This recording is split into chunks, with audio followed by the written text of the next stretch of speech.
Once you are awake, it is almost impossible to fall back to sleep again. Once you discover that the Earth is not a spinning globe, but a flat and stationary plane with a firmament above it, everything changes. The trusted voices and satanic scientific priests who once shaped our reality and understanding of the world are no longer reliable. Our first-hand experience of the Earth as a stationary realm is at odds with their fabricated narrative of space and spinning planets.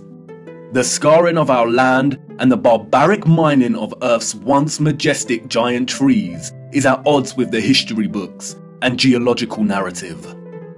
And the awake are left wondering, what on earth happened? If they've lied about the Earth, space, and the destruction of our flat realm, then how can we trust the official, mainstream historical narrative? The historical narrative, like the heliocentric model, does not make sense. It doesn't add up. And all it takes is a closer examination, and their lies, which have governed our understanding of history and the world since our birth, begin to fall apart. Let's stir the mind with a few contemplations. We are told that the first true power tool was invented in 1895, when a German company combined an electric motor with a manual drill. The drill weighed 16.5 pounds and required multiple operators. It wasn't until 1957 that a company called Bosch began designing power tools in bulk that were both economical and powerful. So then how did our historical ancestors, a more primitive, underdeveloped people, design and build some of the structures we encounter? What about all the gigantic monolithic stones we encounter that have been cut with such precision? Ask yourself, could you repeat this today with the arsenal of equipment we have at our disposal? And what about the magnificent ancient stepwells of the East? Stepwells, we are told, were multi-storied wells built by our primitive ancestors as ways to preserve the water supply during droughts. But look at the intricacy and complexity of these structures. Look at the glory and the finesse. Look at the geometric precision. All dug out and crafted from using hand tools. Yeah, right. What about the gigantic canal networks we find all over the world?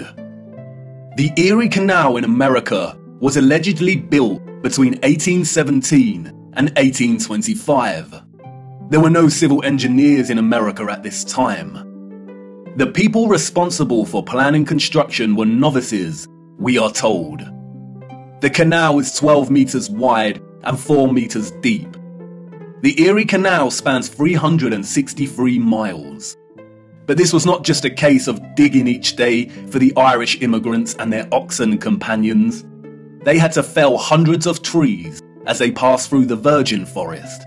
They had to build complicated aqueducts and locks, and they had to pass through the Niagara Escarpment, an 80-foot-high wall of hard limestone. They had to use black powder to blast through this, we are told, as dynamite had yet to be invented. The canal spans 363 miles and was constructed over an 8-year period. This means that on average, 1 mile was completed every 8 days. What a record, especially since those responsible were novices, and power tools and dynamite were yet to be invented. I can tell you now, the so-called early settlers of the Americas did not build these canal systems. And what of the grand and magnificent castles scattered across our realm? Did you know that most were designed and constructed without plumbing systems and methods to heat rooms properly? The royal and the elite of the past were content without having the accessible necessities of survival just as long as they could live within the grand and the glorious, while the peasants, in their modest abodes, enjoyed warmth throughout the long dark winters? I don't think so.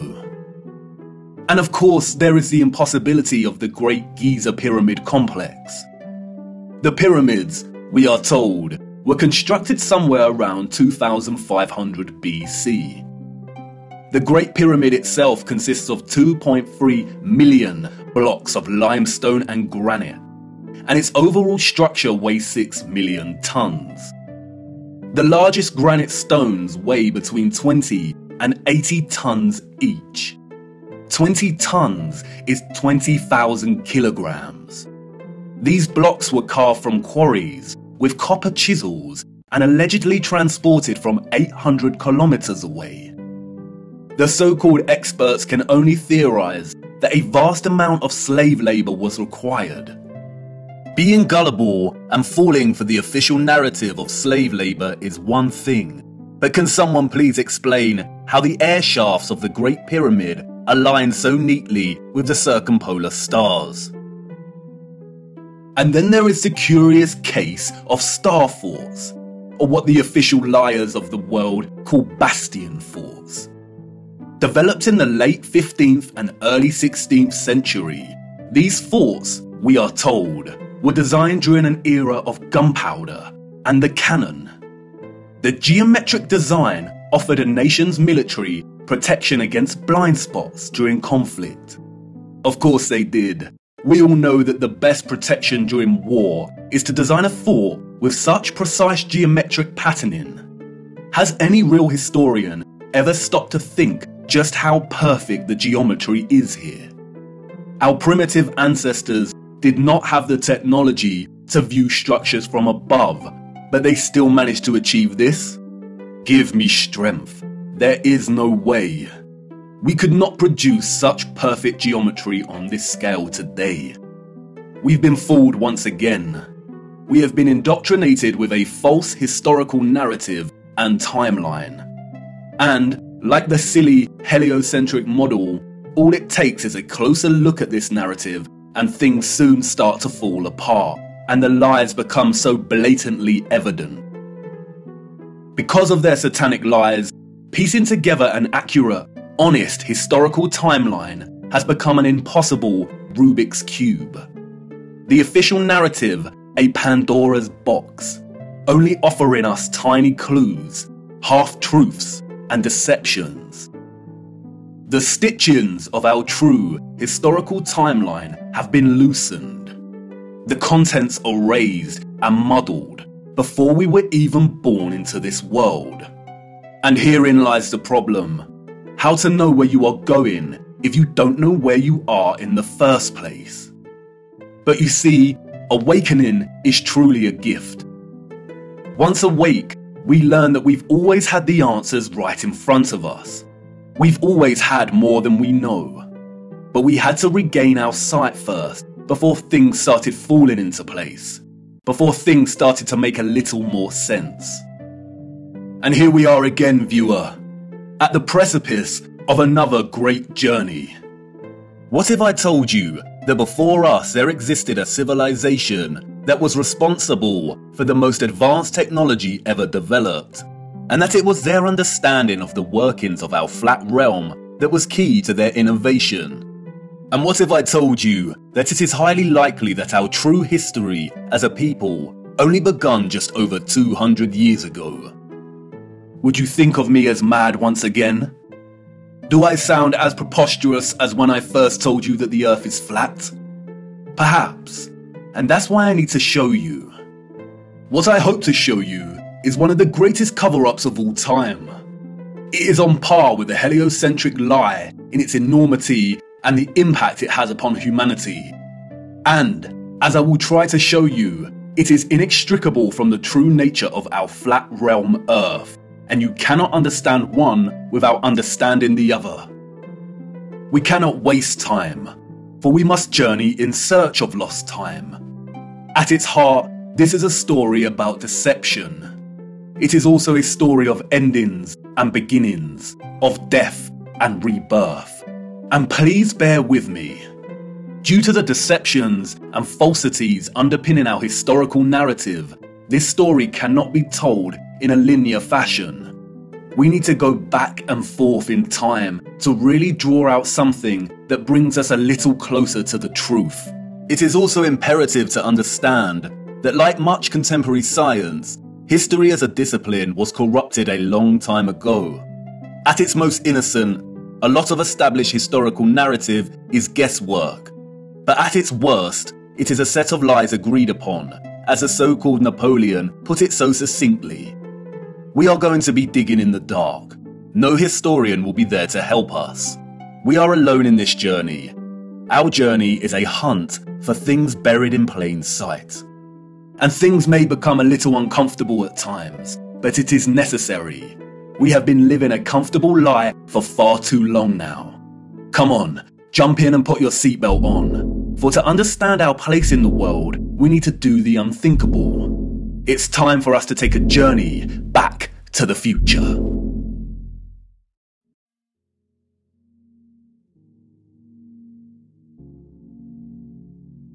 Our journey begins in the unlikeliest of places, 19th century St. Petersburg, at the entrance to St. Isaac's Cathedral. The city cold, the early morning mists dissipating with the approach of the sun, and our boots caked in mud. The year is 1860, and while St. Petersburg stands regal and proud, its inhabitants are nowhere to be found. It is quiet, too quiet. The population of St. Petersburg in the 1860s was, we are told, roughly 500,000 people, and yet there is not a soul in sight. Where is everybody?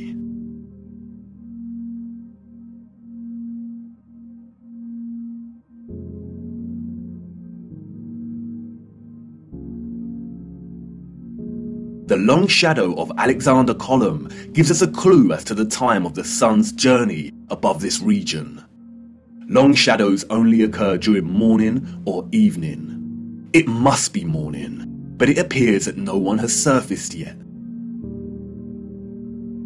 If we travel 400 miles across to Moscow, we see the same thing. Empty, quiet streets. In 1860, Moscow shared a similar population with St. Petersburg, roughly 500,000 citizens. But again, where is everybody?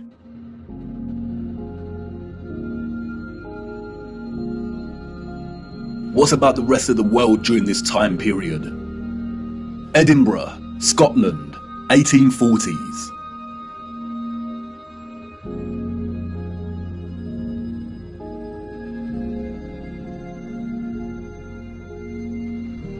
Copenhagen, Denmark, 1840s. Dresden, Germany, 1860s.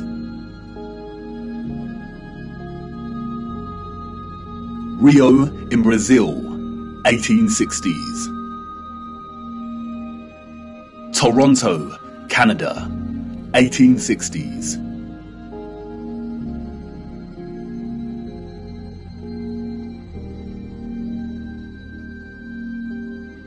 Athens in Greece, 1860s.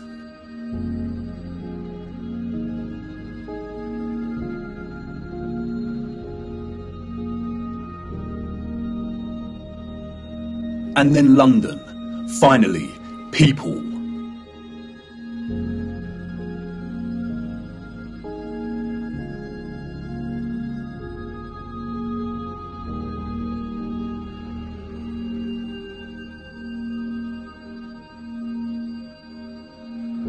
And what about Paris? People, life.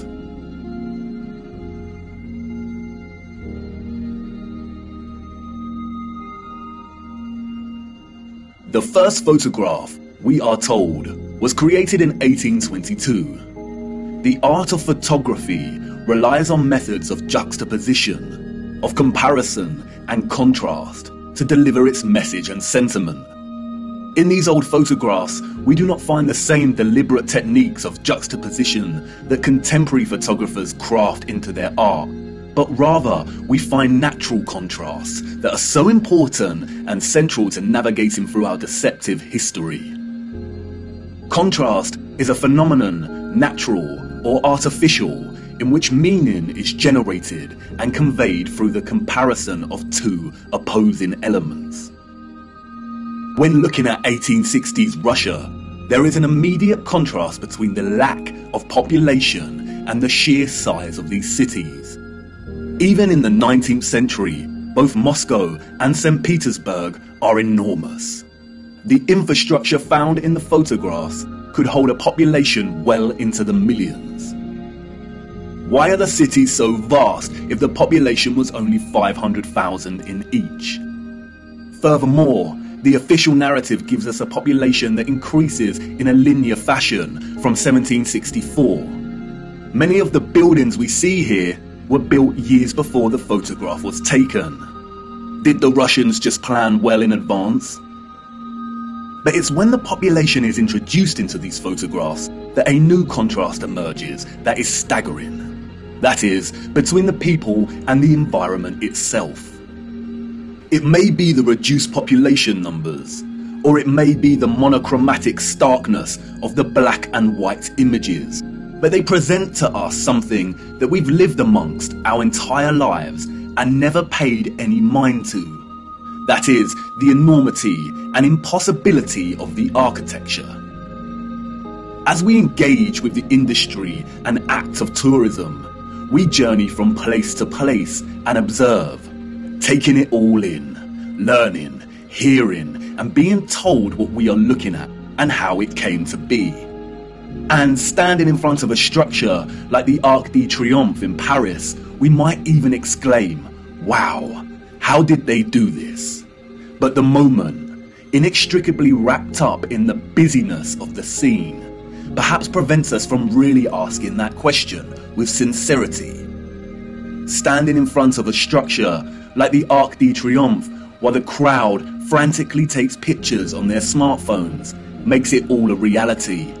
And we conclude, before being shoved away by new tourists, well, they had to have done it somehow because I'm here and looking at it. During our indoctrination at school, we are seldom shown old photographs of the grand cities scattered around our flat realm. And perhaps for good reason. Because when we marinate on images like this, and are presented with the visual evidence of a very primitive Victorian people, dotted around like grasshoppers, within the shadows of the most magnificent, grandiose, brilliant architecture a human could ever imagine, we begin to have doubts. Indeed, how did they build this? The Arc de Triomphe is made from 36,695 cube meters of limestone and weighs 95,407 tons, or just over 95 million kilograms. They tell us it took 12 years to build the giant arch in two different periods, between 1806 to 1814 and between 1832 to 1836. How did they transport this amount of limestone with the same horse and carts that we see in the photographs? Look closer at the four sculptures that adorn each of its sides. Look at the intricacy of the sculptures and the patterning of the ornamentation that frames the arch. Each section is perfectly repeated without any deviation or inconsistency. The first true power tool was not invented until 60 years after this arch was completed. They tell us this was crafted by hand. Is that even possible? And then there is the ceiling of the arch. Immaculate 3D sculpted roses, perfect in their geometric symmetry. The nuance of the detail and finesse of each petal and cross-section borders is overwhelming. Look at the rest of Paris during this time. Again, a plethora of unbelievable, gigantic and magnificent structures.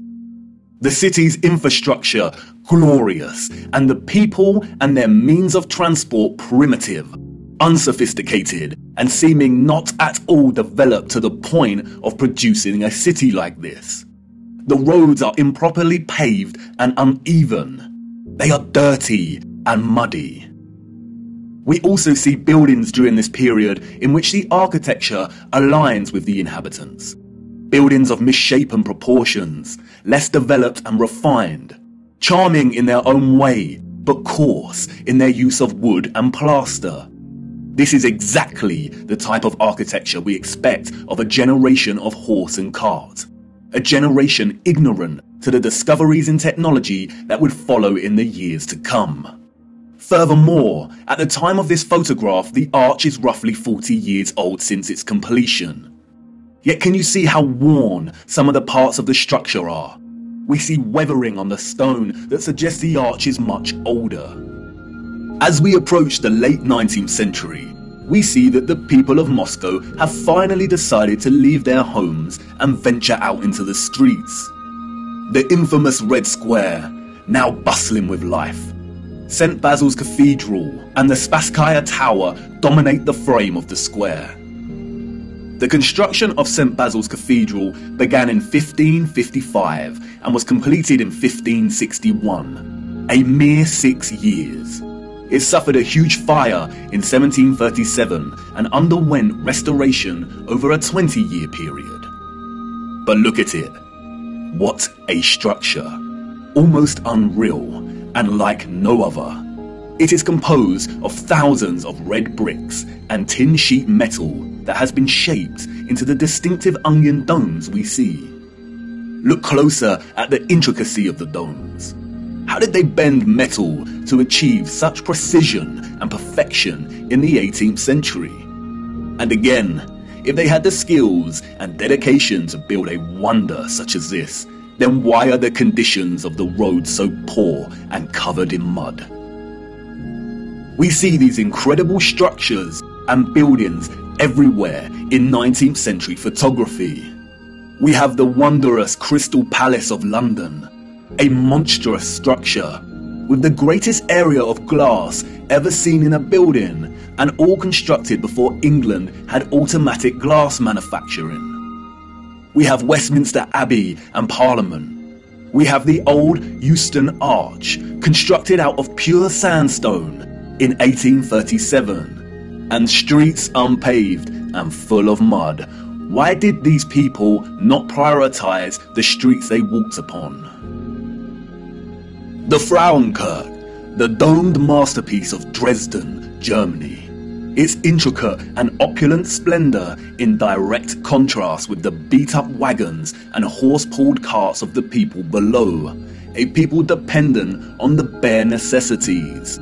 A people completely dwarfed by its size and majesty. The Library of Parliament in Ottawa, Canada. Built over a period of 17 years. The first major settlers arrived in 1800, and at the time of construction, the city's population was under 20,000. Would a grand, glorious library really be a priority for settlers? Why does the building look like it's been cropped out of Europe and pasted into Canada? Even at the turn of the century, 40 years before Bosch economized the power tool, we have the old Penn Station in New York. Look at the size of this. Completely mind-blowing proportions. As we can see here in the photograph, each octagonal, sculpted pattern on the arched dome ceiling is larger than one individual human. Look at the gigantic columns and detailed acanthus leaves decorating the tops of each pillar. They tell us this station took 6 years to build. 6 whole years. Yeah, right. Why are we so gullible? Even without access to modern power tools, printable construction pieces, and crane technology, we could not reproduce this today. And more importantly, we don't reproduce this type of architecture today. The official liars of our world have an umbrella term for this type of architecture that we see in North America. They call it historism. Historism is a term coined to describe a style of architecture that is revival in nature, or in other words, copies the style of another period in time. The grand arches and buildings with giant columns we see are built in the classical or Greco-Roman style, and the cathedrals are built in the Renaissance and Gothic styles of medieval Europe. Components of these particular styles of architecture feature large spires, arched windows, towers, turrets, domes, arcaded arches, sculptures, enormous doors, circular geometric windows, columns, clock faces, and bell towers. Traces of this impossible architecture are literally found everywhere, in every city and across our world today.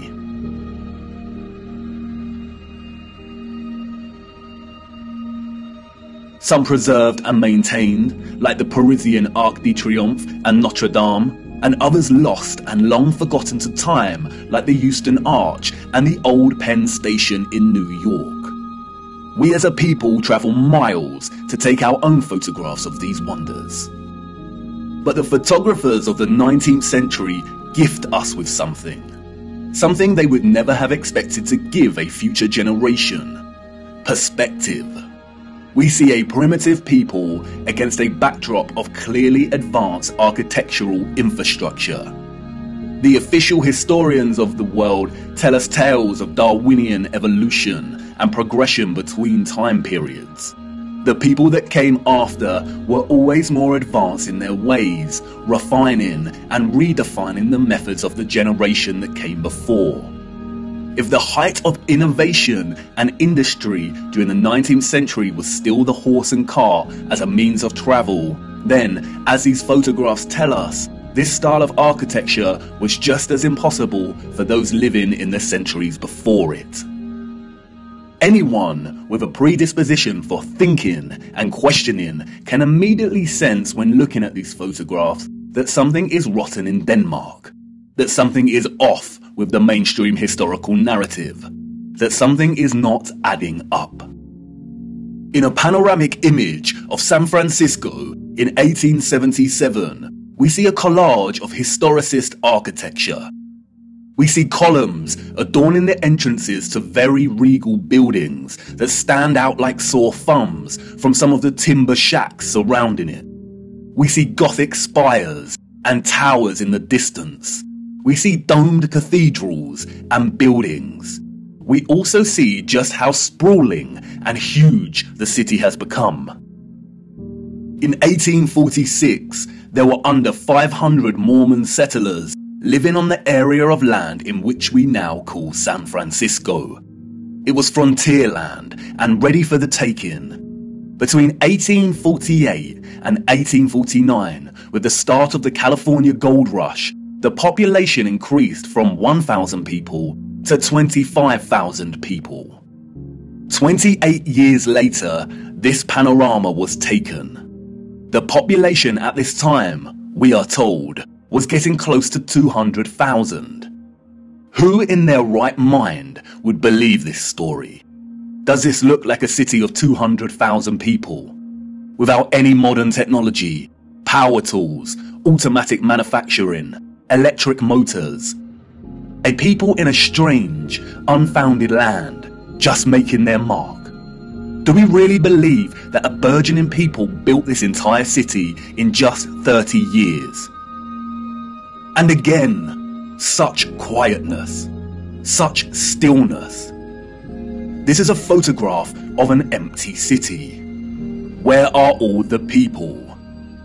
The shadow of the post here tells us that it is not the early hours of the morning. Short shadows only appear toward midday. A city of this scale at noon should be bustling with life. But there is not a single person in the shot of this panorama. The only life we see is that of a horse without any master in sight. It seems highly unlikely that all the people were told to stay indoors because a cityscape photo shoot was taking place. And this silent scene becomes all the more eerie when we consider that there is intention behind the lens. Someone was there, standing at a vantage point and taking this photograph. But who? And for what? And what are the chances that in the 19th century, during similar decades, we see deserted Russian, European, and North American cities photographed like this.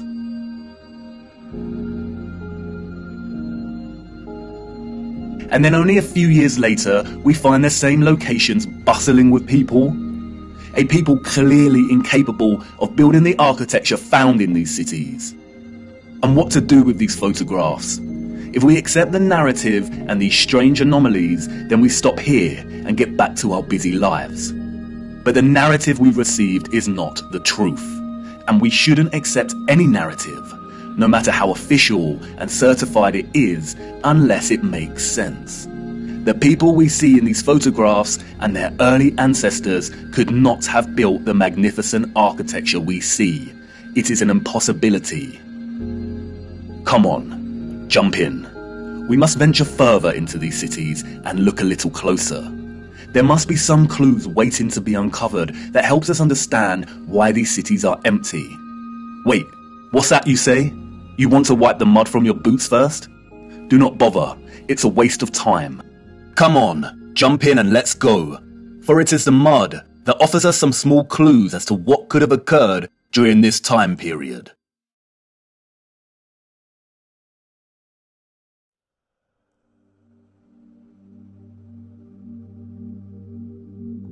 In June 2011, Christchurch, New Zealand suffered an earthquake that left a lot of the city in chaos, destroying buildings and infrastructure and leaving over 50,000 homes without power. As a result, there were collapsed houses, ruptured water mains, flooding, and fires due to disrupted electrical lines. Due to the strong ground motions and intense shaking, part of the city experienced a strange phenomenon known as soil liquefaction. Sand boils emerged from asphalt roads, toppling and sinking cars, and causing boulders to fall from hills, resulting in more home damage. Soil liquefaction occurs when saturated soil loses its strength and stiffness in response to an applied stress, such as shaking, or other sudden changes, such as a strong explosion. Loose, saturated soil or sand has a tendency to compress when a load is applied. But in the event of a stress, such as shaking or an explosion, we see the opposite. The soil tends to dilute, and the result is treacherous quicksand or quick clay. The land turns to liquid, causing structures of heavy mass, such as buildings, infrastructure, and cars to start sinking, topple over, or collapse. It can also affect dams and bridges. Turbidity currents can also form huge landslides that are impossible to stop. In the worst case scenario, entire cities may be destroyed. As you can see, liquefaction can move entire areas of land. The mud can rise dramatically and rapidly, and its destructive force is unstoppable. It is a well-documented phenomenon. The 1964 earthquake in Nagata, Japan caused liquefaction, and we can see the effects very clearly in these photos. The same here with the 1964 Alaska earthquake. Buildings toppling, cars sinking, infrastructure collapsing. Once the stress has subsided, the soil begins to solidify once again, and we can see the aftermath. Uneven, muddy streets remain where there was once road paving. Returning to photographs of 19th century cities, we see a similar situation here. The roads are unrefined and full of mud. We see unsophisticated, uneven, coarse, and muddy roads everywhere against a backdrop of refined, sophisticated, and magnificent architecture. Could these cities have suffered the similar fate of soil liquefaction that we see in more recent times? Perhaps. But unfortunately, muddy roads is not enough evidence to base any conclusions on, is it? Children ask the most vital of questions, and adults, in their foggy stupor, usually provide the most unsatisfactory answers. often regurgitating learned nonsensical information that leave the child's imagination unfulfilled. Squelching along these muddy 19th century roads, observing their surroundings, a child may ask, why did they build the windows so low to the ground? And what an excellent question. Yes, why indeed did they build windows on ground level? For you see, the people we see in these photographs, sadly, did not build this architecture. And maybe some of them, at some point in their busy day-to-day life, ask the exact same question. We see it everywhere. Windows at ground level.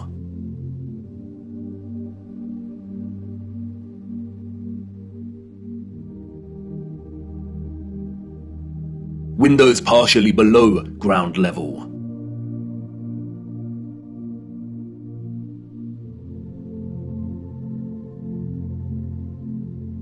First floor entrances raised from the ground level.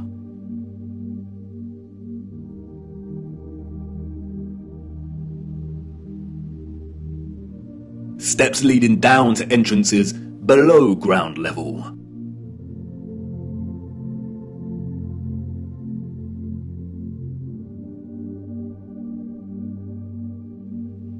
We can find this in almost every major city across our realm, in both old photographs and when we walk in the streets today. And what does it tell us? That a society with access to modest construction tools and horse and car constructed their infrastructure by first spending countless amounts of hours and energy clearing land with a depth of over 3 meters to begin their construction? Building basement floors is incredibly hard work. Since the 20th century, large powered excavation machines, such as backhoes and front-end loaders, have reduced the time and manpower needed to dig a basement dramatically, as compared to digging by hand with a spade. Perhaps you could say that our historical ancestors were just that dedicated to the architecture they built. And you could say that many of the sunken buildings we see are actually due to elevations and depressions in the natural landscape. The official narrative, which is always full of inconsistencies, perhaps would suffice if it was not for contemporary excavation. When we look at photographs such as this, it immediately dawns upon us that what we are seeing are windows and doors 2 to 3 meters below the ground surface. Why are there windows and doors underground?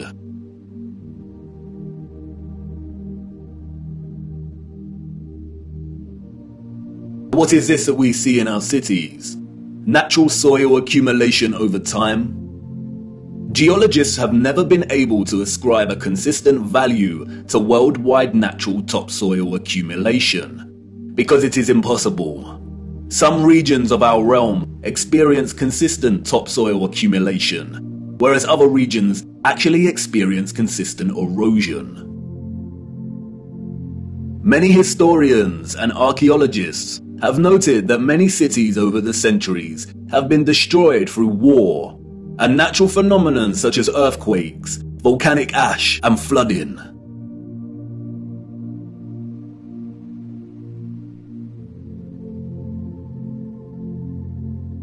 Aren't these just the layers of previous civilizations?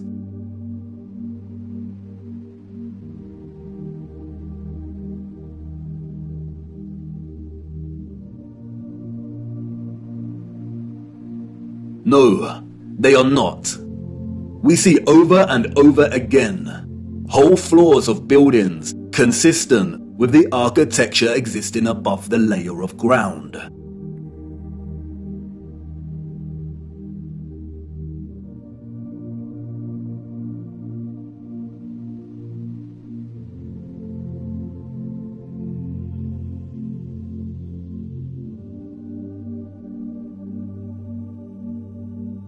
You see, what lies beneath is not the unfamiliar traces of previous generations, but of the same generation that built these structures. And once you really see this kind of sunken, buried infrastructure that exists in such prevalence across our world, you can never unsee it.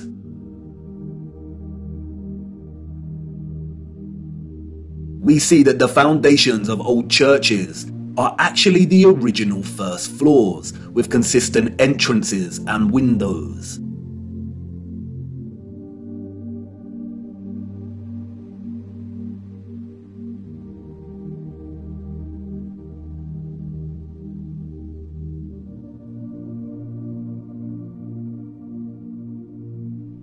We see mosaics unearthed. We see pillars, columns and arches that were originally much larger, and it was the layer of soil that reduced their size, as if they weren't big enough to begin with.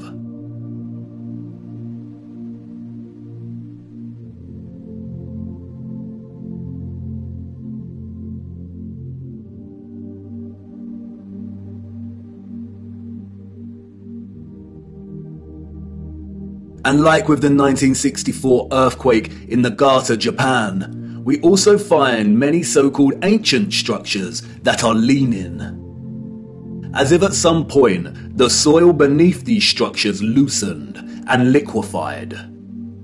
We have the Sahersen Church Tower and Our Dear Lady at the Mountain Church Tower in Germany, the Tiger Hill Pagoda in China, the Leaning Tower of Neveyansk in Russia, the Leaning Temple of Huma in India, Oudkerk in the Netherlands, the Tower of Zaragoza in Spain, and, of course, the Tower of Pisa. The official liars of the world try to justify the buried and tilting structures we see, filling our heads with stories of antiquity and ever-changing geology. But it becomes trickier for them when we turn our attention to America. If we are to believe their narrative, then all of the buildings we see in 19th century photographs of the burgeoning American cities are newly constructed. Why do we see famous structures, such as the Washington Capitol building, with consistent infrastructure that buries very deep into the ground? And again, the inconsistencies do not add up. Why would an underdeveloped people waste resources, energy, and time constructing the foundations of the Capitol building to be consistent with the column style we find above the surface? The foundations did not have to feature columns. Columns, we are told, are a stylistic choice, not a functional one. So why would they do this? In a nutshell, they wouldn't.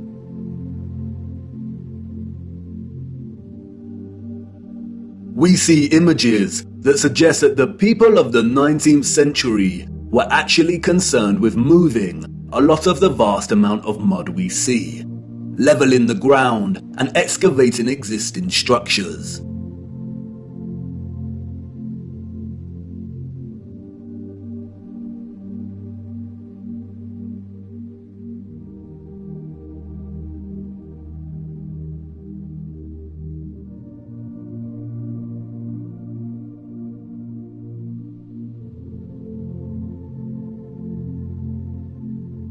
The consistency and prevalence of buried architecture across our realm indicate that whatever happened was a worldwide event, despite regional differences in natural topsoil accumulation and erosion. And there is no official narrative explanation that justifies the buried architecture we see. No explanation provided to justify the amount of mud we see in 19th century photographs of our cities. On the roads, mud piles from clearing, the roads uneven, the land ravaged, but the architecture grand, perfect, and intact. applauded by literary scholars for his use of fog as an opening simile and metaphor to paint a portrait of London as a corrupted hub amidst burgeoning industrialization. Many often overlook that Charles Dickens's 1852 novel Bleak House actually opens with a different image. London, Michaelmas term lately over, and the Lord Chancellor sitting in Lincoln's Inn Hall. Implacable November weather, as much mud in the streets as if the waters had but newly retired from the face of the earth. Liquefaction caused havoc across Christchurch and the Garter, but these were isolated earthquake events, and only portions of each city were affected. It is not possible for there to have been huge, simultaneous earthquakes around the world during a similar period. Or is it? Even Wikipedia tells us that liquefaction can occur naturally or artificially, from an earthquake or other sudden change in stress condition. Even if this was the case, we do not see the same structural damage to the buildings in the 19th century like we do in cases such as Christchurch and the Garter.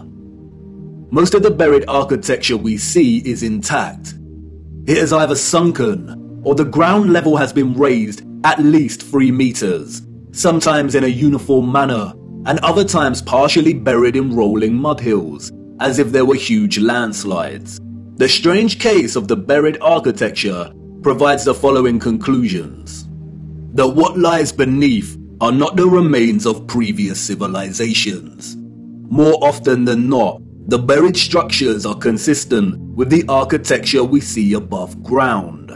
That the structures are much larger than originally suspected, and therefore they are even more of a construction impossibility for a Victorian generation of horse and car, and those existing before them.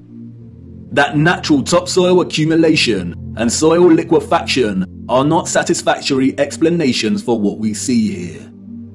Whatever took place had to be something much larger and widespread, such as a natural or artificial earthly cataclysm of sorts. As many of the photographs show, many citizens of the 1800s were responsible for moving much of the mud, leveling the ground, and excavating buildings, which suggests that whatever happened had happened very recently in their past.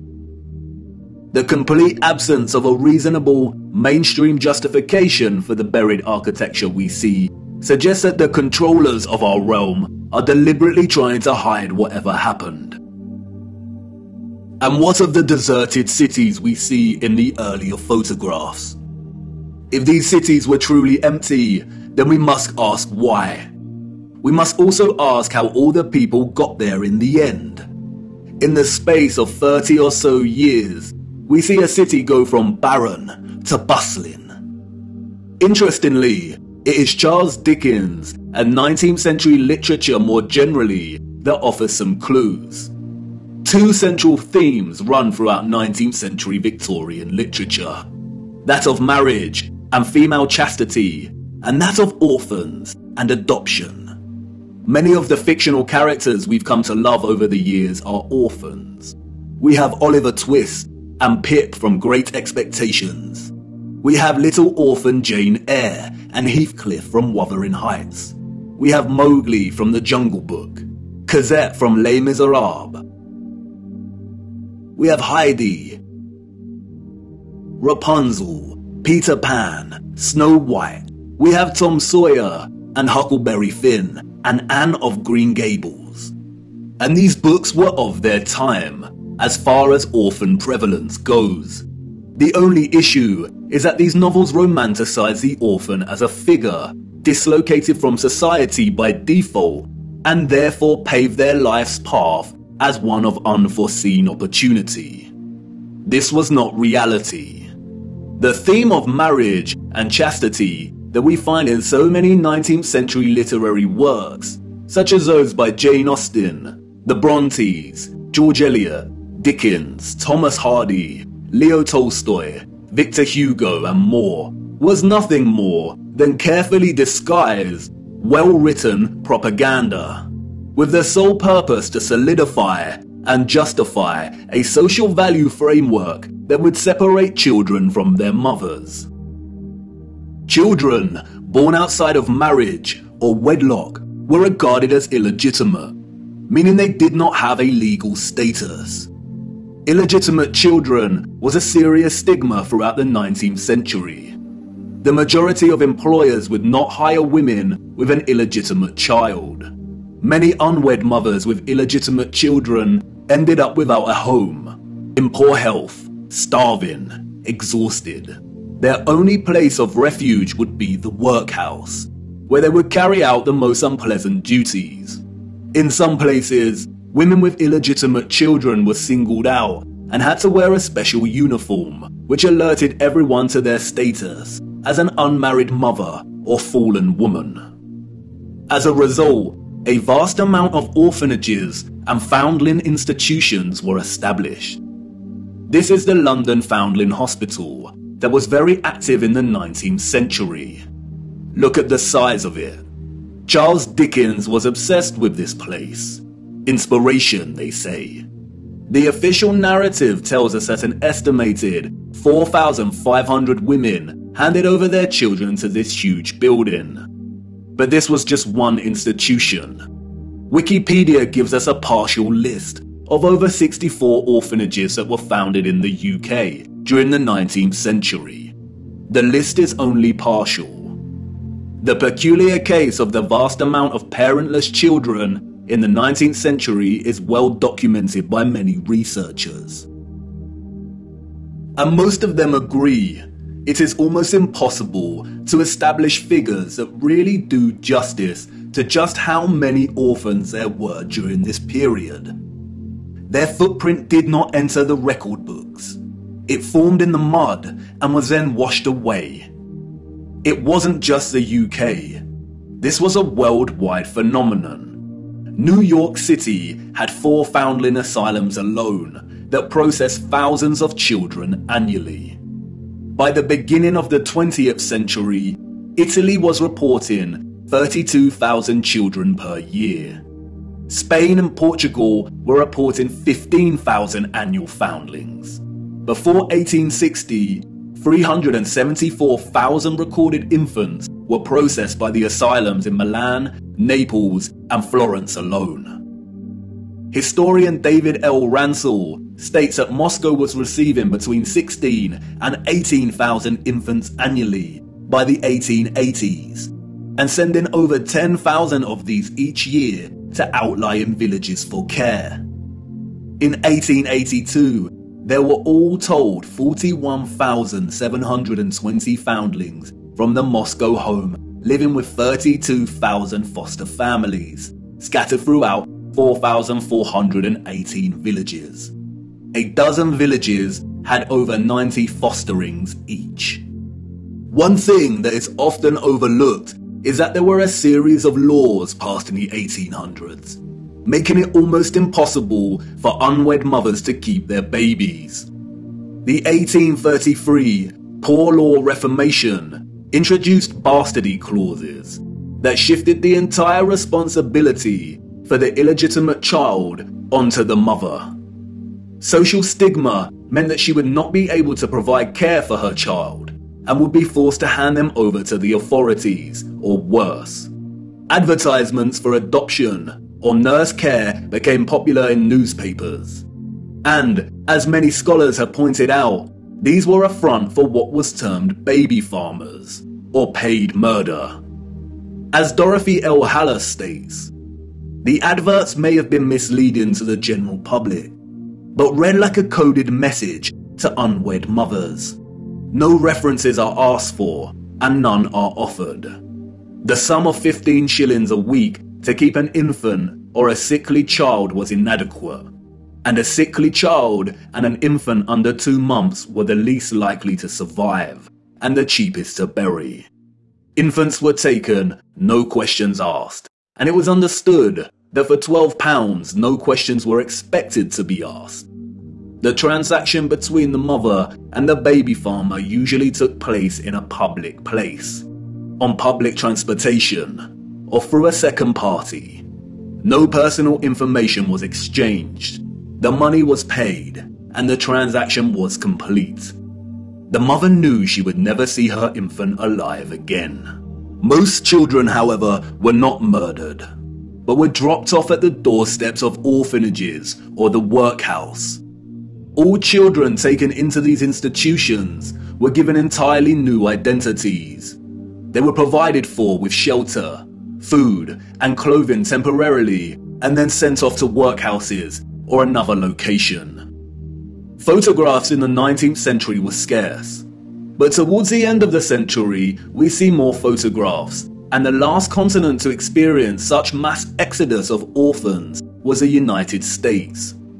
And it is here that we see evidence of the orphan trains. The first group of these orphans arrived in Michigan in 1854, and from that moment on, the movement shipped hundreds of thousands of children across the states until it ended in 1929. Officially, there were over 97 institutions involved in orphans and orphan trains in the 19th century. And again, this was not just the United States. Annie McPherson will go down in history as a woman who scammed more than 100,000 foundlings and shipped them from the United Kingdom to Canada, New Zealand, and South Africa, and even to the outer edges of the earth in Australia, so that they could be sold into child labour. Why do we see so many photographs of orphans in workhouses? Why are they working with machinery created for adult use? Were there not enough adults during this time to carry out this work? And then there is the strange case of the burgeoning American amusement parks at the turn of the 20th century. In addition to rides and exhibits, many of these parks featured an unusual attraction: infantoriums. Visitors of these parks could stroll around with ice cream and swing by these stations, a visit equivalent to that of a fully functional neonatal intensive care unit, complete with incubators filled with sleeping, premature babies. History has been kind to Martin Cooney. Touted as a hero, Cooney was the German mind behind the incubators. His first encounter with premature babies, we are told, was at the 1896 World's Fair. He knew immediately that the exhibition would save babies' lives. The technology to keep premature babies alive was expensive, and he knew the public would pay to see the babies in incubators. He would charge an entrance fee at the amusement parks to generate funds to help these babies live. Nurses tended to the babies as an enraptured public looked on. Like any other amusement, the premature baby exhibits included carnival barkers who tried to lure the public to come and see the babies. I don't know about you, but I find something very off about these incubators. Advertised as featuring living babies, a lot of the fairs where Cooney showed his babies also featured eugenics exhibitions. Eugenics is a field of corrupted pseudoscience that endorses selective breeding to improve the genetic quality of the human population. Eugenics was inspired by Darwinism and was a driving ideology that fueled the Nazis. Why are people paying to see living babies as if they had never seen a living infant before? Did people of the time not have their own babies? And where are these infants' parents? How did they have the technology in the 19th century to keep premature babies alive in such a way? Or is something off, once again, with the official narrative? There were 80,000 premature babies who were treated in these amusement park incubators. 80,000. The hundreds of thousands of orphans in the 19th century are just barely believable. Were women really that carefree? Did America even have the population numbers to justify 80,000 premature babies? We are not talking orphans here, but infants born prematurely. The narrative is not convincing or realistically fathomable. Where did these babies come from? More troubling is Cooney's background. As many historians have pointed out, he had no medical degree or training. His story is a very similar one of unconvincing philanthropy that we find surrounding some of our contemporary figures today that also do not have medical degrees. And then there is Marie Dressler, a Canadian silent film and Depression-era movie star. She adopted one of these incubator babies. Celebrities and adoption. The official narrative conveniently leaves this out of her story and tells us that she may have had a daughter who died as a small child. But the photographs suggest otherwise. Did she adopt her incubator baby at one of these fairs? Were the fairs a front for illicit adoption of premature babies? Even if they were premature, did that mean they had no parents? Who owned and was responsible for these parks? And what happened to the babies once they grew and left the incubators? If something feels eerily wrong about the entire narrative surrounding these parks and orphans, it's because we are not being told the truth. Why were there hundreds of thousands of parentless children in the 19th century? Where did they come from? They were relocated all over the world. Europe, America, Russia, Australia, Canada. Why? Especially when most still had a living parent. If pregnancy out of wedlock was such a social stigma that resulted in such trauma, why would so many people put themselves in that position in the first place? Did the government really care about social morality enough to pass laws? And all the effort to build and maintain orphanages and orphan relocation networks, would this not burden governmental finances and administration systems? It certainly would have. But, you see, there was a greater purpose behind the government's worldwide agenda: repopulation. The social narrative of chastity was nothing more than propaganda and justification for stealing children. The reason we see empty cities in the early 19th century is because they were in fact empty, void of population. And the reason they are bustling 30 years later is because orphans were shipped into these cities to repopulate them. You see, in the early 19th century, there was a worldwide reset of sorts through depopulation and then repopulation. The people we see in these photographs did not build this architecture. They inherited it, along with a lot of mud. Not only did they inherit it without a clue as to what it actually was and who it belonged to, but they were unknowingly complicit in repurposing pretty much all of these structures. I know, none of this is making much sense at the minute. You are probably wondering why on earth these cities were empty and full of mud. What happened that meant governments needed to repopulate the earth? And I know what you're thinking. This is all very intriguing, but what does this have to do with flat earth? You want to know more about the firmament, the sun and moon, and our stationary plane. Do not worry. Everything will become clearer as we continue our journey. The prevalent evidence of buried infrastructure, coupled with deserted cities and a burgeoning industry of orphans, is just a start. These are all necessary clues, hinting at some kind of cataclysm, but the real story hasn't truly begun yet. The stage had to be set first, and now it is ready. And even if you cannot see it yet, I know you feel it, viewer. The deserted cities, the buried architecture, and orphans all signal a looming darkness. There is a great black cloud in front of us, and I won't lie, we are heading right into the heart of it. And like I said before, we do not have much time.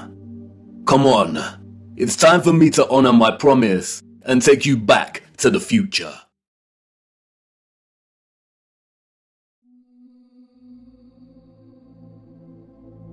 Water, an inorganic, transparent and odorless chemical substance that covers 70% of the known Earth's surface. It is the driving life force behind the carbon-based organisms that flourish on our Earth. It borders and separates our lands and collects and solidifies at the inner and outer regions of our flat, stationary realm. God should have sent a message to the inhabitants of Earth and been precise and told them to watch the water, to meditate on its function and natural laws, because in their time a great deception would be cast over them, like a cold shadow of an unknown, nefarious king. And maybe God did send this message in the form of a flood, but its truth was mythologized and buried, and the lie propagated in spite of it. Resting water does not curve and convex. The natural laws of a resting body of water insist that it takes the exact shape of the container it fills, and always finds and maintains a flat level. Resting water always rests flat, and watching the water when we sit at vantage points, when journeying above in planes, and before we take a sip from our drink, we must remember to never forget this law. Most of us instinctively understand the laws of water, and yet many continue their day-to-day willfully participating in the nonsensical, heliocentric hoax. But for us that know that our Earth is not a spinning planet in an infinite vacuum of space, the ones that have studied the sun diligently and realize that it is the sun that is moving and not the Earth, the ones that have plotted the illogical routes of flight paths on a globe model and concluded that the model is incorrect, the ones that know that the laws of density govern the rise and fall of objects and have studied vanishing points, the ones that have forsaken conventional telescopic lenses, pondered rainbows, sundogs, and the stars above us know that we reside within a dome firmament and there exists water above us, and the ones that understand that our entire enclosed Earth system is governed by electromagnetism, frequency, and vibration that emanates from a central magnetic North Pole. We are the ones that scratch our heads and wonder how on earth we got in this heliocentric mess in the first place. And if meditating on the stars in the water beyond our firmament long enough, and on the electromagnetism, frequencies and vibrations that make them twinkle through so many shades of vibrant colours and geometric patterns, one might perhaps, just perhaps, ask, is there something more to electromagnetism? Something that has been missed or overlooked? Something untold or hidden? Electromagnetism is a fundamental force of Earth. The electromagnetic field takes the form of a torus in which all electromagnetism, frequency and vibration flows. A toroid is a revolving surface that takes the shape of a donut. Toroidal inductors and transformers are central to generating electric energy. There are many ways in which electromagnetism can be produced. We've looked at some before. We know that a magnetic field can produce electricity, and that electricity can produce a magnetic field. It works both ways. Magnetism and electricity are inextricable. It is a dance of polarity. Electric charges either repel or attract each other. Magnetic poles attract or repel one another. For every North Pole, there is a corresponding South Pole. An electric current passing inside a wire creates a corresponding magnetic field outside of the wire. And an electric current is created in a loop of wire when it is moved toward or away from a magnetic field. Horseshoe magnets are powerful permanent magnets. Due to their shape, in which both magnetic poles are close together, a powerful, strong magnetic field is produced. The horseshoe magnet can also function as an electromagnet. The first ever electromagnet was invented in 1824, we are told, and was in the form of a horseshoe magnet. Its power was evident from the beginning. It weighed only 200 grams, but could lift 4 kilograms of iron. The key to the horseshoe magnet's power is the placement of its poles. You can see the magnetic field here, represented by the vector lines. If you look closely, you can see the concentration of the magnetic field is greater near the poles of the magnet. Since as far back as we can remember, we have been presented with and entertained ideas of the future. Not necessarily our future as individuals, but the future of humanity, technology, and society at large. Whether it is in the form of Hollywood movies, you know the ones, the action films, the science fiction sagas, and the animated kind, or literature, music, and art exhibitions. In these we see our technology taken to its limits. Crafts fly, computers live, robots help out, holographic screens decorate every room. Cities continue to grow upward into dominating skylines. Some can teleport, and space travel is now possible and the accepted norm. Outside of fiction, we also have sobering documentaries telling us where we are heading, usually featuring narration by an old man, lamenting the unstoppable path we are on. It's all very serious. We are destroying our planet, the only one we have. And we have political parties, non-governmental organizations, and the trusted voices and scientific, award-winning geniuses sharing similar messages. And really, when you look closer at both the fiction and the alleged facts, they all share the same underlying premise and principles. We are becoming so technologically advanced that the planet we reside on is no longer enough, or can no longer sustain our activity. The advanced artificial intelligence systems, the flying crafts, the breakthroughs in cloning and medical beds mean that the natural world has suffered as a consequence. And depending on the type of genre you are entertaining, the solution is either 1. For humanity to perish as a result, perhaps destroyed by the very artificial intelligence systems it created in the first place, or perhaps by a natural, lung-choking virus that has mutated and is sweeping the earth to restore natural balance. Or 2, for humans to say goodbye to their lonely little blue ball and head off into space in search of a new home. But you see, there is no globular planet, and there is no space, and therefore all visions of the future are purely fictional, and not particularly innocent. What we don't see emphasized in these visions of the future, however, is the potential of electromagnetism to transform all human life, technology, and society. Which is strange when you consider that all life, and the Earth itself, is impossible without electromagnetism. Why wouldn't visionaries want to explore this in more detail? Could it be that they are not allowed to? Could it be that they are afraid of something? Afraid of us connecting one too many dots, perhaps?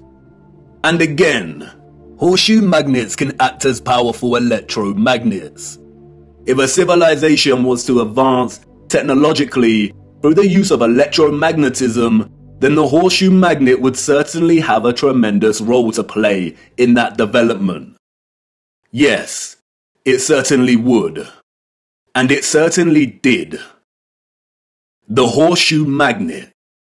The Arc de Triomphe. Yes, one of the most powerful electromagnets ever constructed.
Welcome to the future.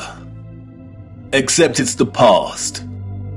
The future came and went, and we missed it. The magnificent architecture we see throughout our realm, in which the official liars and controllers of our world have termed historicist, neoclassical, Renaissance, Gothic, and so on, all belong to one whole unified civilization. A civilization so developed they had harnessed the power of electromagnetism to such a high degree that they not only built these huge structures, but also crafted them with utter finesse and beauty. A celebration of their own technological advancement. The structures were designed with the sole intention of harvesting and generating electromagnetic energy and distributing it across the world. Their cities, towns, an entire way of life ran and depended on the use of free, clean, and powerful electromagnetic energy. The energy was harnessed and collected from the ionosphere above our heads through the use of antennas, spires, domes, and towers. All the impossible structures we see today have been repurposed and rebranded by our controllers and the citizens of the 19th century. This is not a church. This is not a mosque. This is not a castle. And this is not a government building. These are generators, powerful and gargantuous. They would collect and generate the electromagnetic energy, which was then stored in huge power stations and distributed and redirected by sophisticated, advanced structures, one of which is a huge electromagnet, or what we've come to know as triumphal arches. The energy was stored in batteries and capacitors, such as towers and obelisks.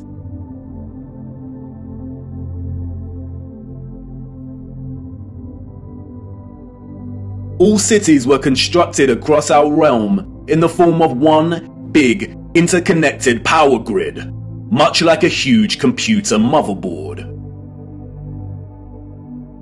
I already know what you're thinking. What? He's finally lost it. He had us with flat Earth, but this is just too much. I know. The backup programming is kicking in. But before you turn away to leave and cast aside your muddy boots, let me show you how it worked. As you know, we live on a flat stationary plane. At the center is a source of magnetism at the North Pole, and directly above this is Polaris, fixed at the central and highest point of a wondrous crystalline dome firmament. Beneath the firmament, different layers of atmosphere exist at different heights. The ionosphere starts at about 30 miles above Earth. It includes a thermosphere and the mesosphere. The ionosphere is an electrical atmosphere that is ionized by the sun's electromagnetism. It also forms the inner edge of the magnetosphere. I know, a lot of big words and abstract concepts, but you are familiar with this process and have been witness to it every day for the entirety of your lives. As you can see, the vials here contain molecular gases that are present in the atmosphere above us. When an electromagnetic source, such as a Dressler coil, is applied within close proximity of these gases, the coil's magnetic field ionizes or charges these gases, and the result is phosphorescent plasma. The gases become colorized. This is why our sky is primarily blue, because the sun's electromagnetic presence ionizes the atmosphere, and the result is colored plasma. When the sun is entering or exiting our region, or what the liars of the world call sunrise and sunset, we see a variety of color gradients due to its distance from the ionosphere above us. When the sun is no longer journeying above our region, the sky loses its color and we can see the stars in the firmament beyond. Although the official scientists designate the ionosphere as an atmospheric layer, it is actually an ethereal layer.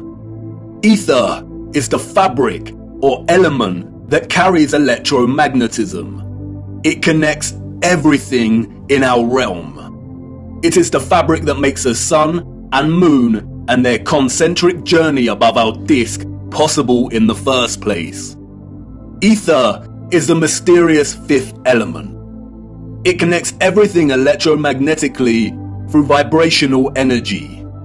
It is the glue, the web, the driving force behind absolutely everything. The four other elements, air, fire, water, and earth, only exist because of the ether. They are expressions of ether's vibrations. Cymatics is a good example of ether's presence. The frequencies fed through the Chladni plate make the sand or salt form precise and complex geometric shapes. The higher the frequency, the more complex the geometric pattern. But what is the conduit that takes the frequency's vibrations and allows the sand to take such shape? That is the ether at work. That's why we see fruits and vegetables that closely resemble cymatic patterns. It is the ether at work. All matter is ethereal, and the shape and form of that matter are different expressions of the ether, determined by frequency and vibration. Ether is the bridge between electromagnetic frequency and vibrational energy, and the form of matter itself. You could call it the Holy Spirit of God. The historical and scientific discourse of ether is a deliberately manipulated one. The enemy introduced the truth only to discredit and subsequently bury it. Some of the alleged figures of the past have written on ether.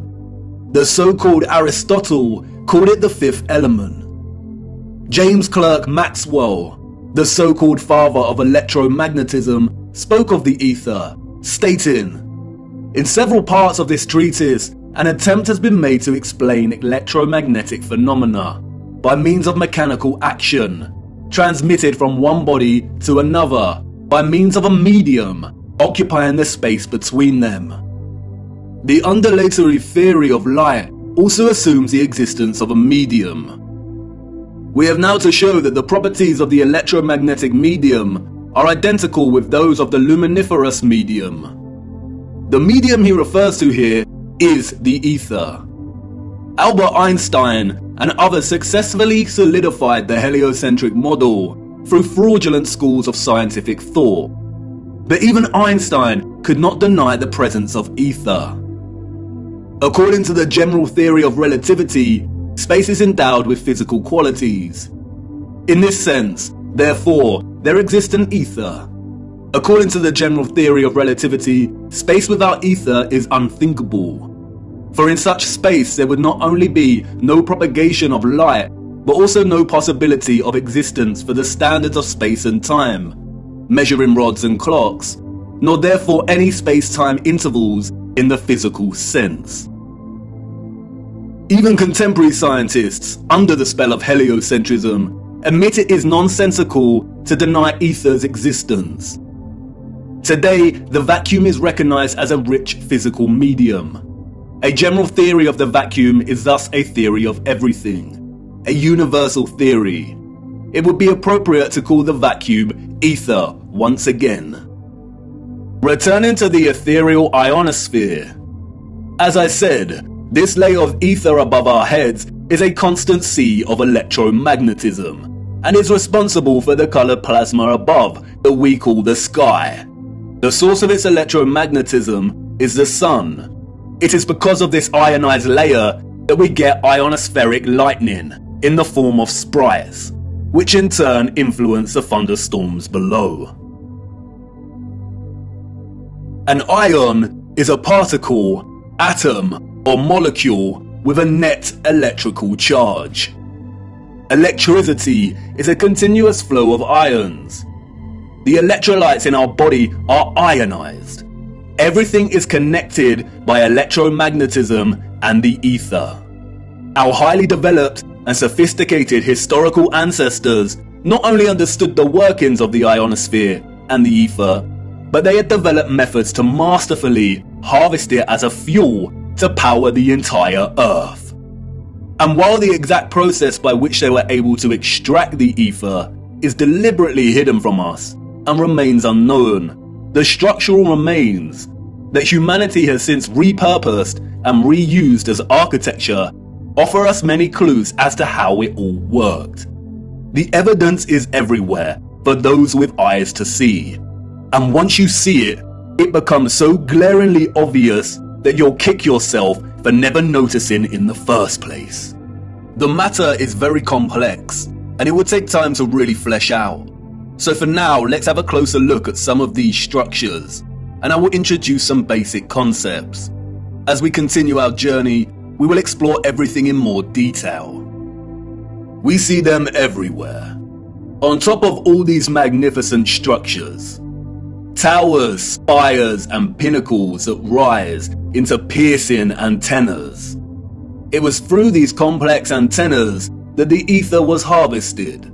You see, after the Great Reset of the 1800s, the enemy fractured the old world's unified understanding of God and created multiple religions to try and hide God and justify the existence of such grand and beautiful technological structures. And I know this may trigger some people, but stay with me, I will not let you down. But for now, it is critical to understand that a lot of the religious icons that adorn and make up these antennas were never indicators of different religions in the old world, nor were they intended to be. They signaled something else entirely. They are usually made from copper and gold. Both are excellent conductors of electricity. In many of the structures we call cathedrals, the symmetrical spikes on the pinnacles worked in a similar fashion, extracting ether from the ionosphere. Once harvested, the energy would inevitably have been drawn down into the top larger portion of these domed structures. When examining many of the interiors of these domes, we come to realize that they rely heavily on symmetrical ornamentation. This is achieved by indentation or cavities in the masonry. In the world of electromagnetism, a cavity resonator works through symmetry to produce oscillation or vibration of energetic particles. Symmetrical shapes force energetic particles, or ions, to vibrate in a constant manner. Is this why we see perfect symmetrical ornamentation within the ceiling of many domed structures? It no doubt sounds absurd, but the majority of these structures also feature a smaller type of cavity resonator, or what is more appropriately termed cavity magnetrons, that offer some clarity as to the real function of these structures. A cavity magnetron is a high-powered vacuum tube that generates microwaves using the interaction of a stream of ions with a magnetic field while in the cavity resonator. A magnetron operates through a hollowed, symmetrical vacuum.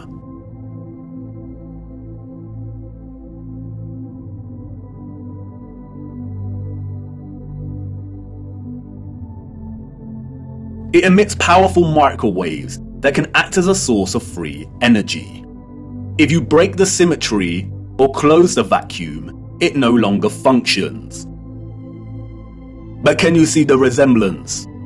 These structures were never intended to hold glass within them. The controllers added the stained glass to the rose windows to shut off the magnetron's function. They closed out instruments of free energy. And they are everywhere in these structures.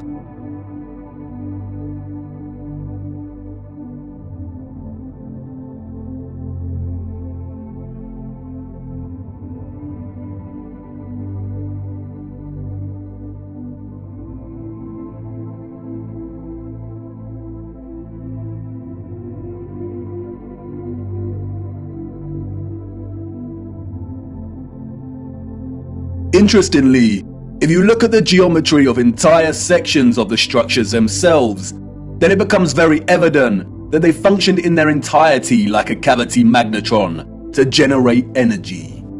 All cavity magnetrons consist of a central heated circular metal chamber in which the current leaves, and it's called a cathode. Look at that word. Cathode. Does it remind you of another word? Cathedral. Cathode. Like with everything else, they corrupt the truth and hide things in plain sight. The controllers removed most of the cathodes integral to these cavity magnetrons, but there are some structures today in which you can see traces of the old cathodes still present. The heavy reliance on symmetry and cavities within these structures is not coincidental. The symmetrical ornamentation would have worked in a similar manner, causing the energetic particles to vibrate in a constant manner. The flowers within the squares can be understood as similar to acoustic resonators, working to vibrate the ions. It is here that the energy would have been continually manipulated into vibrational and electromagnetic energy of specific frequencies. Really look at these magnificent acoustic resonators. Could you craft one of these by hand today? And at such height? Why would an underdeveloped people spend so much of their time crafting such perfect symmetrical ornamentation, especially if it had no function and was purely aesthetic? They wouldn't. The cavity resonators and magnetrons would have had to have worked in partnership with a central engine or reactor contained within all these structures. Both resonator and reactor are interesting words. Just like the words conductor, generator, creator, and the name Mercator, they all contain the word Tor within their linguistic structure. They hold a linguistic memory and pay homage to the torus or toroidal field. The torus is the flow of electromagnetism. Without this flow of energy, there would be no life on Earth. No one can really know for sure, but some have suggested that the engine was probably similar to a fusion reactor. The traces of these engines can be found within all of the larger generators. The empty shell of where the engine used to reside is usually, but not always, octagonal. It's been right in front of our faces the whole time. The controllers remove the engines, sometimes repurposing the space as baptistries and bandstands, sometimes just leaving the base either barren or attempting to cover them up. We see these octagonal structures in cathedrals, government buildings, mosques, and detached bandstands. And unless they have been repurposed, these structures seem to hold no overall function. They do not contribute to the overall structure. They appear superfluous and unnecessary. Theories have surfaced that the engines or central technological mechanism was similar to a tokamak. And while I do not subscribe to this idea, which will become evident as to why later in our journey, for now we will use it for illustrative purposes. A tokamak is a powerful device that uses a magnetic field to produce plasma in the form of a torus. The contemporary tokamaks we see are used in thermonuclear fusion power. The tokamak's toroidal field, in conjunction with the vibrating ions from the ether, would have produced a highly conductive electromagnetic field of gases, called plasma, just like our Sun and Ionosphere. If those of the old world used anything closely resembling a tokamak's capability, then the result would have been an abundance of free, powerful, clean electromagnetic energy that could fuel entire cities and the entire Earth. These were never churches, cathedrals, castles, and parliament buildings. They were all huge engine generators.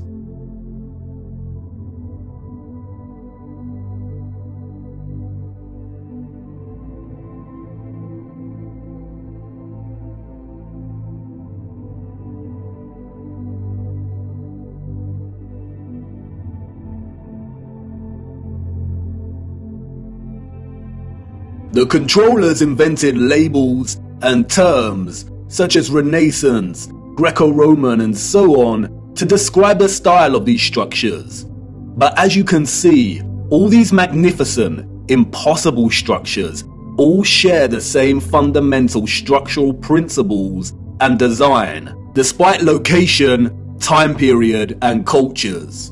And this is because they were created with the sole purpose of generating energy. And just because these structures were never used for prayer and worship does not mean they were not holy sites. The civilizations of the past had a relationship with the Source and the Holy Spirit, or the Ether, like no other. And they paid homage, reverence, and thanks to it by constructing their generators with such splendor and beauty. And not only that, but they constructed the entirety of their structures, statues, and ornamentation in reverence of this gift, in reverence of the energy production that made their way of life possible in the first place. The laurel wreath, which the satanic controllers have corrupted in their appropriation of the symbol and redesignation of it to represent Apollo and Lucifer, is in fact a toroidal coil. And we see the toroidal coil throughout the old world's infrastructure, as simultaneously having both a function and a celebration of this function. Electromagnetic coils are electrical conductors. They are used in applications where electric current interacts with a magnetic field. In devices such as generators, motors, inductors, and transformers. Most coils take the form of a toroidal coil or spiral. Wire coils are used in conjunction with a magnet to produce powerful electromagnetism. The more turns of the wire, the stronger the magnetic field. Coils generate vortexes, which in turn create an electromagnetic field. It's all one interconnected system.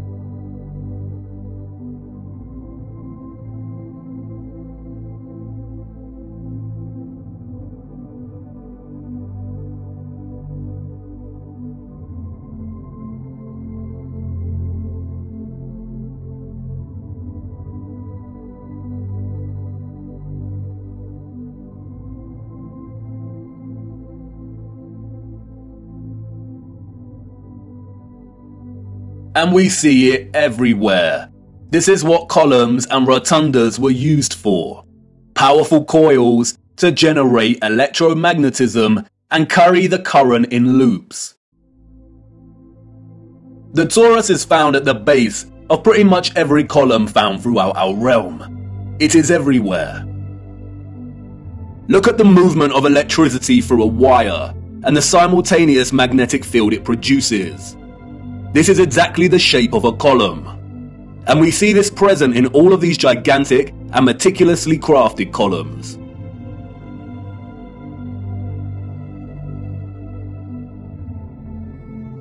This is why we see the magnetic field represented at the top of a lot of columns. It's the movement of the ions in the magnetic field.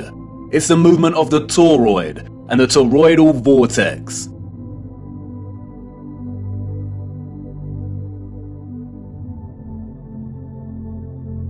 As you saw, coils of copper wire are essential in electrifying the magnet. And I know what you want to say. That's great, but the columns and other structures you are referring to are made of stone. But you see, all of these impossible structures are made from a mixture of stone and metal.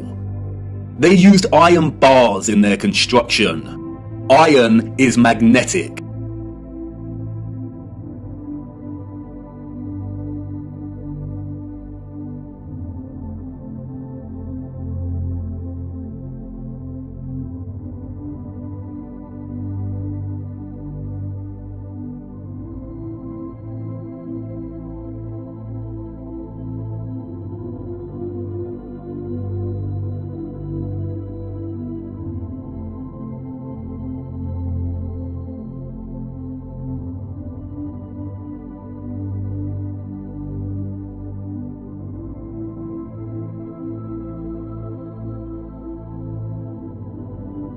These iron rods run throughout the stone infrastructure and are complemented with copper and gold roofing. Copper and gold are strong conductors of electricity. Often we find entire statues, arches, domes, and roofing made from a distinctive blue copper.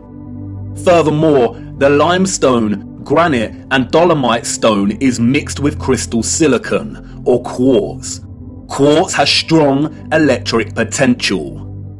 The colonnades and arches we see everywhere were at once integral components to the overall electromagnetic infrastructure, while also constructed in geometric forms that mirror the flow of electromagnetic energy, such as coil loops, horseshoe magnetic fields, and toroidal vortexes. As with everything else constructed in the old world, they were both functional and crafted as a homage to that function. A lot of ethereal energy was stored in structures constructed from red bricks and concrete. Red bricks and concrete are excellent conductors of electricity. They operated as huge capacitors or batteries. According to new research, red bricks can be converted into energy storage units that can be charged to hold electricity, like a battery, and can store energy until required for powering devices. The key to this battery-like function, inherent within red brick, is the iron oxide. The development and use of red brick is so important, and we will be returning to this subject much later in our journey. The really big red brick power stations and batteries were designated and recognizable by their white stripes, such as St Pancras Railway Station in London, and many other famous structures. We still carry this red and white stripe designation of power stations today, and it is also an indicator for the magnet. Some were constructed of blue, black, and brown with white stripes. Towers, obelisks, and small clock towers functioned as the intermediate capacitors or batteries to store, distribute, and provide energy throughout the grid. The entire flat realm Earth was connected as one whole grid, a complex interconnected system of free energy production, distribution, and consumption. And this entire grid was destabilized and deactivated somewhere between the 17th and 19th century. Power grids like this do not function on a spherical mass. Our historical ancestors knew that the Earth they walked upon was flat. This type of futuristic technological advancement is the result of a civilization knowing exactly what type of Earth they lived upon. They were not subject to the same satanic deceptions and abuses as we are. They were not raised believing they existed on a lonely globular rock spinning in the vacuum of space. The true, ethereal, electromagnetic properties of the Earth were not hidden from them. They knew there was a domed firmament above their heads. They studied it, they imitated its properties, and understood its central relationship with the entire ethereal existence of electromagnetism. They revered the magnificence of its craft, and showed utmost gratitude to the Source, to God, and the ethereal Holy Spirit for giving them everything they needed. Look. Domes.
Have you seen anything as overwhelmingly exquisite as this before?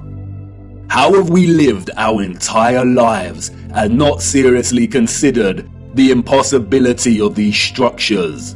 How have we lived our entire lives walking amongst the skeletons of the future long forgotten? I know this is all a lot to take in, and I know that the picture has not formed properly in your mind yet. It is hard to imagine an interconnected electromagnetic power grid of this size across the Earth. And the technical nature of electromagnetism doesn't help. And I know that you're full of questions. Who were these people or beings that built these structures? Where did they go? And why were the power grids deactivated? What about all the religious iconography and art we see inside of the cathedrals and mosques? What about all the histories and photographs we have of the construction of these structures? What about the Romans and the Greeks? What about some of the grand mosques that have been constructed in recent times? And if what you're telling me is true, then how did they distribute and store all of this energy like you say? Was it similar to our Wi-Fi and radio signals? We will get to all of these in good time. We have barely scratched the surface. But for now, it is the last question that is important. How did they distribute and store all of this energy? And in what form? For you see, our sophisticated historical ancestors did something that we, as a society, have come to neglect. They watched the water. And they watched it closely, right here on Earth and up above, beyond the firmament. Come on, let me show you.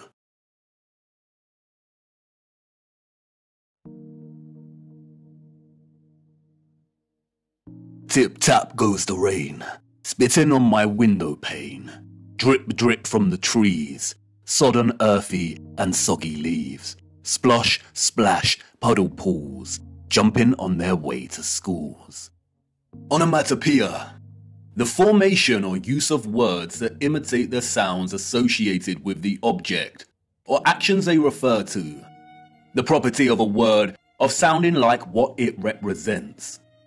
Water has many. The interdependent relationship between water and sound is so fundamental to our connection and understanding of water. The rain patters and drums, the waves roar, the brook murmurs and whispers, the puddles of mud squelch, that it is intrinsically woven into the very linguistic code of our language. Many have explored the powerful connection between sound and water. We have Masaru Emoto and his study exploring the impact of sound on the molecular structure of water. We have those that like to play around with cymatics. There is Peter Davey, a saxophone player who invented a device that boils water with sonic waves. The innovative use of sound coupled with water seems to have no end. So much so that in recent times, biologists are discovering that ultrasonic water can even treat the most resistant of infections and heal wounds at rapid pace. And in a future where electromagnetism was harnessed with the utmost innovation, water, sound and frequency had to have a major role to play. And of course it did. They wanted us to know that it did. And not just the water here on Earth. They were telling us to look up and above.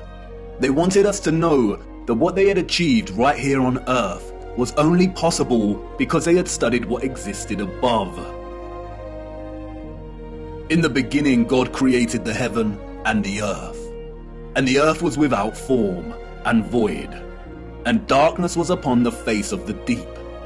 And the Spirit of God moved upon the face of the waters. And God said, "Let there be light." And there was light. And God said, "Let there be a firmament in the midst of the waters, and let it divide the waters from the waters." And God made the firmament, and divided the waters which were under the firmament from the waters which were above the firmament. And it was so. Some criticize the King James translation of the Bible for its use of the word firmament. But in the original Hebrew, the word is rakia, which translates directly as firmament. In the New International Version, it is called the vault. In the English Standard Version, it is an expanse. In the Good News Translation, it is dome. What is important, however, is that in all translations, and in the original Hebrew, the notion of the firmament or vault separating the waters above from the waters below does not change and remains consistent. There is water above our realm.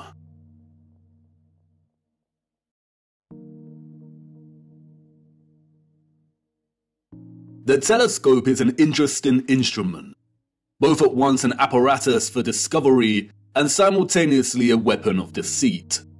There are two primary types of telescope, the refractor and the reflector. A refractor uses an objective lens, usually a convex lens, and a reflector utilizes a single or a combination of curved mirrors to reflect light and form an image. Many reflector telescopes use either a concave mirror or a parabolic mirror. This is what a reflection looks like in these mirrors. The eyes we were born with, and which we see the world through, are convex lenses. We do not witness the world through curved mirror reflections. This is Jupiter, as seen through a reflecting Newtonian telescope. And despite the slight spherical distortion caused by the reflected mirrors, this is still not what NASA has shown us. Your mind immediately sees a planet, because you have been programmed, since birth, to associate an image like this with the notion of a planet. Just in the same way you associate the moon with a ball of rock by default.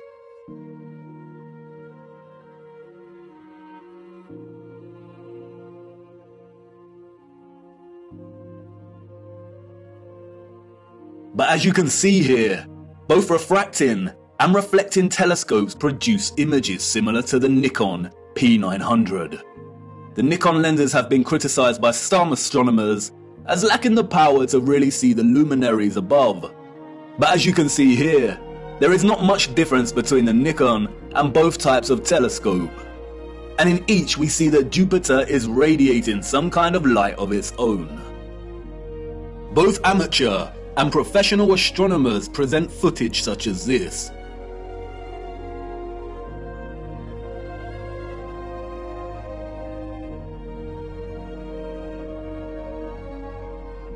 But look what happens next.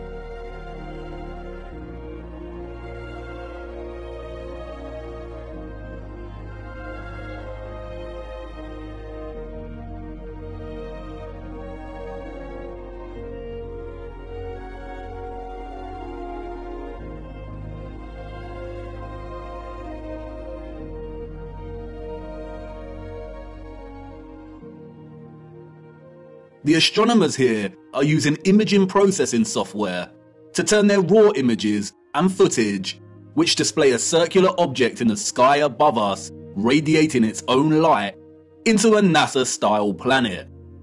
And this type of doctored, processed image is not what we see with our own eyes through these lenses. I am not saying that this is deliberate deception. Astronomy is a practice of its own. But it is very important to never confuse the highly edited images and footage we receive with reality. And it is also worth being mindful of those that are being very manipulative. They are usually the astronomers with the paid sponsorship from magazines and websites. It is also important to note that what we call planets are not actually planets. They are wandering stars, and all of the wandering stars are of a similar nature to the moon. Unlike the rest of the stars above our firmament, their course and journey above us is not fixed and consistent. Their paths deviate from the concentric paths that the rest of the stars consistently make around Polaris. And the reason for this is because they are not located within the waters beyond the firmament. They are very different, and their function is way more occult, and their significance to life here on Earth much more important than we realize. We will be returning to the true nature of the so-called planets and moon later. Back to the waters. Arcturus is one of the brightest stars in the sky. Here is Science magazine's artistic impression of the star. And now here is Arcturus as seen through a refracting telescope. There is no resemblance. What we see through this telescope footage is really similar to what we see when you zoom in on the stars above with a powerful Nikon camera. Many criticize the refracting telescope because it can produce chromatic aberration. Chromatic aberration is a failure of the lens to focus all color to the same point. The result can be purple fringing, and we see that here. Photographs can suffer from chromatic aberration. Interestingly, the Nikon does not produce the same chromatic aberration when zooming in on Arcturus. Therefore, you could say that the Nikon is actually more reliable and stable. Through both the telescopic lens and the Nikon, Arcturus is pulsing, shifting, rippling. It is dancing geometry. Many will jump up from their seats and exclaim, it's because of atmospheric distortion and light pollution. It's because Arcturus is so far away. But if it is atmospheric distortion, then why do all the stars display their own unique geometry and light patterns? They should all distort in a unified, consistent manner. It is not atmospheric distortion. The stars are pockets of sonoluminescence in the water above. They are self-illuminating, radiating their own light and frequencies in the waters above. Our own convex-lensed eyes tell us that there is some kind of water above. We see it in the stars and when rockets accidentally hit the firmament. And, like I said before, just because the so-called planets or wandering stars and the moon appear spherical does not mean they are. They are not synonymous with the stars in the water beyond. They are something else entirely. Our advanced predecessors wanted us to watch the stars. They wanted us to understand that electromagnetic vibration and frequency produce pockets of sonoluminescence in the waters above. They were pointing it out because they wanted us to know that water was the key to unlocking the real potential of electromagnetic energy. They wanted us to know that once harnessed, the ethereal electromagnetic energy could be fused with water, so it could be stored and distributed. And once produced, the water could be manipulated, enhanced, and elevated to a level of new possibilities through the use of vibration, frequency, and sound itself. Their civilization depended on the industry of what we will call the living waters. Their technological advancement enabled them to transform the entire Earth into a power grid. But this grid was only possible because of water.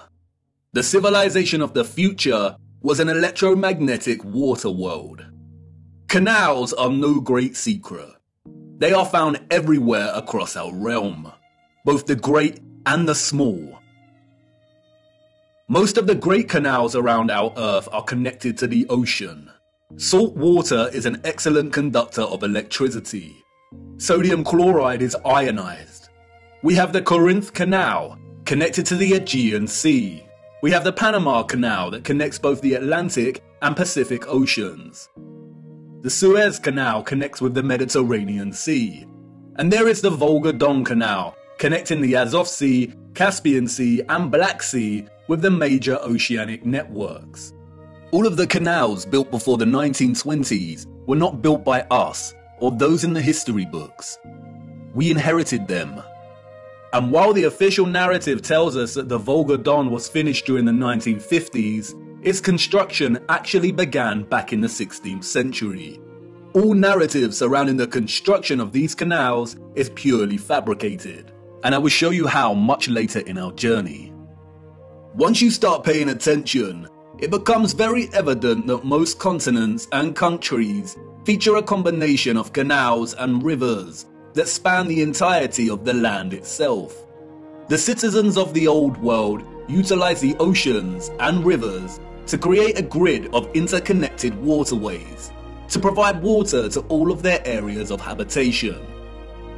In order to pass difficult sections, And keep the supply going, they would build aqueducts and viaducts. Sometimes these were constructed with the purpose of energizing the water as it passed through and into different areas, and that is why many were designed with symmetrical archivolt structures. The Romans did not build these structures. The entire infrastructure of so many cities found across our realm are designed around canal systems. Look at Amsterdam from above. The precise geometric grid lines here are not roads, they are canals, and the sole purpose was to supply water from one area to another. The water was stored and manipulated for a variety of purposes in reservoirs, water towers, pumping stations, cisterns, and other structures. The water also functioned to provide necessary balance. A complex grid of electromagnetic production, distribution, and consumption would generate a lot of heat and magnetism. Water provided not only a balance of diamagnetism, but also ensured the entire grid did not overheat. When looking at all the magnificent generators and other instruments of power from the old world, we can always find water nearby, or the remains of water storage. Sometimes this is hidden primarily underground. Many do not realise that many so-called Victorian cisterns and reservoirs run very far under a lot of our cities, and other times it is a central characteristic feature of these structures. An example of which is what the controllers have redesignated as castle moats. The electromagnetic water grid was not just an energized version of what we are already familiar with in our cities and towns. It was much, much, much more. It was way more magnificent, impressive, and futuristic than we could even imagine. The grid was connected to central, bigger power stations, or what is more appropriately termed star stations. Sometimes these were isolated stations, and other times they comprised entire cities. We are going to have to fly to a higher altitude for this. I need to show you. Hold on tight now and keep your eyes open. Look.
The sole existence, let alone construction, of these star structures is almost beyond our comprehension. As you saw, they are found everywhere across our realm, with undeviating geometric consistency.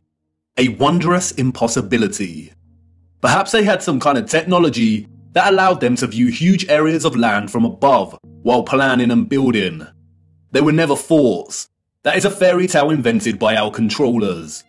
The stunning geometric precision and symmetry of the star structures would most likely have functioned to enhance the power of the generators and to etherize the water, or turn the water into living, energized water. We can see from comparing some of these ruined sites, and some left a little more intact, that water would have been present throughout the structure.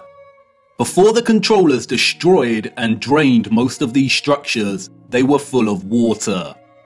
They were connected to rivers and canals and the oceans. They were a key component of the entire power grid.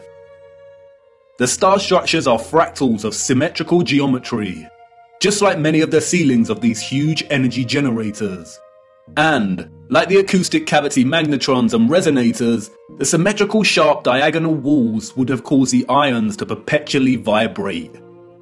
Old plans and illustrations, which have no doubt been edited or manipulated in some way or another, offer suggestion as to how complex, integrated, and essential the star geometry was to the entire grid. Look at Paris here. It isn't obvious at first glance, but upon closer inspection, we come to realize that the entirety of Paris was itself a star station, or a star city. And like with everything else constructed in the old world, these structures were at once functional and a celebration of the source of their innovation. Look closer at the star geometry here. Can you see the resemblance? The snowflake. Do you remember what happened in Masaru Emoto's experiment on water? Ethereal vibration expressing itself through water's molecular structure. Those of the old world had perfected this science. They knew the key to releasing electromagnetism's potential was through sound and water. Just imagine what they were able to achieve. Sound, vibration, and frequency was just as integral to the success of their technology as water was. Those of the old world did not hide their adoration for sound. Traces of this love for sound are everywhere.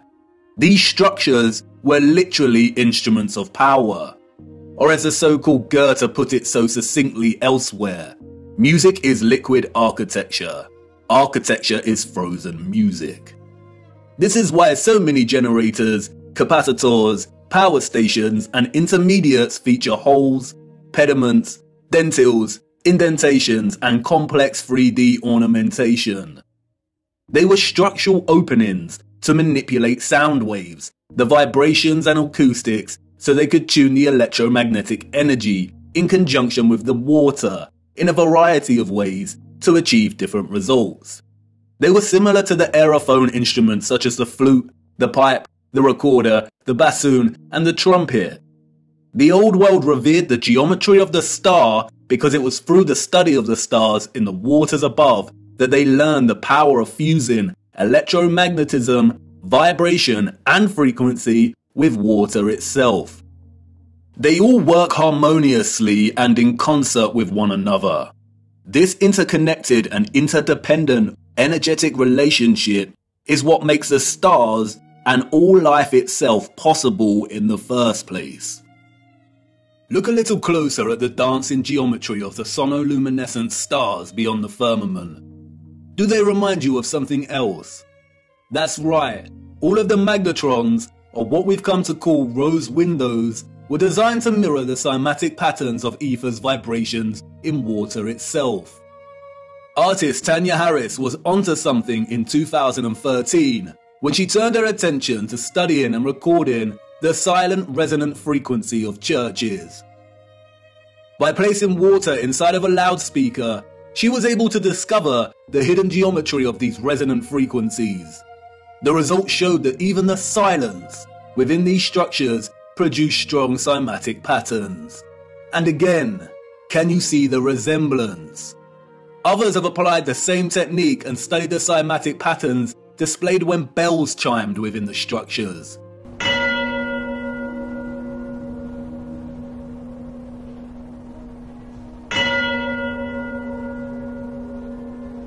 Look at the patterns. Magnetrons. This is why so many magnificent rose windows resemble cymatic patterns so closely. This is why they look like the petrified pulsations of a star. The entire ceilings of many cathedrals also mirror this sacred cymatic geometry. This is why so many of the structures contain huge bells and chiming clocks. The tolling bells would emit powerful vibrations and frequencies and influence an entire area's water supply. The sound would influence the molecular structure of the water, which was then used for a variety of purposes. And that's not all. Many of these structures also housed another wonder of the world, the king of sound, the organ. Have you ever stopped to look at some of the great organs before? These were not constructed by ordinary people in the 19th, 18th, 17th and 16th centuries. Like the structures they reside in, they are a marvel of elegance and majesty. The most powerful sound instrument in the world. The specific organ sound waves of low and high frequencies would no doubt have enabled those of the old world to manipulate the ethereal energy in ways they saw fit.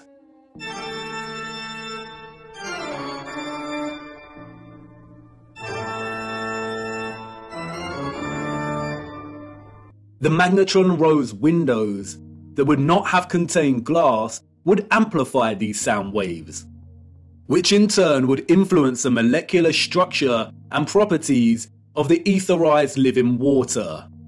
Organs would have had multiple uses, perhaps providing entire towns with specific resonant frequencies for good health and prosperity. The specific functions of the organ have been deliberately hidden and withheld from our knowledge. Interestingly, the official history states that the first organs of the world were water organs, in which the power source pushing the air is derived by water from a natural source or by a manual pump. No doubt a deceptive half-truth disguising the instrument's true interaction with water. And like I said before, most of these structures had areas nearby to store and hold large quantities of water. Many of the structures feature underground cavities or huge cisterns, some of which have been drained and some kept intact. Sometimes the cistern was located apart from and outside of the structure. The controllers have redesignated many of these areas as Roman baths. That's why Bath Cathedral in England is located right next to the Roman baths. The water was also stored in red brick power stations, capacitors, or water towers.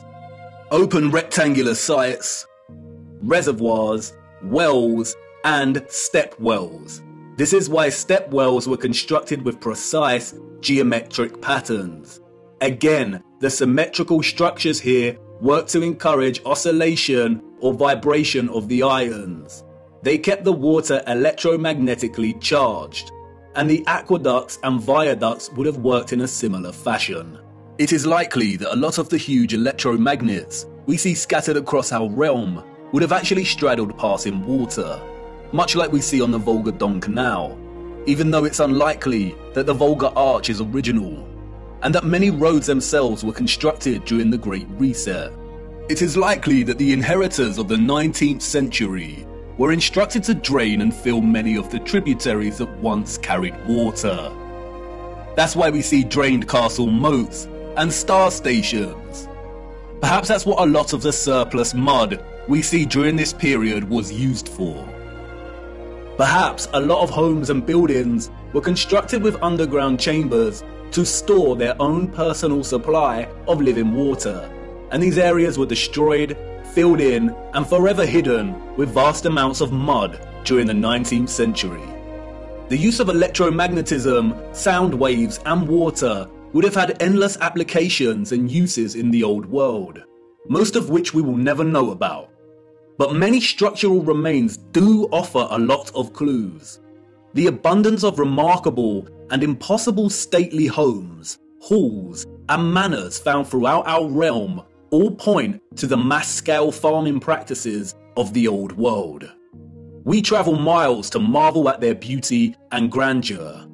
But more impressive than the structures themselves are their gardens and water gardens. We have the Palace of Versailles, Schwetzingen Palace, the Royal Palace of Caserta, Nymphenburg Palace, Herrenhausen Palace. Even today, they still retain much of their splendour and brilliance. But it's when we look at some of the old plans of these areas that we realise just how otherworldly these sites were. They were never constructed to house the elite. They were the farms of old. Look at the gardens. They are cymatic gardens.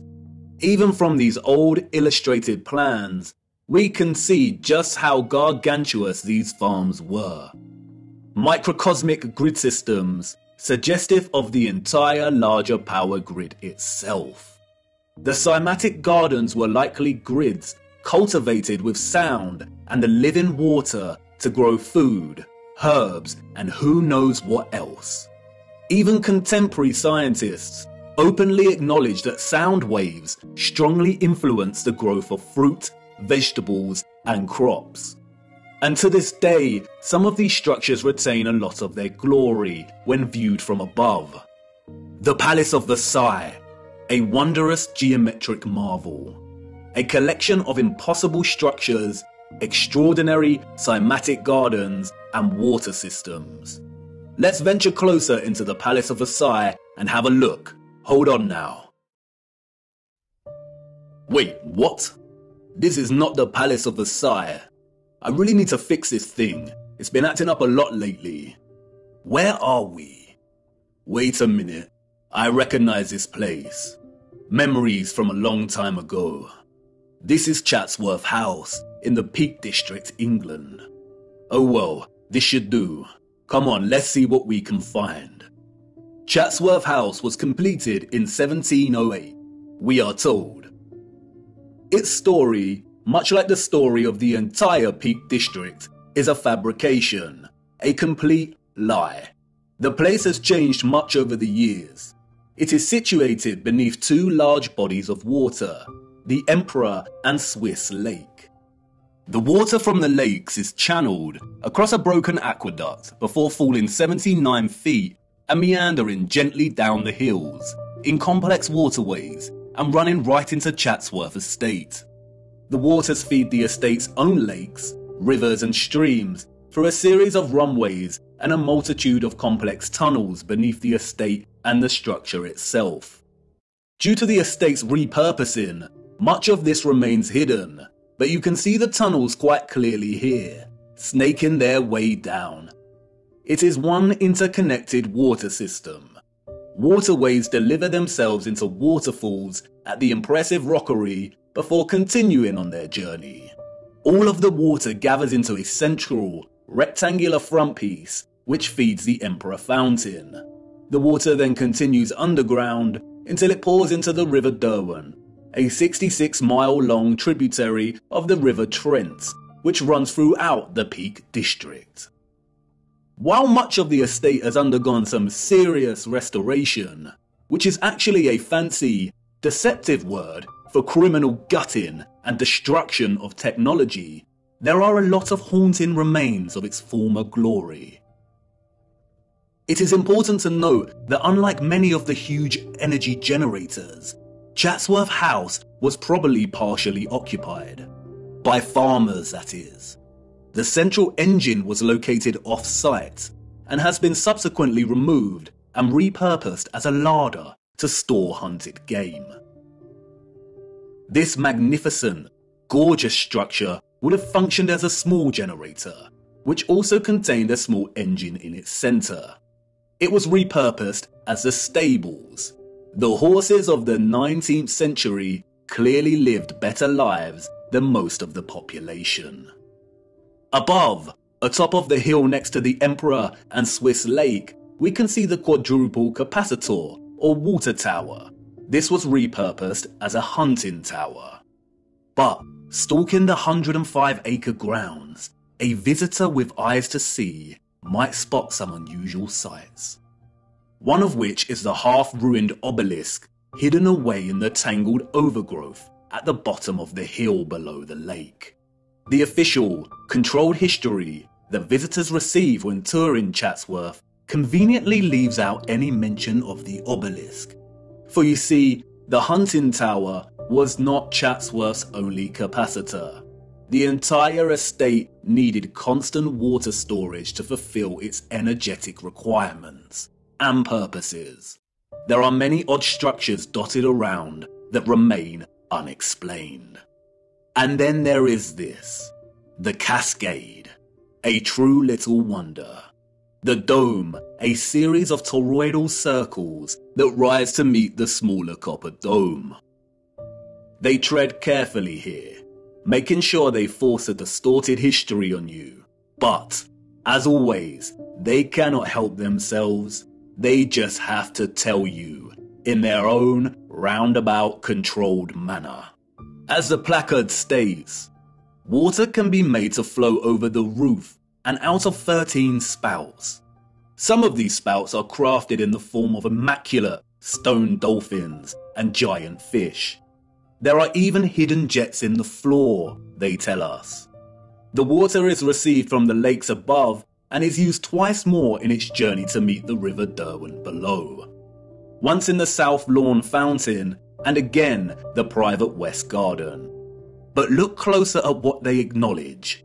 Each step of the cascade is different from the one below and above it to vary the sound of the falling water.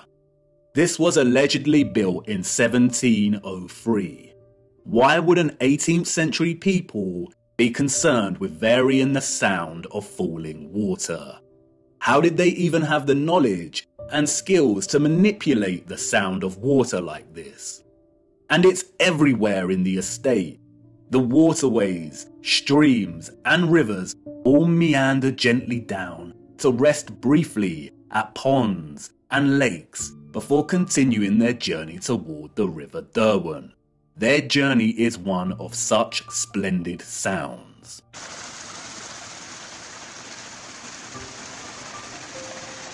As you begin to traverse the labyrinthine passages of our corrupted history, you will inevitably meet the lithographs, renderings, engravings, illustrations and paintings. How easy it is to lie when there is no photographic or visual evidence, just artistic interpretation. We would never accept illustrations as reliable sources of information today, so why do we accept them as historically accurate? And while these are not to be trusted, devoting some time to browsing their particulars can yield some interesting insights. For instance, the fountain here looks wildly out of proportion. Did it used to jet water more powerfully? And some would claim artistic exaggeration. But if you dig a little deeper, you come to learn that the original Emperor fountain, constructed in 1843, was able to jet water at a height of 296 feet. What? How? This is the 19th century we're talking about. And like I said, they cannot help themselves. Even Wikipedia states that the water power of the fountain found a practical use in generating Chatsworth's electricity. There it is, barely hidden in plain sight. And as we continue browsing these little illustrations, we stumble across it. An old engraving of Chatsworth from above. Look at the size of this. Cymatic Gardens. Rows and rows of crops. Large bodies of water that are no longer there. And again, many would claim artistic exaggeration, the unreliability and inaccuracy of illustrations, and rightly so. But when we look at Chatsworth from above on Google Earth, what is this we find? Shadows on the ground across from the river? No, these are the markings of old infrastructure that was torn down. The markings suggest there was once a bridge here, a bridge we see in the illustration.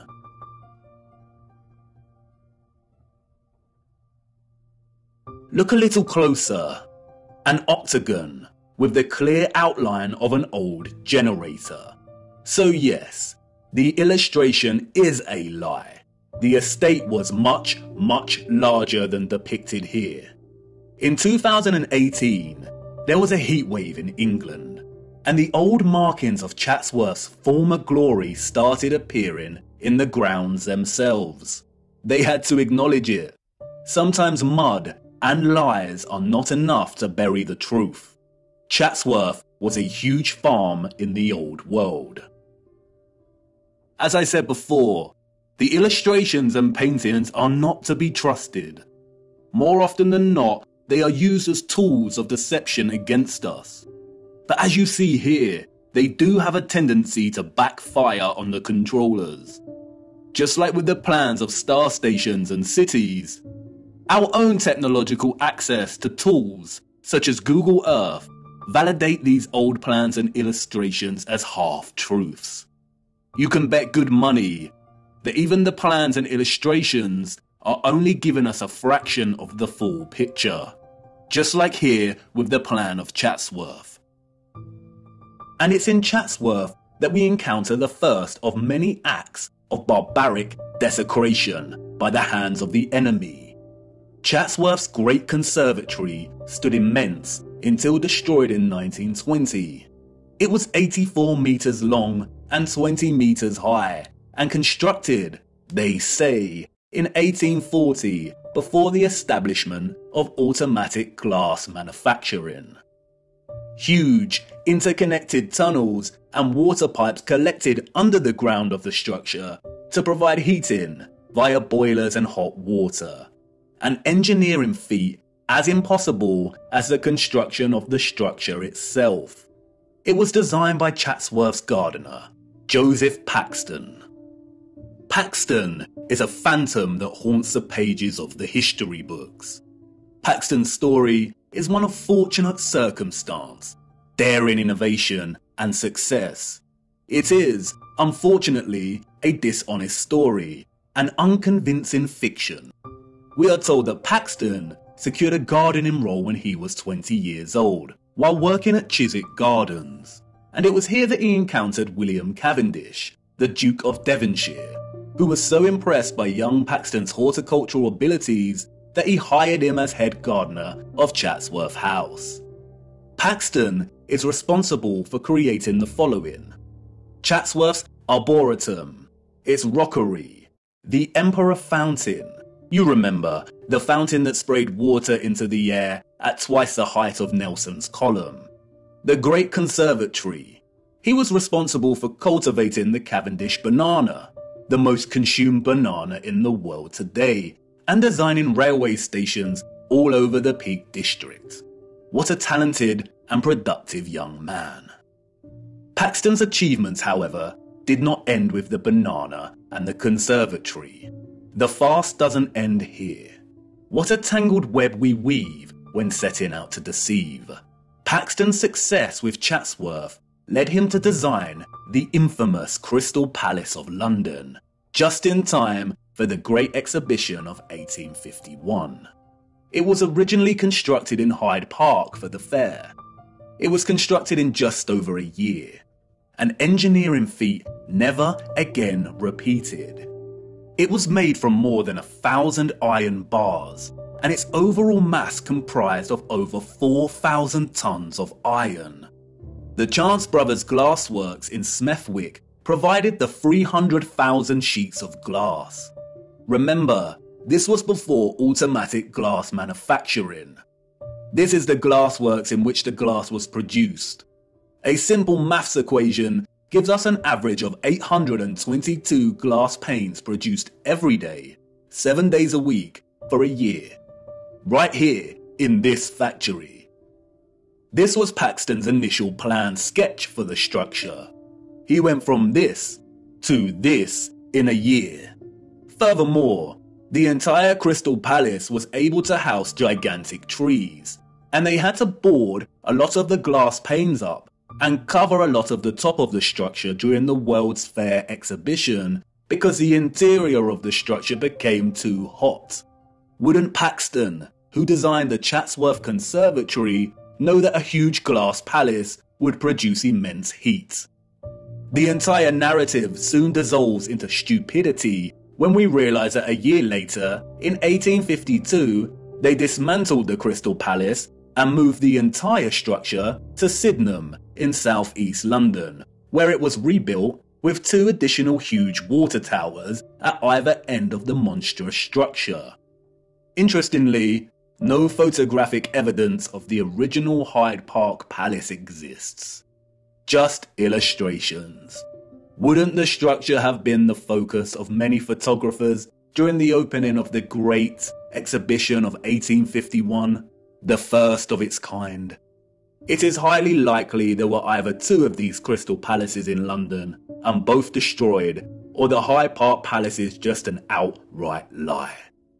Interestingly, a few years after its relocation to Sydenham, this map of the palace was produced, all designed at the hand of our genius gardener.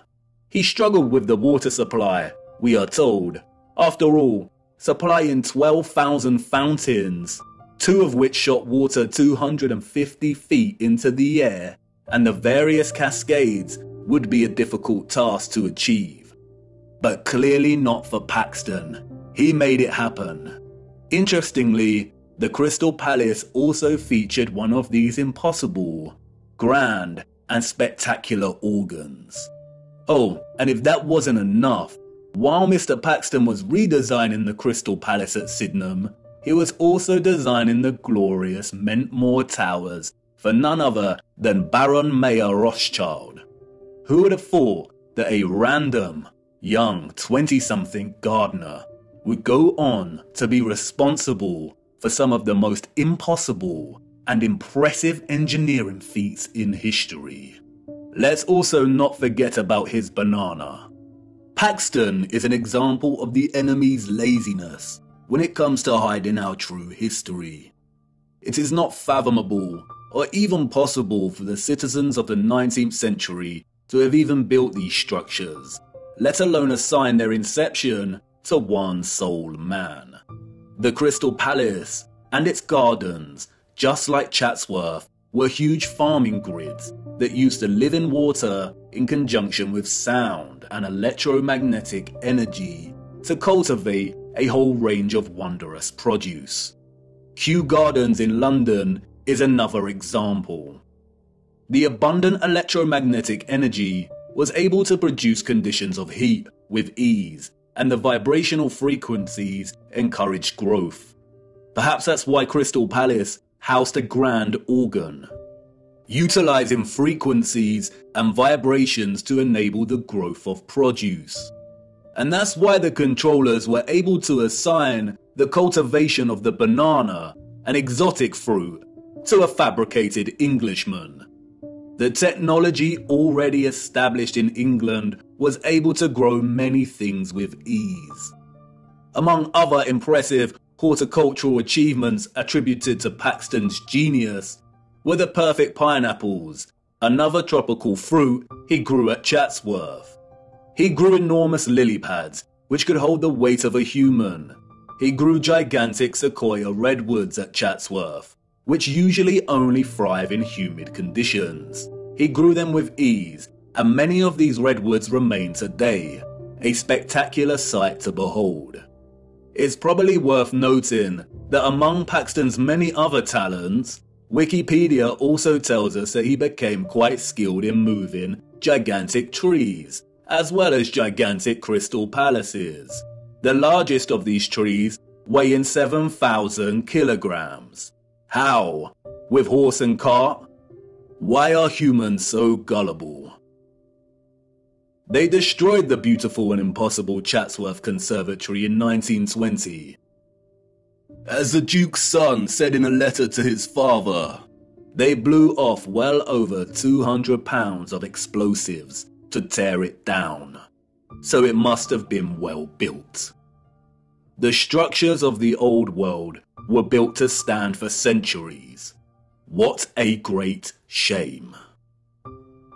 The lies surrounding the Peak District do not end with Paxton. The entire national park was one gigantic interconnected electromagnetic water system of the old world. It was most likely one of Britain's primary suppliers of farming goods. The national park boasts one of the largest collections of stately homes, halls and manors, all of which would have functioned as huge farms. It was also a regional retreat that specialised in healing. Yes, that's right, healing. The Peak District is home to two large towns, Matlock and Buxton. Buxton is famous for its bottled water, and Matlock is renowned for its historical baths.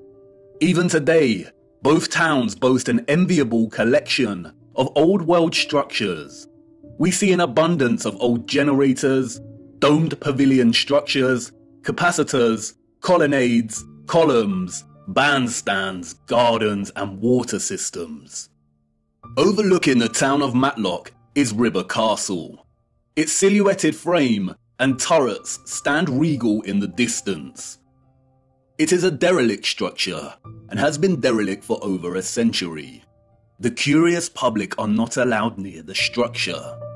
They tell us it was built very quickly by a Mr. John Smedley. Smedley was, we are told, an industrialist. By the 1850s, he had become the driving force behind Matlock's hydropathic industry. Hydropathy is the practice of healing and curing diseases through the use of water. The official narrative states that Smedley built Smedley's Hydro, which sits on Smedley Street in Matlock. It is now a government council building. Smedley's Hydro was just one of the hydropathies in the region. At one point, we are told, there were over 20 hydropathic establishments in the region. Just look at these structures. Smedley did not build the Hydro. Its structure, an immense water tower, evades his capabilities and the capabilities of all the 19th century citizens. The citizens of the 19th century Peak District inherited all of this infrastructure, and the controllers of our realm knew that they needed to squash any possibility of it being used for its original intended purposes, or for any of the inheritors to discover the truth. It was just too obvious, and soon someone amongst the crowd might start putting two and two together. So they did what they do best and employed a puppet. But unlike Paxton, who was able to achieve fame and fortune for taking all of the credit, Smedley had a different role to play. A role that many puppets in our society today still play. His mission was to carefully control the introduction of hydropathy, only for it to be declared primitive or fraudulent, and then subsequently buried and eradicated as a serious practice. His story is a very similar story to another enemy puppet that has gained a lot more attention over the years. I too once fell for the lies surrounding this man's story. The hydropathies were able to accommodate hundreds of patients, and they were tremendously successful in curing a whole host of diseases and issues, ranging from inflammation and bilious attacks to paralysis, rheumatism, and fevers. This was conducted through an array of different bathing techniques, applying dripping sheets as bandages, and fusing electricity, sound waves, and water. There were, as one newspaper reported, electric bells throughout the buildings. No doubt the actual potential of hydropathy was never fully expressed in Smedley's array of hydros, but they nonetheless helped people tremendously. And they were a huge success, so the controllers temporarily profited financially. The hydros healed and increased the well-being of people through water and its fusion with sound, vibration, frequency, and electricity. Look at the electric treatment menu from one of the old brochures. Options for high-powered parabolic reflector, electric ionization, and high-frequency treatment. Smedley also demonstrated the ability of etherized water to heat entire rooms in a profound way. The fernery at the hydro had a water heating system built into its walls and always maintained a constant temperature of 65 degrees, even when the room was filled with a crowd of 350 or so visitors. The temperature never deviated. How was this kind of technology available in the 19th century, and yet today we do not have access to this kind of sophisticated heating? Historians and journalists of the time would deliberately smear Smedley, casting hydropathy as pseudoscience, comparable with homeopathy. Smedley had many battles with the burgeoning medical industry, and after his death, the hydros were purchased and the structural alterations began. Like Tesla, Smedley played his role and successfully introduced the science of the old world to have it debunked, tarnished, and sidelined forever. Hydropathy today is regarded as nothing more than a relaxing spa venture. All of its original applications of frequency and electricity have been eradicated from the practice. Smedley's role-playing allowed the controllers to justify the entire water grid system of the Peak District, successfully preventing the current 19th century and further subsequent generations from questioning its presence. The remains of the grid today are so evident. You can sit and relax to the soothing sound of water falling over the turreted regal Derwent Reservoir, which connects the entire region through its branching rivers and canals. You can stroll around shopping inside of old power stations and at old pumping stations. And in every area of the region, there are wonders waiting to be discovered. Not only in the larger towns do we find old fountains that once provided the living waters, but also in the remote villages. Tucked away, we find an old dry fountain. Look, the Lord's gift, a bittersweet joy to behold. The citizens of the old world unlocked the power of electromagnetic water by studying the stars above in the firmament. The stars above taught them that the key to manipulating the ethereal energy they harnessed from the ionosphere was through water, sound waves, vibration, and frequency. They honored this gift by constructing domes, by crafting star cities, cymatic magnetrons, and praising the Lord and Holy Spirit for the living waters they received in return. They understood the firmament as both scientists and disciples. Viewer, I am hoping the picture is starting to become clearer in your mind, and you will inevitably start to see things in a different light when pondering all of these impossible structures. It is not a coincidence that some structures like the Colosseum are also referred to as amphitheaters. Have you seen them from above? They look like speakers. Amphitheater is an interesting word. An amp is a unit of electric current, and an amplifier is a device that increases signal, especially microwaves and audio. And no doubt you will start to put two and two together in terms of some of the inventions that we were allowed to play around with before they were discarded as antique in their efficiency. But time is of the essence. We could ponder examples of the old world's electromagnetic water grid system for hours, but I encourage you to get out and hunt down these structures yourself and to document them in your own time. We have to move on. We need to start... Wait, what? You want to know if these came from the old world? Yes, they did. And they are extremely important. The inevitable ticking of the clock. A deeply unsettling instrument, but unavoidable.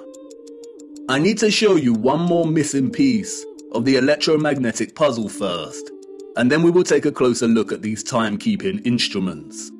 Come on, let's keep moving.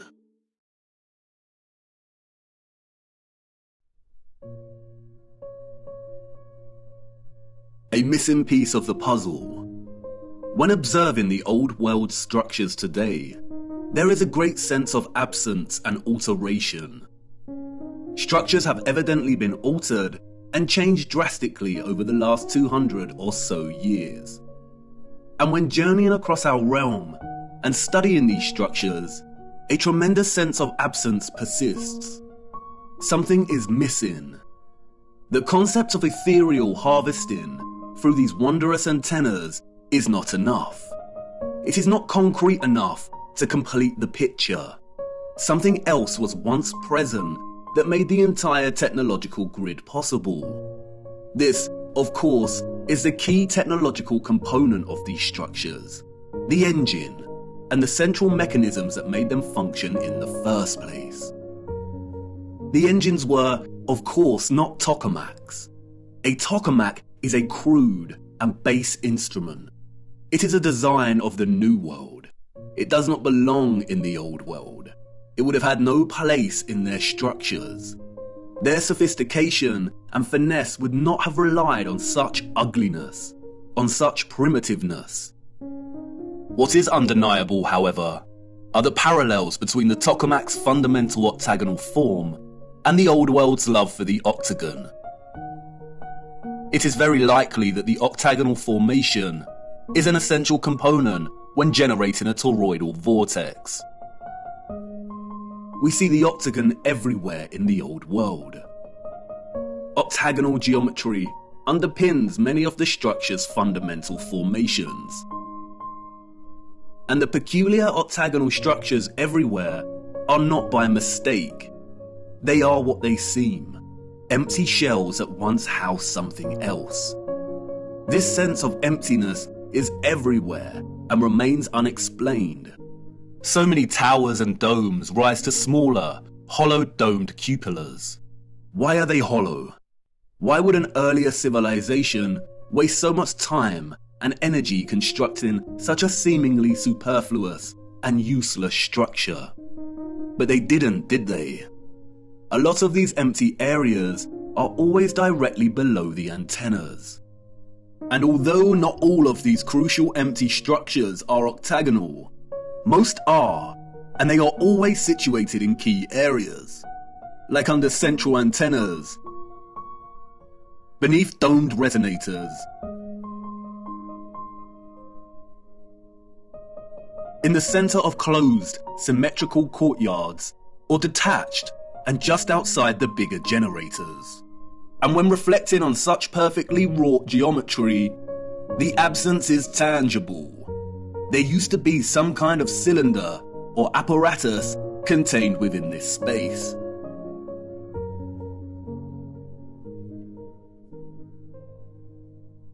Furthermore, we also find various historical relics that closely resemble the Old World structural style. In these relics, we see that empty cylinders or vessels are an integral part of the object. Could these be miniature functional objects that mirror the form of the larger empty spaces we see in the Old World structures? Perhaps a kind of micro household object that enabled access to the wider power grid's energy production? Did the larger structures themselves contain similar cylinders within? In many old photographs, the cupolas and octagonal spaces are already emptied.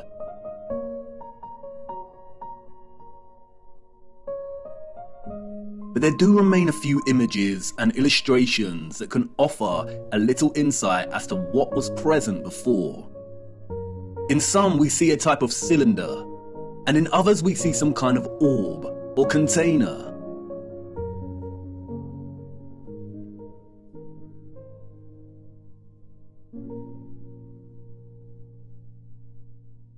Due to the lack of images, it is hard to present a consistent finding. And so much has been altered, and in ways that are almost impossible to recognize. For instance, this is an 1880 illustration of the so-called completion of Cologne Cathedral. It focuses on the top of one of these spires. The wooden boards here are scaffolding. As you can see, the tops of these spires open, revealing some kind of cylinder. This is a model of the area of the spire that we see in the illustration. It was put outside of the cathedral to give tourists an idea as to just how large these spires are. An impossibility for citizens of the 19th century. The men in this illustration are not completing the final spire of the cathedral. They are removing whatever existed in the container at its apex. And it begs the question as to how many other aspects and features of these structures open in similar ways. And why do they open? What did they contain? Interestingly, it is the esoteric and occult that provide some clues. Alchemy was an arcane natural philosophy or proto-scientific tradition. Its central focus was chrysopia, or the transmutation of base metals into noble metals.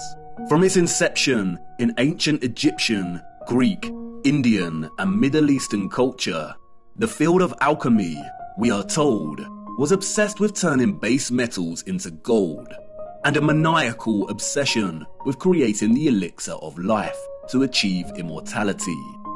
We have all heard of the medieval Nicholas Flamel and the Philosopher's Stone.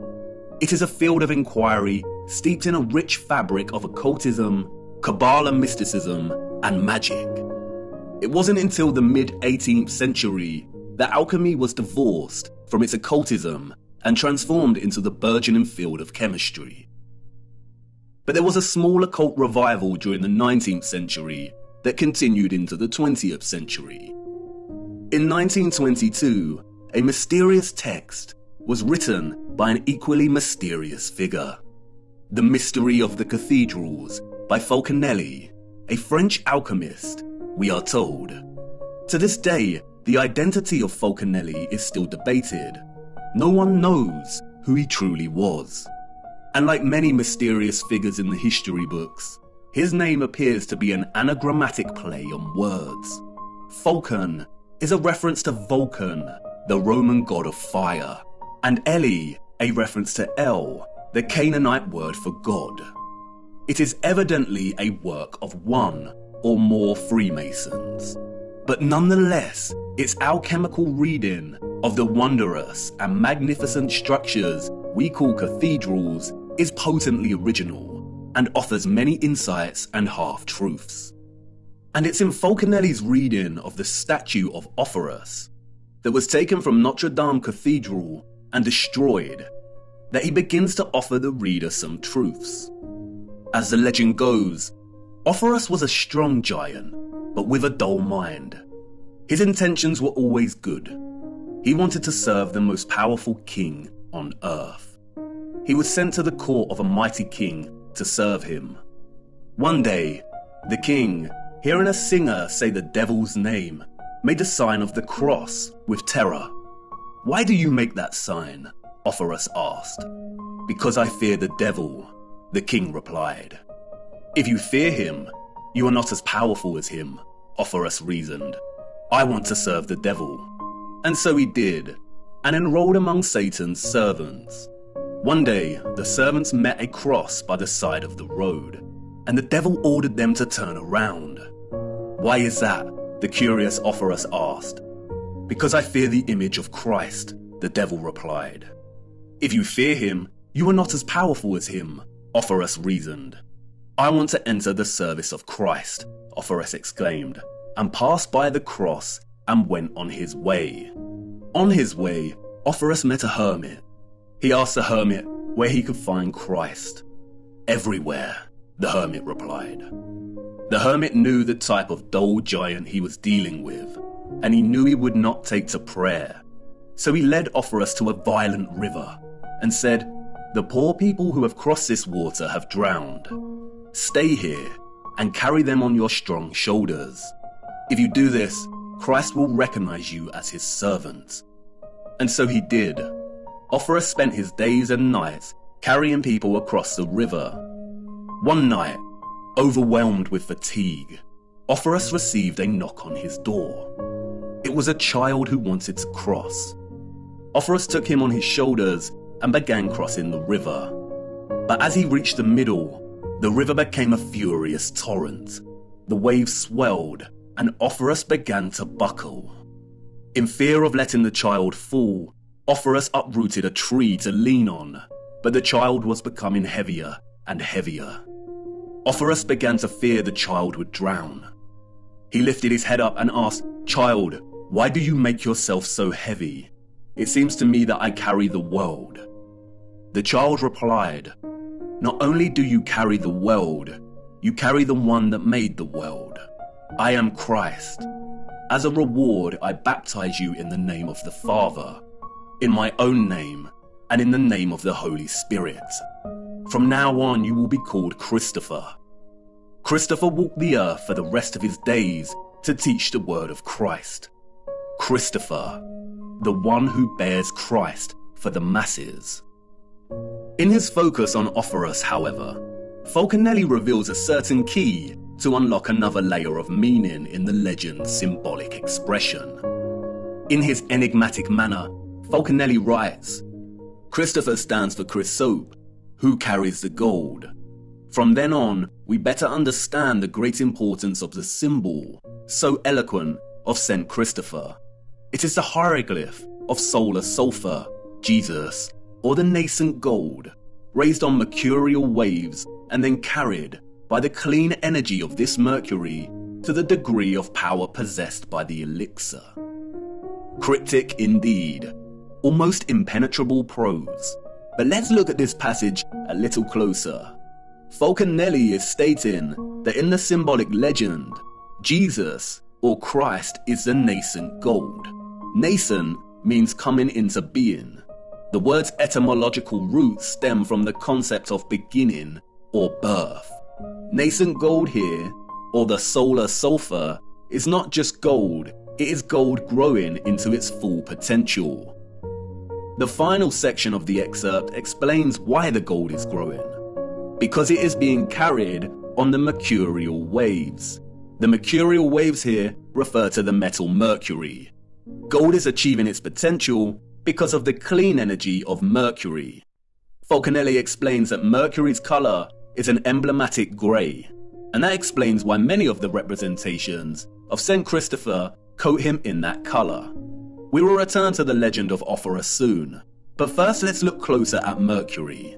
Mercury is of the utmost importance when it comes to understanding not only the mechanics behind the old world's technology, but also in understanding our own contemporary time in which we find ourselves traversing the enigmatic landscape of symbols that have shaped our understanding of history and our place in it. The symbol here represents the element hydrogyros. Its literal translation from the Greek means silver water. Hydrogyros has many names. It was also called quicksilver. Today it is referred to as mercury. The alchemical symbol is precisely the same symbol used in classical astrology to represent the so-called planet Mercury. Pure or native mercury is an extremely rare element in the Earth's crust. It's primarily retrieved from cinnabar, a bright scarlet or red pigmented form of mercury sulfide. Cinnabar is the most common source ore for refining mercury. Both Wikipedia and World Atlas tell us that mercury is the 66th most abundant element in Earth's crust. In its pure state, mercury is a silver-like liquid. It is the only metal that is liquid at standard temperature and pressure. It has a freezing point of -38.83 degrees and a boiling point of 356.73 degrees. It is an excellent conductor of electricity. Its uses are primarily electrical based. It has a primary role in fluorescent lighting. Its other uses include thermometers and dental amalgams. Mercury dissolves all metals, including gold and silver, to form amalgams. The only exception is iron. It is also used in vaccines. Governmental, medical, and pharmaceutical industries declared mercury toxic in the early 21st century, gradually phasing out its use in medicine and leading some countries to completely ban the element. In some countries, it is illegal to trade mercury. Before this, Mercury was a staple in certain traditional medical treatments, such as the traditional Chinese medicine. And while I do not dispute mercury's potential toxicity when injected into the body, the concerns surrounding its hazardous potential are largely overblown. All metals, especially when injected and taken in excess, are toxic. High iron, copper, zinc, and aluminium levels in the body contribute towards a whole host of disease, arguably more so than mercury. And yet the governments of our world have not banned aluminium foil. They have not stopped fortifying grains with iron oxide, and zinc and copper supplements are available to purchase with ease and without constraint on the value of dosage a person can expose themselves to with such supplements. Could there be other undisclosed reasons for demonizing and restricting mercury? Let's look a little closer at this extraordinary element's electromagnetic potential.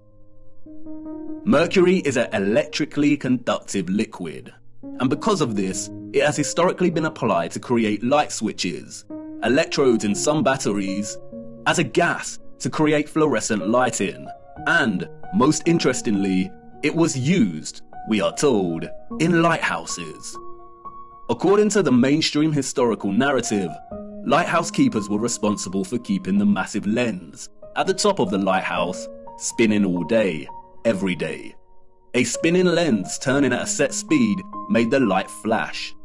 They usually achieve this by setting the lens on wheels or bearings attached to clockworks that the keeper would periodically wind. In the late 19th century, some keepers, sick to death with having to keep winding the clockwork, began floating their lenses in liquid mercury. The lens's metal base spun more easily in the mercury, which helped the light rotate faster with less frequent winding. It is a practice still in use in some lighthouses today. It is evident from its structure that the lighthouse's sole function was not just to light the way for ships. It was either one of its functions among many others, or just an inherited act of repurposement.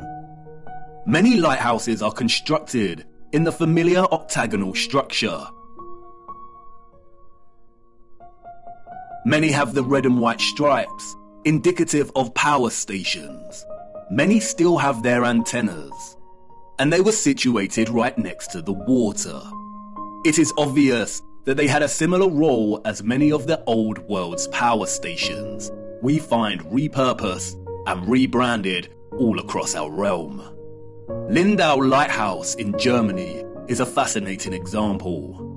We see all the familiar dentils and holes, suggestive of vibration and frequency manipulation. We see the octagonal cupola.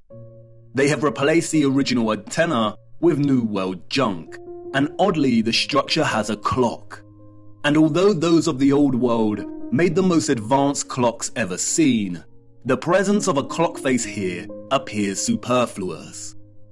Perhaps the abundance of clock faces we see on so many of the old world structures and towers are actually repurposed steam gauges that used to be present to measure the pressure of the energetic water.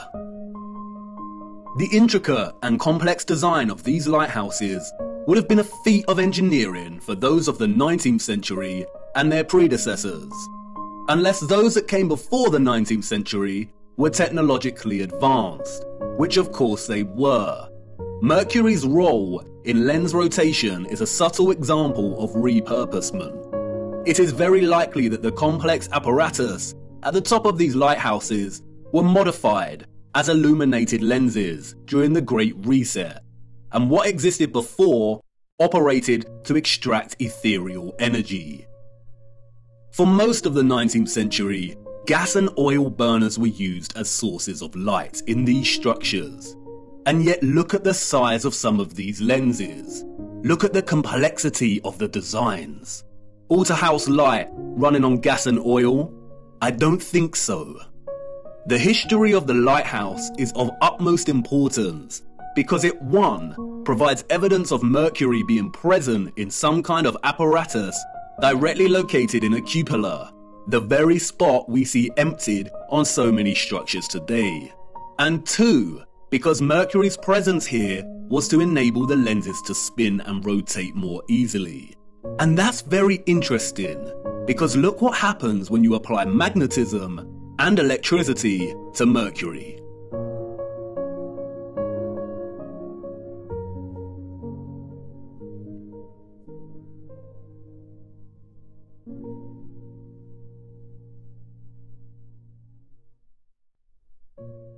It rotates and creates a vortex, either clockwise or anti-clockwise, depending on the application of the current. A vortex, as you know, is an integral expression of a toroidal field. There are three main types of vortexes: electrical, magnetic, and electromagnetic. In addition to Mercury's electromagnetic potential and its susceptibility to form a vortex when under the influence of current, the silver water also has another unrecognized application. Look.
No wonder Mercury is demonized and illegal. As you can see, Mercury is able to provide even a homemade television antenna with the ability to convert radio frequency alternating currents to extract a television signal. Antennas can be designed to transmit and receive electromagnetic waves in all directions equally. And you could hypothesize that the orbs on the old world's antennas contained mercury. But again, it is no secret that mercury amalgamates with gold and other metals. An amalgam is an alloy of mercury and another metal. Mercury strongly amalgamates with gold, copper, silver, and many other metals. The only common exception is iron. The orbs could not have contained mercury because, as you saw, mercury would have scavenged the gold, silver, and copper and amalgamated with the metals. We do not see any evidence of that here. They function strictly as aerial antennas. But if all of these structures contain some type of engine or apparatus, similar to the Fresnel lenses we see in lighthouses, with mercury continually forming a vortex, then we would have a setup that enabled the antennas to extract ethereal energy and transmit strong electromagnetic signals. Just as Falconelli reveals in his reading of St. Christopher, it was the mercury that enabled the gold to achieve its potential. It is highly likely that the absent cylinders, vessels, and containers that were removed from these structures, and which were usually present within the octagonal geometric structures, contained mercury. And it raises the question, if some lighthouses are still running their lenses off of mercury today, wouldn't they still extract ethereal energy? No, they would not. And once again, Falconelli tells us why, as Falconelli states elsewhere in The Mystery of the Cathedrals. The dissolution of sulfur, or in other words, its absorption by mercury, provided the pretext for very different emblems. But the resulting body, homogeneous and perfectly prepared, retains the name philosophical mercury. It is the first-class matter, or compound, which requires only a gradual cooking process to transform itself first into red sulfur, then into elixir, and then, in the third time, into the universal medicine. As Falconelli makes clear, transforming pure mercury into a red, sulfurous state is the first step. And as mentioned previously, cinnabar, or mercury sulfide, is red.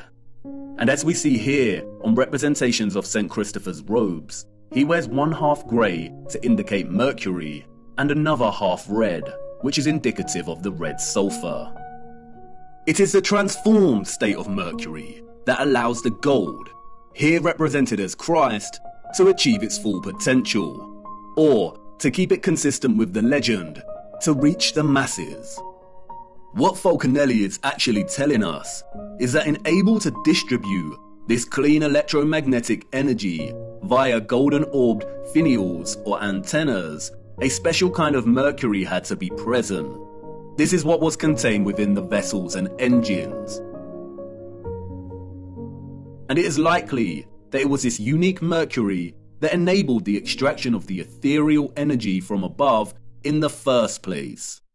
Perhaps it is just a coincidence, if you believe in such a thing, but it is interesting that many of the smaller vessel-like relics we see have markings inside the containers that are red, perhaps a homage to the substance they once contained. Now I know what you want to say. Come on, you are turning a molehill into a mountain. You're basing this off a few passages from the ramblings of a Masonic deceiver. How do we really know that those of the old world were the alchemists of old, and that mercury was central to their advanced technology? Bear with me, I will expose this so-called Falconelli for the Masonic deceiver he is further down the line. But, like I said before, there are many half-truths here that we can extract, and you must ask, why this cryptic text about the mystery of the cathedrals focuses primarily on explaining the structures and their symbolism in alchemical terms. For you see, St. Christopher is not the only symbolic expression of Mercury and gold's relationship. Like with their adoration of sound and water, the old world expressed this alchemical relationship in many symbols. In fact, the symbols were so prevalent that the enemy had to appropriate them and use them as weapons of control and deceit, otherwise the great reset of the 19th century would have failed.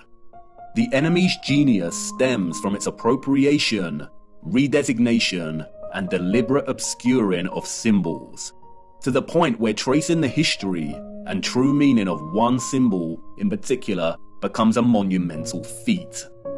The abundance of lions and eagles we see throughout the old world, primarily in the form of statues, relates to the elements of gold and mercury.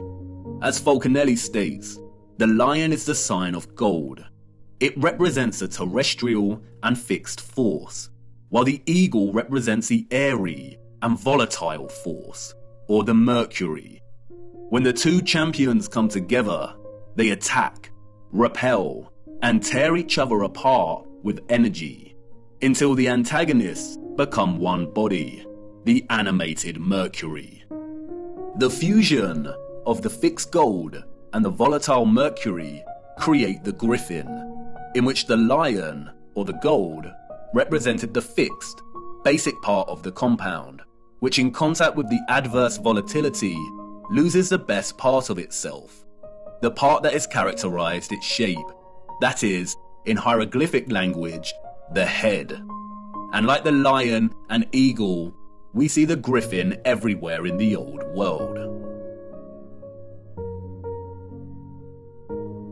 Like St. Christopher, the griffin is symbolic of the alchemical concoction and combination of mercury and gold that powered the old world's technology. The symbolic association of animals and beasts with alchemy has been eradicated from history, primarily due to the appropriation of these animals as heraldic symbols of royalty and nobility. These are the animals that adorn national imperial seals, as we see attributed to the Roman Empire, the British Imperial Empire, the United States, and so on. an act of post-colonial domination over the old world, the appropriation of its symbolism and eradication of its history through falsified narrative. Furthermore, the chemical, alchemical, and cosmological symbol used to represent Mercury is immediately recognizable for its conflation of two of the most widely used symbols throughout history and culture. That is, the cross and the crescent moon. It is openly acknowledged that at one point, all religious symbolism predated its current religious use and application, and belonged to another culture and represented something different during different historical eras. But just because this is openly declared does not mean it makes any sense. Were our historical ancestors, and their own historical ancestors, really that uninspired that they needed to recycle already established symbols, or are we not being told the truth once again? The conflation of Christian and Islamic symbolism and culture is so prevalent across our realm that upon closer inspection, it begins to appear quite absurd.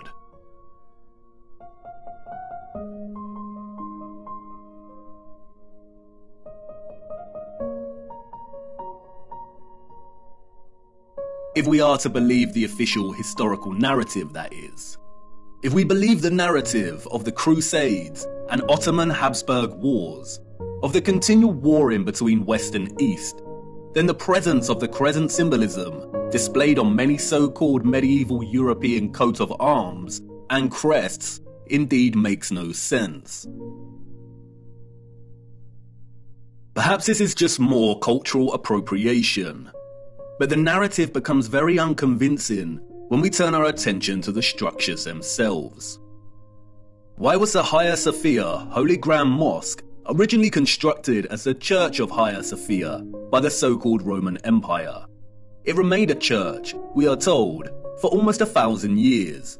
Its 4 minarets were constructed after the Ottoman Empire took the region. But look at its original design. It does not resemble a traditional cathedral whatsoever. And we see this over and over again.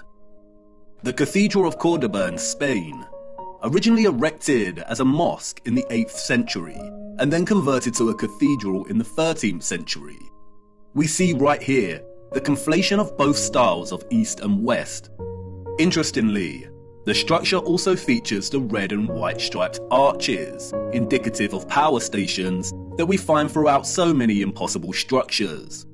And even without their unconvincing narratives of structures passing between cultures, we still see the presence of both styles in many structures that do not have this narrative attached to them. St. Mark's Basilica and the Doge's Palace in Venice look extremely Eastern, as does the Brighton Pavilion in England. These structures were impossible for all of those, East and West, in the official narrative, unless they had advanced technology, which the narrative tells us they did not.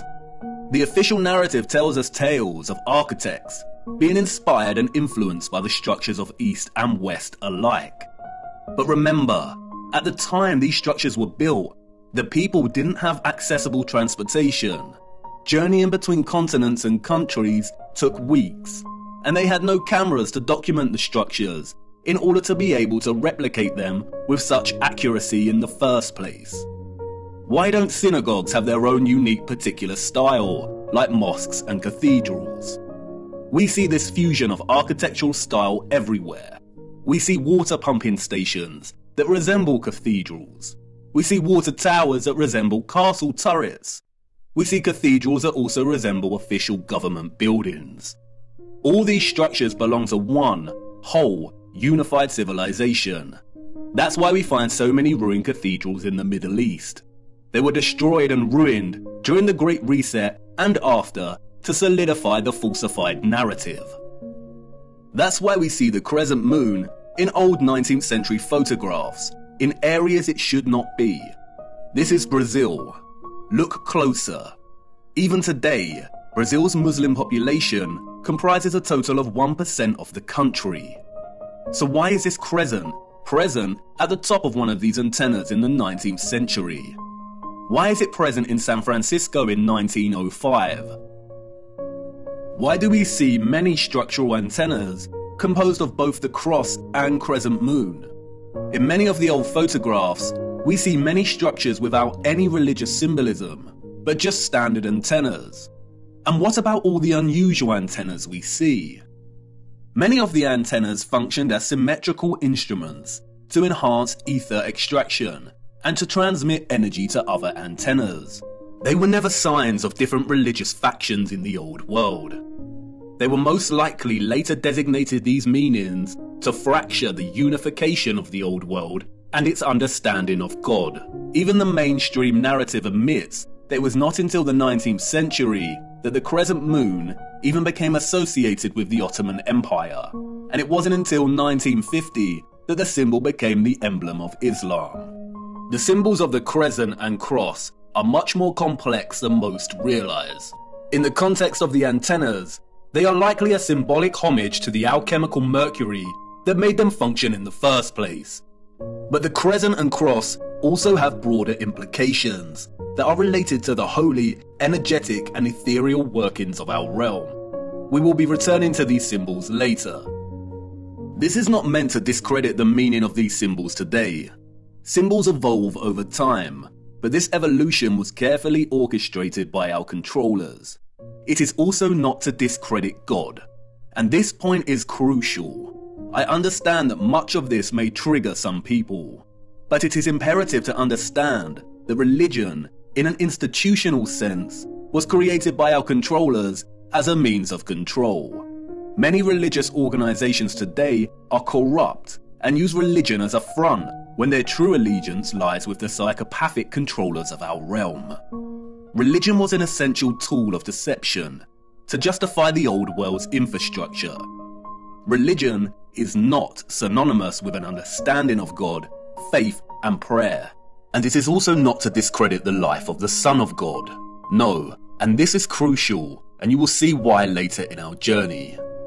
And in many a sense, this is what Christ tried to teach people, to see through the deception and manipulation.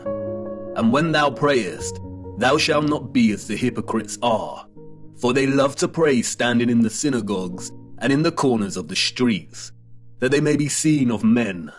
But thou, when thou prayest, enter into thy closet, and when thou hast shut thy door, pray to thy Father which is in secret.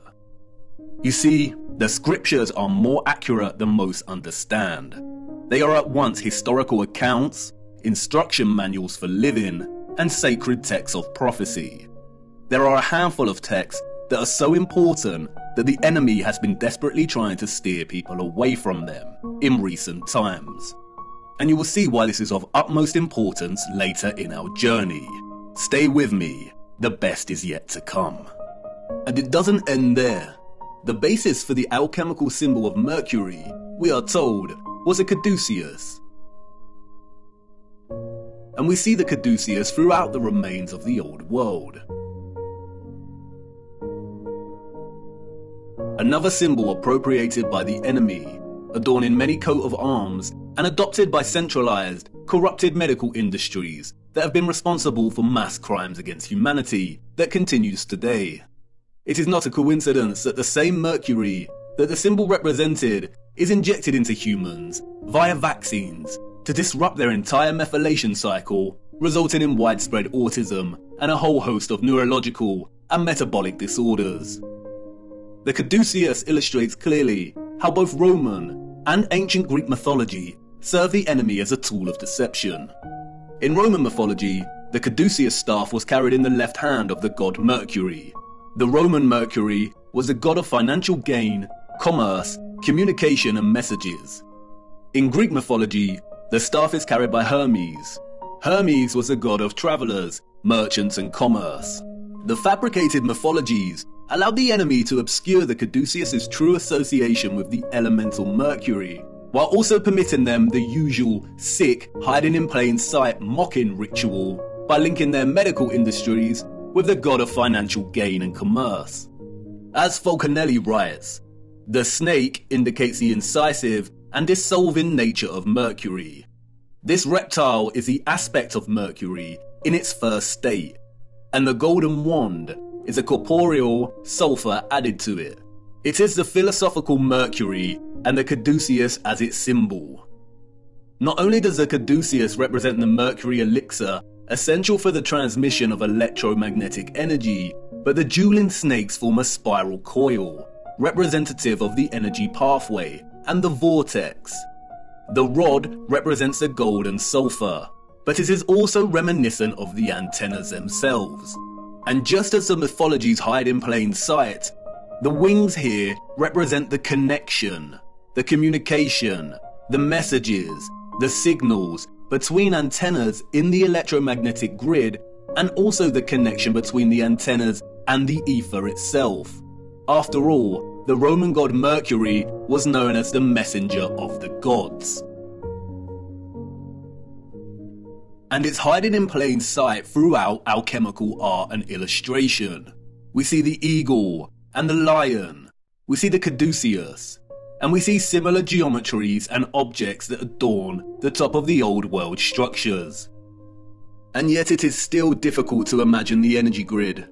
And even more difficult to imagine is the level of labour required to remove all the engines and vessels, to destroy and hide enough of the old world, and to begin rewriting history in order for the Great Reset to have been a success. What we are seeing in the 19th and early 20th century is the final stages of the reset. There was a transitory period, and like any transition phase, the period still utilised some of the old world's technology that it was trying to phase out. And like I said, the enemy is lazy. They really should have done away with these photographs and footage. Look.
Whoa.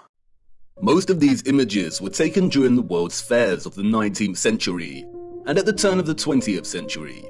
Any electrician will testify to just how impossible illumination in this time period and on this scale would be. What an absolute nightmare to wire. But they didn't need complex wiring, did they? How did they have moving sidewalks during this period? We also see this technology on display in the burgeoning American amusement parks of the early 20th century. There is a reason they called them electric parks. In fact, the reference to electricity can be found everywhere amongst repurposed old world sites, even in the unlikeliest of places. Even in this transition phase of the reset, these environments look glorious. This is with most of the water grid already destroyed. Just imagine what they were able to achieve. So many of the major symbolic icons of our time can be traced back to the Mercury that made this electromagnetic, technological old world possible in the first place. Interestingly, in his reading of Orpheus, or St. Christopher, as a mercurial carrier, Falconelli takes his Masonic trickery of half-truths and deceptions to the limit. He begins discussing Orpheus's belt as depicted by Julian Champagne, whose painting of Orpheus hangs in Jean Lamante's mansion, what Falconelli calls one of the most attractive and rare philosophical residences. The painting depicts Orpheus wearing a belt stitched with crisscross lines. It is important to note that none of the other famous artistic renditions of Orpheus depict him wearing this belt. Falconelli exclaims that the artist did even better than the rest. Under the inspiration of the Hermetic scientist who has commissioned the painting, the artist depicted Orpheus tightened by a wide belt at the level of his abdomen. It is this belt, Falconelli writes, that gives St. Christopher his true esoteric character. Listen very carefully to what he states next. According to some documents kept in the archives of the Lallement mansion, we know that Jean Lallement belonged to the alchemical brotherhood of the Knights of the Round Table. What we are going to say here cannot be taught. Orpheus's belt is the sign that all philosophers recognize as the external mark that indicates the extreme, intrinsic purity of their mercurial substance. It is a sign that the old authors called the Seal of Hermes, the Star of the Magi, the Bear Cub, the constellation in which the pole star is found. Comparing Orpheus's belt and the Bear constellation by the pole star, or what is known as Ursa Major, or the Big Dipper, at first provides no insight as to what Falconelli is referring to. Is this just a rambling of an insane cryptic mason, or are we missing something? But if you begin to trace the pattern on the belt, then another hidden and familiar pattern begins to emerge within the pattern itself. When documented throughout the year, at each season, the Big Dipper constellation also forms this pattern, the symbol of the swastika. A now infamous symbol of evil. What many do not know is that according to the official narrative, the swastika was one of the most widely used symbols throughout history and different cultures. It is an important symbol in Asian countries, representing Hinduism, Jainism, and Buddhism. It was used by the so-called ancient Greeks and Romans, the Druids, the Celts, Native Americans, early Christians, and so on. We see it in mosaics, rock churches, bracelets, rose windows, crosses, pottery, clothing, and flags. We see it everywhere throughout time and culture.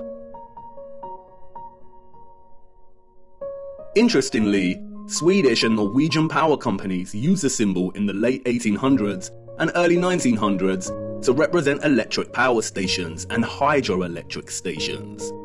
This connection cannot be purely coincidental. The task of erasing memory and history is not an easy feat. It takes time. Out of all the symbols, this is the one that the enemy had to corrupt and dilute the most by appropriation. Not just because of its now lost association with electromagnetism, but because, as Falconelli let slip, its original association with Mercury's involvement in the old world's power grid. Like the Caduceus's spiraling snakes, it depicts a vortex that Mercury produces in the presence of electromagnetism. The swastika is the vortex. It also represents another vortex, the one below Polaris and the Big Dipper, at the center. The same vortex that NASA has teased hiding in plain sight here on Earth and in their representation of other planets' poles. It is the same vortex that Mercator and others documented in maps and writing. The whirlpool surrounding Rupes Nigra and located at the North Pole. Interestingly, scientists have recently discovered large natural stores of the so-called toxin mercury at the North Pole. They are worried about it melting and causing toxicity. Of course they are. As Kevin Schaefer writes in the National Geographic article, it turns out that not only is there mercury in permafrost, but the Arctic is also the biggest pool of mercury on the planet. Is this another mocking on their behalf, or is there actually a vast amount of mercury at the north? We will return to this much later in our journey. The noble metals and their original location on Earth are very important, and it is the scriptures that hold the answer. The old world knew. They knew the Earth they walked upon better than anyone else. They knew the alchemical metals, gold, iron, copper, mercury, and so on, could be fused in ways that allowed them to access the ethereal electromagnetic energy. They knew that Orpheus, the alchemical mercury, could elevate the Christ, the alchemical gold, and carry him to the masses. It is not a coincidence that the path Orpheus carried Christ was across the river, across water. The legend of Orpheus is a symbolic and metaphoric totality of the old world's energy system. You have a question, and I have a feeling I know what you're going to say. You want to ask about the maps, Mercator and such.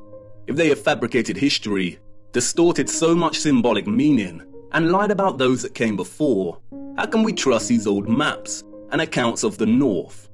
How do we know that Hyperborea is a real place and that there is a vortex in the center? That's the spirit, an important question. Unfortunately, we cannot trust the maps, and I need to show you why. And it's now time to talk about the clocks. For you see, there is another map, hidden and long forgotten, the oldest map of them all. And it's not perfect by any means, but it's all we have. Come, it's time to lift another veil.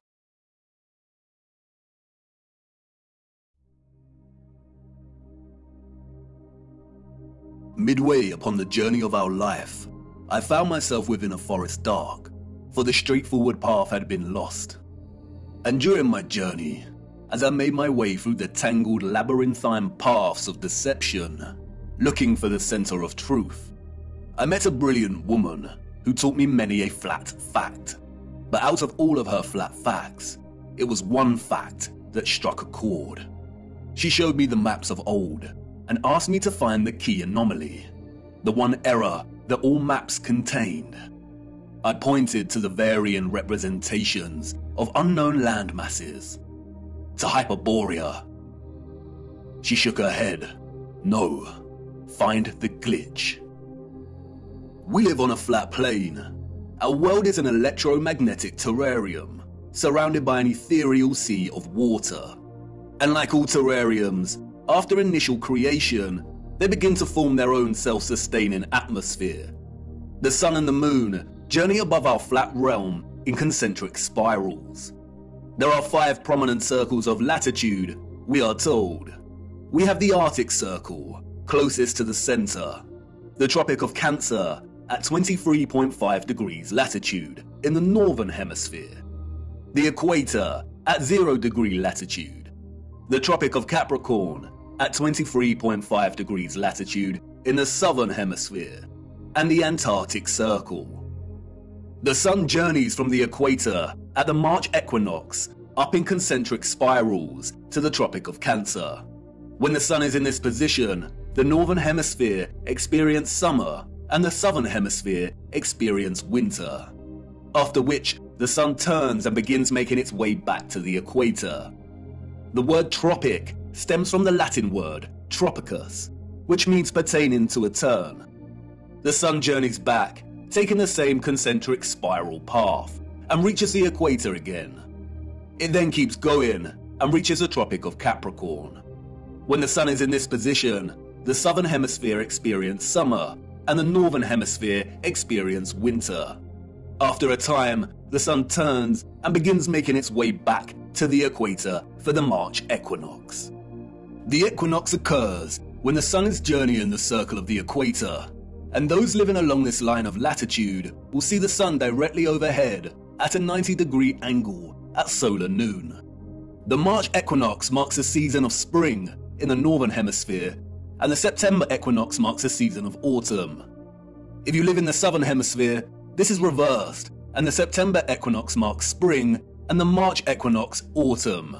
It is important to note that the sun never reaches the Arctic Circle, nor does it reach the Antarctic Circle. It never reaches the poles. It journeys to the tropic circles and then turns back. The point at which the sun reaches its most northerly and southerly excursion relative to the equator is called the solstice. Solstice comes from the Latin word solstitium, which means point at which the sun seems to stand still. And indeed, many do note that the sun seems to stop on the solstices. And this is because, in a sense, it does. It reaches the most northerly and southerly excursion and turns back. But why the Tropic of Cancer and Capricorn? Who names these circles of latitude? Our historical ancestors did. They had clocks that not only told them the seconds of the hour, the hours in the day, but also the moment of dusk and dawn and the current phase of the moon. Their clocks understood the true time, the bigger picture. They understood the celestial clock.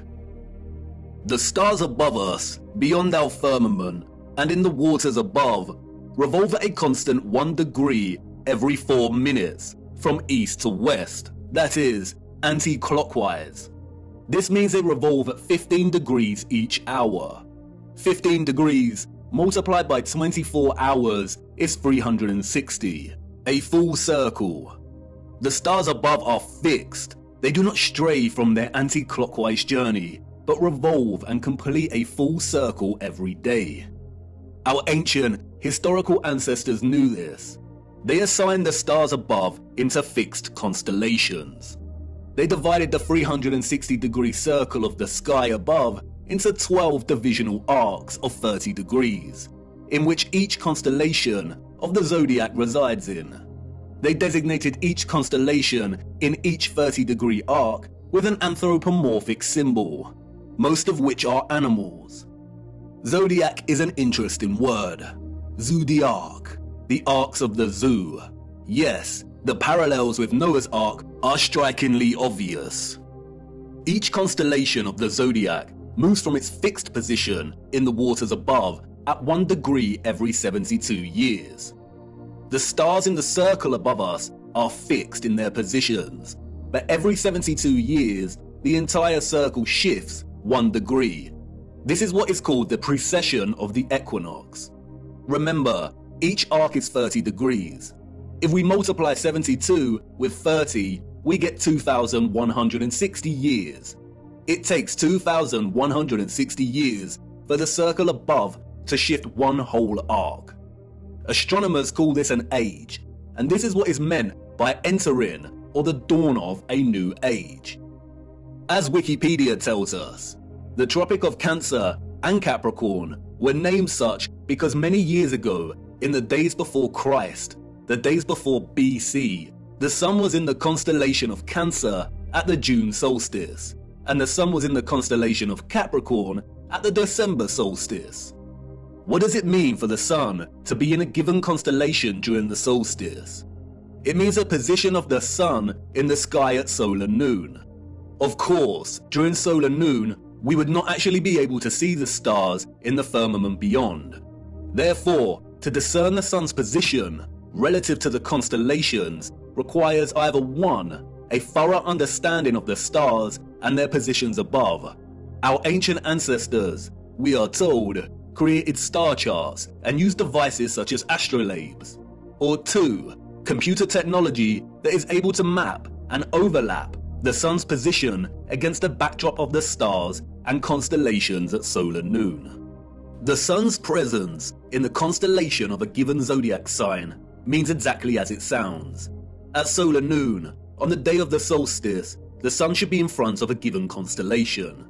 Look closer at the zodiac wheel featured on the dial of these clocks. Here we see that both the constellations of Cancer and Capricorn are polar opposites to one another. These are the names of the two lines of latitude on the maps, and that we use to discern the sun's most northerly and southerly excursion above our flat plane. All historical cartographic world maps display both these circles of latitude as Cancer and Capricorn. We see it here on Mercator's maps, on the Ortelius, on the Rouge, on the Urbano Monte. Cartographic maps combine so-called science with aesthetics to communicate spatial information effectively. They strive to be accurate.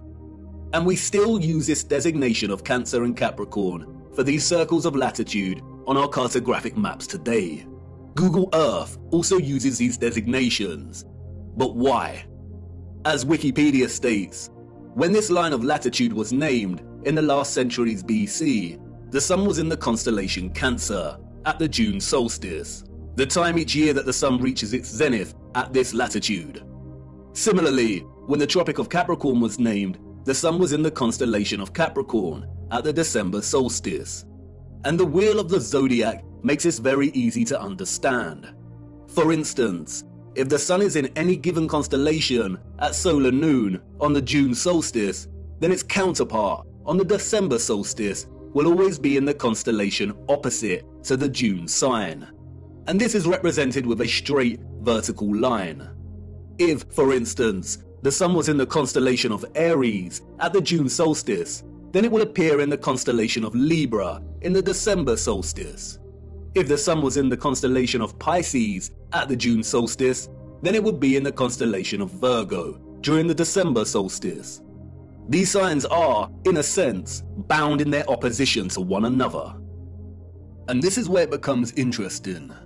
The vertical line here represents the tropic circles and their respective constellations during the solstices, but they are governed by another circle of latitude, the equator. On the wheel, this is represented by the horizontal line, and you'll see that the lines form a cross. The equator and the tropic circles are bound in unison by this cross. Remember, the zodiac is the clock face of the circle of stars above us. When one turns anti-clockwise, the rest follow. And just like the signs of the solstices, the left hand of the horizontal line here represents the constellation the sun is in during the March equinox, and the right hand side representative of the sign during the September equinox. And it is the left hand side of the cross, the March equinox, or what is referred to as the vernal equinox, and its zodiac sign, which acts as a reference point for the entire celestial coordinate system. It's called the first point of Aries. The naming of this reference point after the sign Aries is arbitrary, or so they say. We also use it as a reference point for naming the age we are in. And if we start in the age of Aries, we can illustrate the precession of the equinox and the designation of constellations to their corresponding circles of latitude quite clearly. For instance, if the sun is in the constellation of Aries during the March equinox, then we have the Tropic of Cancer and Capricorn. We also see that the sun will be in the constellation of Libra during the September equinox. Now the stars above us are revolving anti-clockwise from their usual fixed positions at 1 degree every 72 years, and a whole zodiac arc every 2,160 years. So let's jump 2,160 years to the age of Pisces. The sun is, of course, in Pisces during the March equinox. We have the Tropic of Gemini and Sagittarius, and the sun in Virgo during the September equinox. You'll no doubt have noticed that the wheel represented here turns clockwise, and that's because it's a representation of the constellations, as if your view was outside of the firmament and looking down on the stars. If you were standing underneath this wheel and looking up, it would rotate anti-clockwise. I am using the clockwise representation because it is the best way to illustrate the precession of the equinox. This rotation keeps shifting one arc every 2,160 years until the wheel makes a full circle, or what is known as a great year. Why is this important? What we see here, and what the mainstream narrative confirms, is that the tropics of Cancer and Capricorn occurred during the age of Aries. For the last 2,000 years or so, we have been in the age of Pisces. Remember, an age lasts for roughly 2,160 years. And we are now on the cusp of entering into the age of Aquarius. On June 2020, during the solstice, the sun entered the border of Taurus, and therefore the transition has already begun. And Google will tell you this yourself if you search. A new age, or a precession of 30 degrees into a new constellation on the March equinox, is not some new age, pseudo-spiritual fantasy of astrologists and yogis alike. It is an astronomical law of the stars above in the firmament, and you can track it yourself every equinox and solstice. It is a critical and integral component in the function of our realm. If we are entering the age of Aquarius, then that means that the sun has not been in the constellation of Cancer or Capricorn during the solstice for over 2,000 years, when our realm was in the age of Aries. All the old and current cartographic maps, and even Google Earth, represent these circles of latitude as a tropic of Cancer and Capricorn. There are no maps that present the tropic lines correctly as they should be in the age of Pisces, our current age. Wikipedia and other mainstream narratives of deception tell us that our ancient historical ancestors of horse and cart and copper chisels named these circles of latitude in the times of BC, and no one in the course of history that followed bothered to change the names of the tropics to their accurate designation. We are in the age of Pisces, and have been for over 2,000 years. The circles of latitude should be called the Tropic of Gemini and the Tropic of Sagittarius. And so what? What's in a name? But this brilliant lady, who taught me this flat fact, was patient. What's in a name? Everything. And until she said it, I didn't realize how stupid I'd been to overlook this. Maps are not just pretty projections of the landmass on Earth. They are practical instruments of navigation. Our ancient historical ancestors, we are told, depended on celestial navigation, on the position of the stars in the firmament above to guide their way when at sea. Follow the North Star. And if perchance their compasses failed, then knowing the map of the stars above would be critical.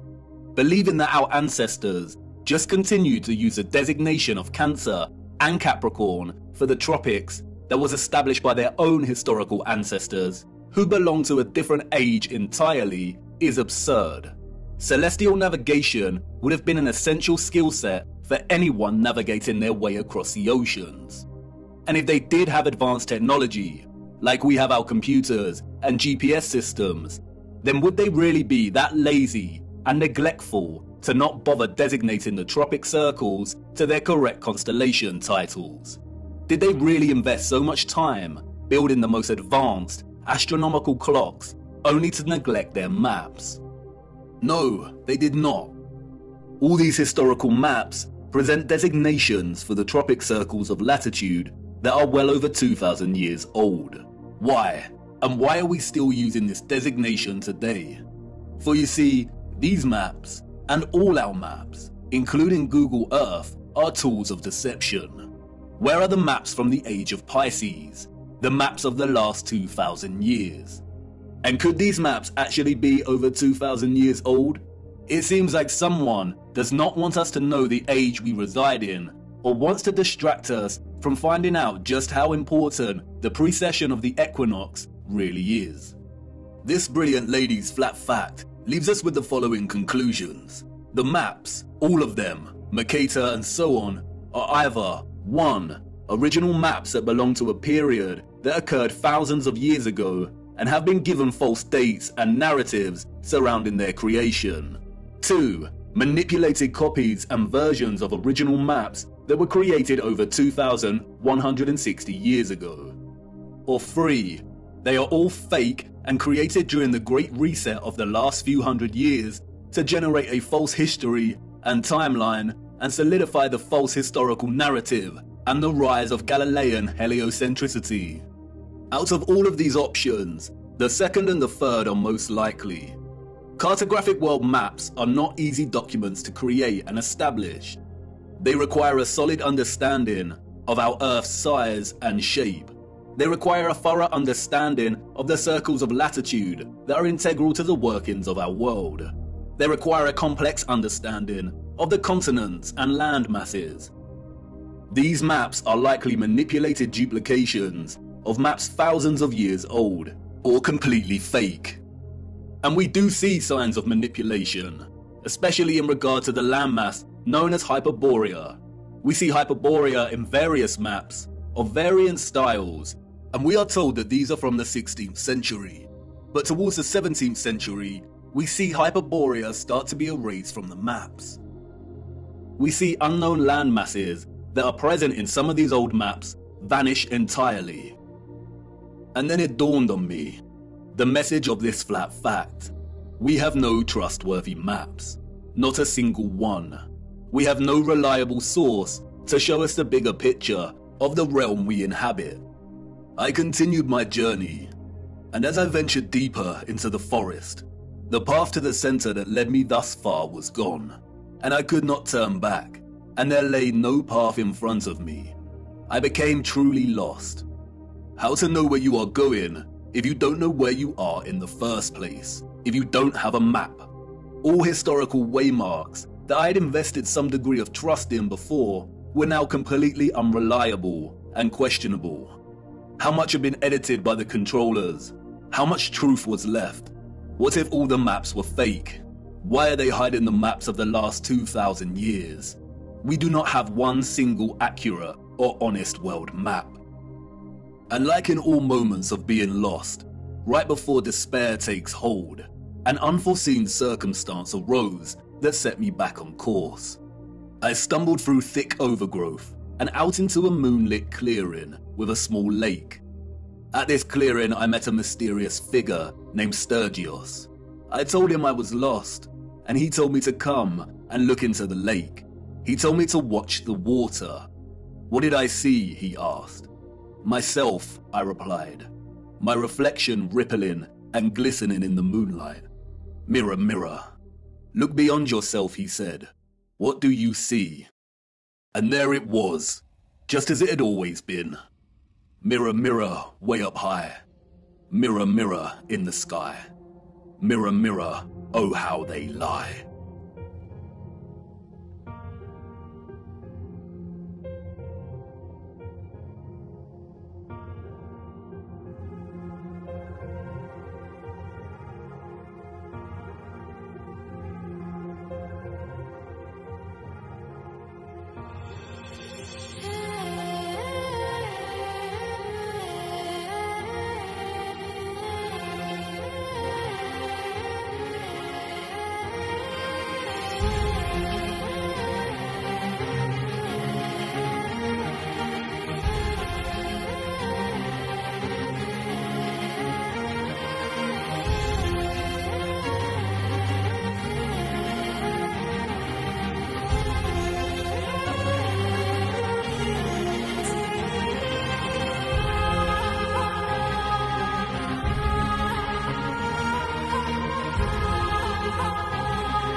It cannot be. All this time, hiding in plain sight. A distorted, unreliable yet steadfast reflection, a quasi-photographic image of both our known world and what is this? This is the unknown world. Thank you, Sturgios, for all your work. Sturgios has mapped out each continent to the minutest detail. His work is meticulous. He has mapped time zones, seasons, flight paths, and distances. The first true flat Earth map, and it is of utmost importance primarily due to the unknown landmass over here that Sturgios has named Terra Vista, after the Urbano Monte landmass of the same name. Why have we never heard of this land before? If the area here is our known world, then the realm is absolutely enormous.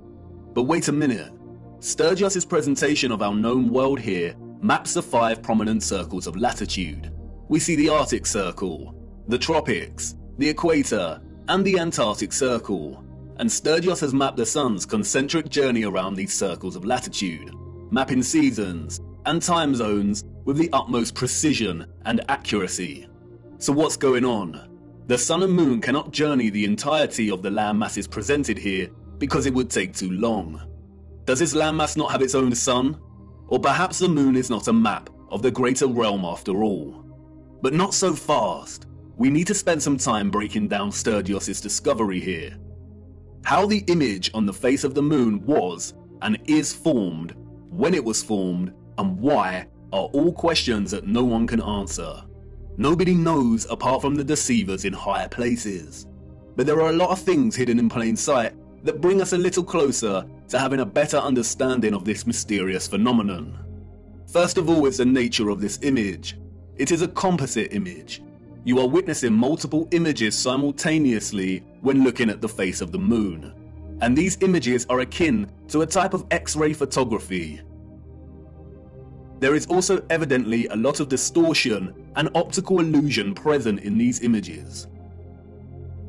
No one can offer an explanation as to how this composite image has formed, nor has anyone ever provided a satisfactory answer as to what exactly the Moon is. And rightly so, for if they could, we would not be in this mess in the first place. While most alternative views of the Moon's true nature are rooted in nonsensical theories, such as those dreamt up by many deceivers and boys who never grew up, and who like the idea that aliens created the Moon and there exist underground bases deep within its craters. There is one man, however, who spoke of the Moon in the years leading up to the space race in the 60s, and who offered a very sensible insight. In 1965, Professor R. Foster challenged the corrupt scientific complex by stating that landing on the Moon was an impossibility. It is an impossibility, according to Foster, because the Moon is plasma and not solid. Here is what he said in an interview. What is your theory? Well, it is by now rather more than a theory.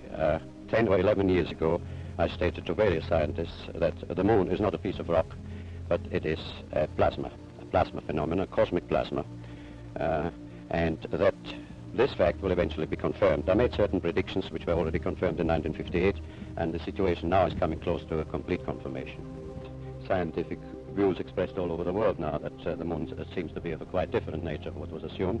But the Americans and Russians are thinking of landing men on it. Well, that will never happen. Not on the Moon. On Mars, on Venus, on other planets, yes, but the Moon is definitely, as I assert, a plasma. Like most that speak out, Foster was most likely controlled opposition. Notice that he says it is possible to land on other planets, but not the Moon. It is likely that it was his task to introduce a half-truth, that the Moon is a plasma phenomenon, only for his claims to be, quote, debunked and proved wrong, unquote, a few years later, after they staged the Moon landings. Since Foster's claim, however, our own access to technology in recent years has allowed us to investigate the Moon in more detail. And through this we see over and over again varying instances of the Moon behaving in a way that debunks a lie that it is a ball of rock. We see with our own eyes a semi-transparent Moon, either at night or while there is still daylight. We see the sky through the Moon. Sometimes it is even possible to see stars directly through the Moon. Many have repeatedly demonstrated that moonlight is colder than the shade at night, and therefore it cannot be reflected sunlight as it possesses no residual warmth. We also know that spherical objects do not reflect light. By the laws of reflection, the light concentrates into a highlight point and does not reflect. You can also see frequent crescent moons when both the moon and the sun are within close proximity of each other, meaning that it is impossible for the sun to be casting the Earth's shadow onto the moon. So if the moon is a plasma phenomenon, then how could this be formed in the first place? It is in the appropriation and demonization of the symbol of the swastika that we find some very interesting insights. The existence of a vast amount of historical literature and symbolism suggestive of a vortex opening in the center of our world is too prevalent to be coincidental. We have looked at much of this before, but strangely enough, in the years preceding and during the complete demonization and eradication of the swastika's association with the vortex, we find some additional information regarding this central vortex that is astonishing. In addition to the appropriation of the swastika as their emblem, the Nazis were also obsessed with a very similar symbol, that of the Black Sun. Prior to the rise of the Nazi regime, there existed an occult secret society within Germany called the Thule Society, sometimes alternatively pronounced Thule, that had sub-factions within it. One of these sub-societies, we are told, was the Black Sun Society. Influenced by the Rosicrucians and other Hermetic groups, the Thule Society placed special emphasis on the superiority of an alleged Aryan race with innate mystical powers. The Thule Society derived its name from a mythical northern country in Greek legend. Thule was supposedly a land located furthest north.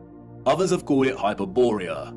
The Thule Society believed, we are told, that an elder race, the Aryans, colonized our Earth, and they were located within the center of our hollow Earth.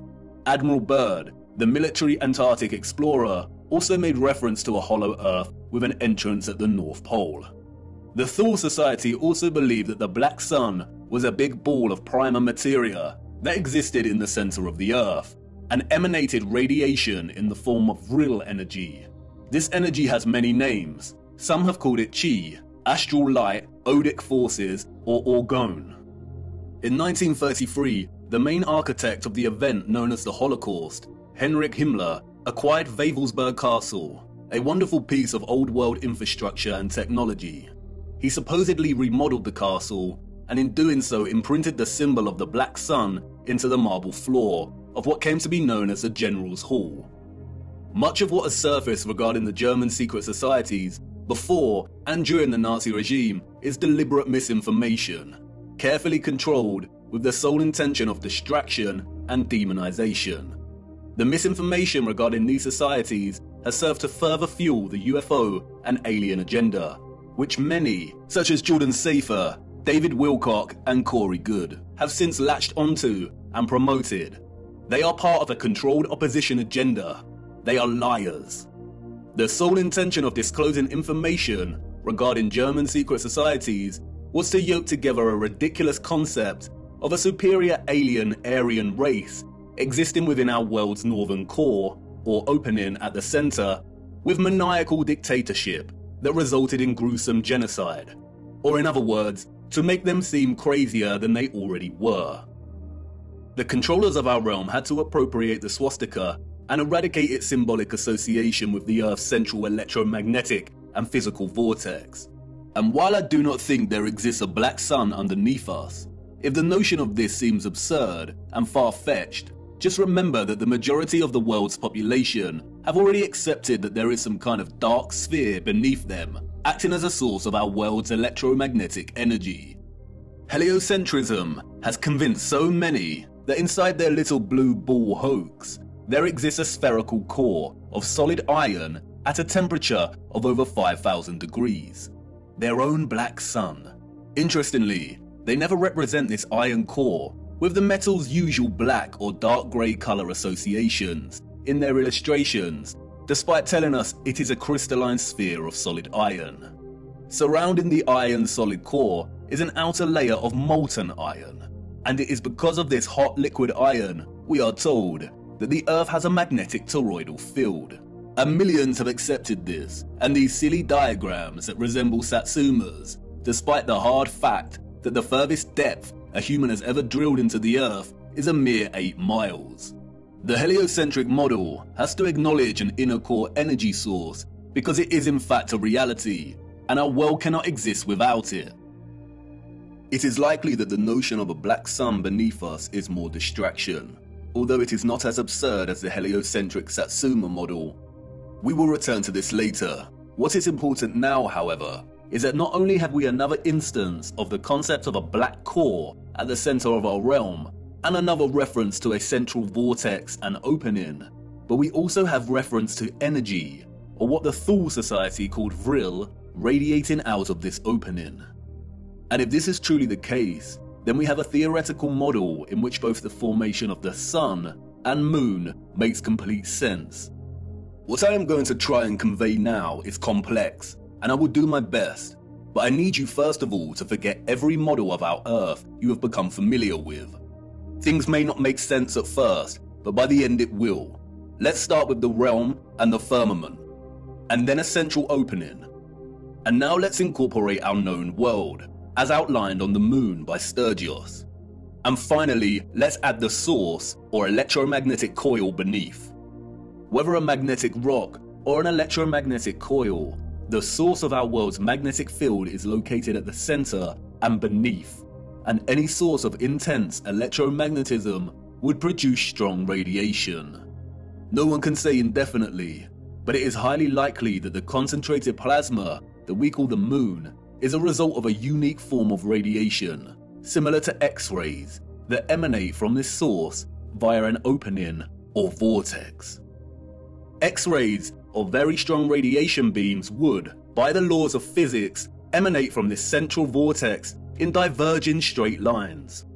Like X-rays, they would also be invisible. The divergent beams would continue up until coming into contact with the firmament itself.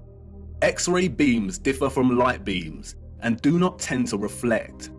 X-rays are like a super powerful form of light, and because their wavelengths are shorter than ordinary light's wavelengths, it means their frequency is much higher.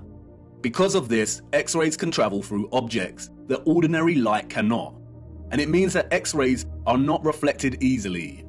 There are not many materials that reflect, scatter, refract, or redirect X-rays. And while I'm not strictly saying that X-rays are the cause, any form of strong radiation beams would behave similarly. There do exist some materials that can reflect high energy rays, and it was a man named Lawrence Bragg in 1913 that discovered that crystalline structures reflect X-rays. That's right, crystalline structures, a crystalline firmament. Bragg reflection is used, for example, to focus monochromatic light, and there is a device called a monochromator that uses curved crystal mirrors to reflect X-rays to focus monochromatic light. Standard monochromators use a prism to break down the light.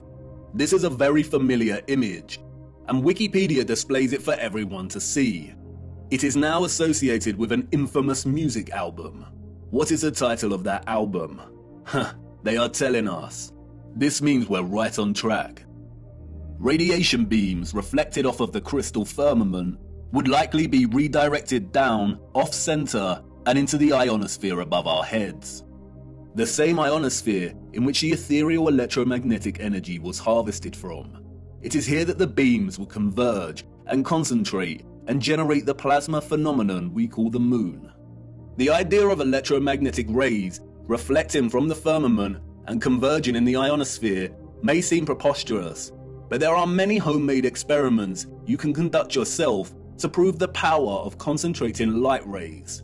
As seen here, the rays of the sun reflected in the concave mirror are able to produce intense heat and start a fire. The reflected light rays focus into a point to generate energy. And remember, radiation beams akin to X-rays are much more powerful than light rays. If the moon is a point of focused, condensed plasma, then it has to occur within one of the layers in the ionosphere above us. All the various inert noble gases in our ionosphere appear at differing layers and altitudes. We looked at how these are charged by the sun's electromagnetism to form the plasma sky. At a certain altitude in the ionosphere, there are two layers of neon and helium gas. It is likely that the sun forms in a similar fashion within these layers. After all, helium is linguistically very similar to Helios. It is likely, however, that the moon is formed at the level of altitude in which the gas krypton is present. Krypton is known for its phosphorescent white light. It is also used to create non-thermal or cold plasma, as demonstrated by contemporary scientists developing this field today. The primary reason that the moon's light is cold and not hot like the sun's is not known, but it is likely due to a polarity produced by their interaction with our electromagnetic field in the ionosphere, the moon being the dielectric negative polarity to the sun's positive charge. The craters seen on the moon are likely from the generation of this plasma. Perhaps it is some kind of plasma emulsion that displays a kind of outgassing or bubbling, much like we see with urethane paint defects. Recently, bizarre theories have emerged that we live within one of these craters on the moon. This is not correct. The moon is some kind of phosphorescent, concentrated plasma and not a solid object. You can see the formation of this plasma and its craters right here. It is not solid, it is a light. And this is great because we have a very realistic and working model as to how the moon is formed. What we don't have, however, is an explanation as to how the composite image on its face is formed. As I said before, the image we are seeing on the moon is akin to a composite X-ray photograph of our greater realm. And it is not an active reflection, but rather a historical moment captured in time. And of course, no one knows how it is formed other than those in high places. The moon is a paradoxical phenomenon, at once a volatile luminary of plasma that waxes and wanes in its luminosity, and also a steadfast image captured at some point in time that does not seem to change. We only ever see this image on the moon, and it never changes. This strange and mysterious image that has puzzled and inspired millions could be a result of a natural, organic phenomenon, or perhaps even artificial. Again, only the controllers know. The word photo originates from the Greek photos. It means light. Hence we have words such as photosynthesis, which means the synthesis of light, in which plants harvest light energy and convert it into chemical energy. A photon is the quantum of the electromagnetic field, including electromagnetic radiation, such as light. A huge misconception is the notion that photographic imaging is not a natural, organic phenomenon. This is not correct. The word photograph means light drawing. The concept of natural light-sensitive material is well understood. Our bodies begin to darken when exposed to too much sunlight. Depending on the exposure to the UV, our bodies can develop tan lines. The light literally draws on us. Certain textures and textiles can fade or come to the surface when exposed to light, and there exist natural camera obscuras. A natural camera obscura occurs when a darkened space with a hole permits light rays to enter from outside the space, resulting in a projected image of the space outside inside the darkened area. We can even see projected images of a solar eclipse here on the ground underneath a leaf canopy due to the holes in the leaves. Natural camera obscura was, of course, the inspiration for the early development of photographic technology. Interestingly, the noble gas krypton, the same gas present in our ionosphere, has been used for years, we are told, as an integral component in camera flashes for high-speed photography. It is also an essential component in hyperpolarized MRI scanners. There is also a possibility that the face of the moon is not a natural phenomenon, but was a result of an experiment. Photographic and X-ray films are created through a fusion of a gelatin emulsion with microscopic silver crystals.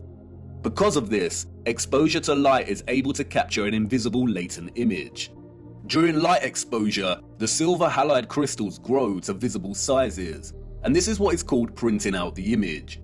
Microscopic silver was essential in producing traditional photographic images. Without it, the technology would not have been possible in the first place. Interestingly, in their alignment of noble metals with astronomical bodies, the alchemists designated the moon as having rulership over the metal silver. The birth of modern photography began in 1800, we are told, when the uncle of Charles Darwin tried to capture the image produced in a camera obscura. He discovered that by coating white leather with silver nitrate, he was able to partially capture real-life images. The use of silver nitrate was developed further by Louis Daguerre, who went on to birth the daguerreotype and modern photography. But what is interesting is that silver nitrate goes by another name. They called it lunar caustic, in homage to the alchemists' association between the moon and silver. It's also quite interesting that many Masonic representations of the alchemists depict the sun and moon as reflected rays. And what are the coincidences that the alchemists, who probably didn't exist in the manner we are told they did, associated the moon with the very metal in which traditional photography is impossible without? This is not a coincidence. Those of the old world knew what the moon was, and perhaps an older civilization that came before them and that were also technologically advanced had a hand in rendering the image on the moon. It's not that much of a preposterous notion, considering that we are continually experimenting with things on a cosmological scale today, staging fake rocket launches that sometimes get caught on the firmament, developing artificial suns, and some demons in higher places are even trying to find ways to dim the sun. Humans have always overstretched their ambitions when it comes to the luminaries, and I don't see why advanced civilizations of the past would have been any different. But how this composite image phenomenon came to be is not important for our journey. It's what it shows us that is important. And perhaps it is best to leave the moon shrouded in mystery. Whether a natural or artificial X-ray photographic image, what is important is its composite nature. The image we witness here is a combination of at least two fixed images that are superimposed upon one another. The first image we are seeing, as Sturgios' groundbreaking work has shown over and over again, is a skeletal outline of our realm's land masses, akin to an X-ray, and in a way we have never seen before. In this image, we see all the continents of land we associate with Earth, or what is more appropriately termed the known world, represented by the dark areas in the image. And we also see vast bodies of land and continents that we are completely unfamiliar with. Sturgios revealed that if you treat the moon as the mirror image it is, and flip its image like you would with any reflection, then you can start to map our known land masses with utmost precision. And this is exactly what Sturgios has done, mapping the known world captured in the moon down to its Great Lakes and deserts. The striking similarities between our known world landmass and that captured on the moon are far too exact for it to be any kind of coincidence. It has been right in front of our faces every single day, literally. It is likely that no one has connected the dots here before because of this particular unknown landmass, which Sturgios has appropriately named Lemuria. And this landmass is very important because we know that it does not exist anymore. Theories of Lemuria's existence as a lost continent have been around since the 19th century, with most plotting its location somewhere around the Indian Ocean. Those in the 19th century also spoke of another lost continent called Mu. They are one and the same thing. Old maps of Mu plot the land exactly where it is on the moon. And in 2007, Masaki Kimura discovered huge structures, including pyramids, castles, and roads, on the ocean floor, some way from Japan, a location very similar to where Lemuria is plotted here on the moon. The continent sunk years and years ago, and this is very useful because it means that this image is not an active reflection, but a moment captured in time before the continent sunk. The second image we are simultaneously witnessing in our moon is that of the firmament itself. Yes, you heard me right. The moon is the only known official image of our firmament. The face of the moon is a composite image, and we have to separate the images to fully understand what we are seeing. We have the landmass of the greater realm, and this is one image from one angle. And then we have another image from a different angle. I can only illustrate this by showing you. This specific area of the moon is primarily what gives the phenomenon its spherical 3D appearance. The heliocentric liars love this area of the moon, and they have used it as a weapon of deceit against us. It is not a crater with rays, like they tell us. Look closer. Really look. This is not the markings of a spherical object. It is the apex of the domed firmament from within the dome. Watch closely. This is a composite image on the moon, presenting both images simultaneously. And this is an interior of a hemisphere dome. And now, you see, if you align the central apex point of an interior hemisphere dome, then it becomes quite obvious. If you erase the remaining vector lines of the dome, then it becomes really obvious. And once you see it, it becomes very hard to unsee. It isn't a sphere. That is an optical illusion. It is the markings of a hemisphere dome. And not only is this the interior apex crown of the firmament, it is also a reflection of the center of our realm below. This area of the moon lends its spherical shape because of the so-called rays that emanate from it. But as you can see, it is an optical illusion. The rays are actually hemispherical ribs stemming from the dome's crown. This area in the middle of these ribs is not a crater. That is the vortex directly beneath the highest point of the dome.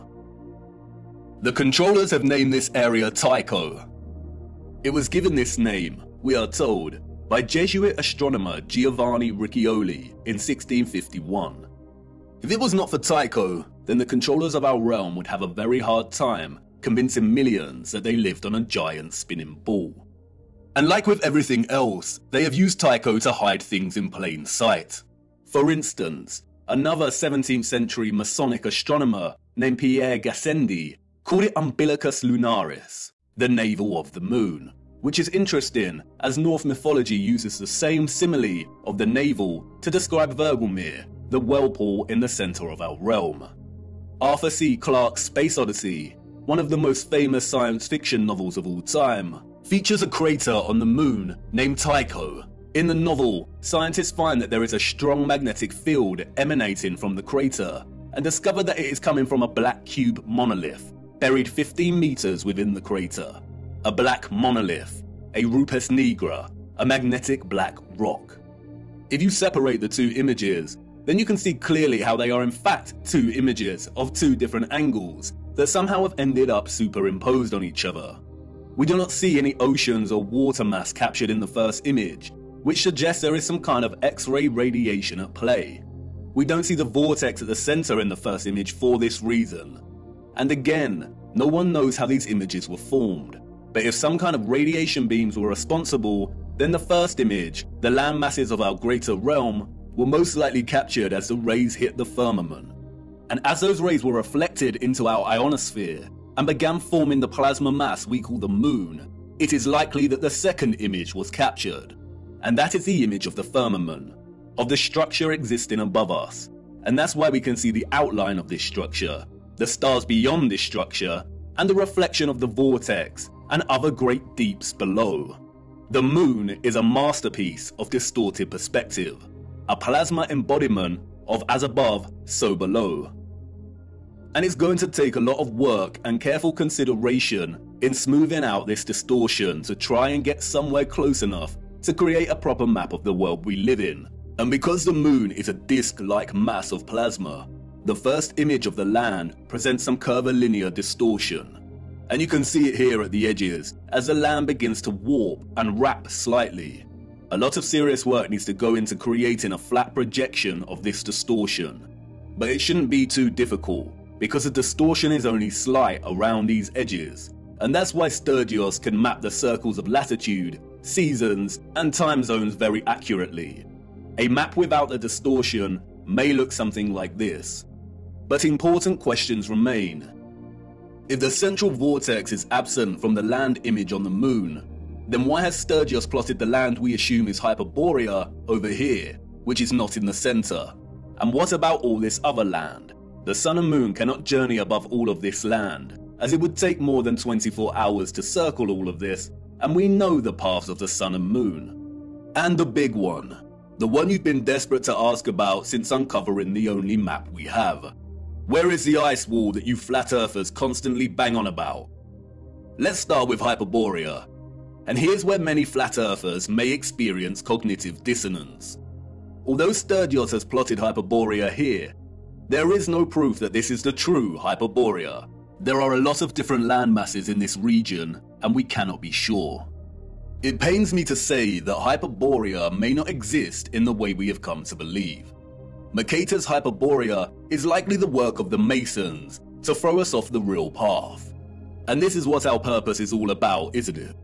Digging for the truth is difficult business, and as we dig deeper, we come to realize that artifacts we found before may not be as useful or important as we first thought. We all get it wrong, but stay with me, no need to despair just yet. It is very interesting that the Urbano Monte map was added to the Stanford University map collection and made available to the public in 2017, the same year that Flat Earth was gaining huge traction and people were starting to wake up. It's also interesting that it has been arranged as a planisphere.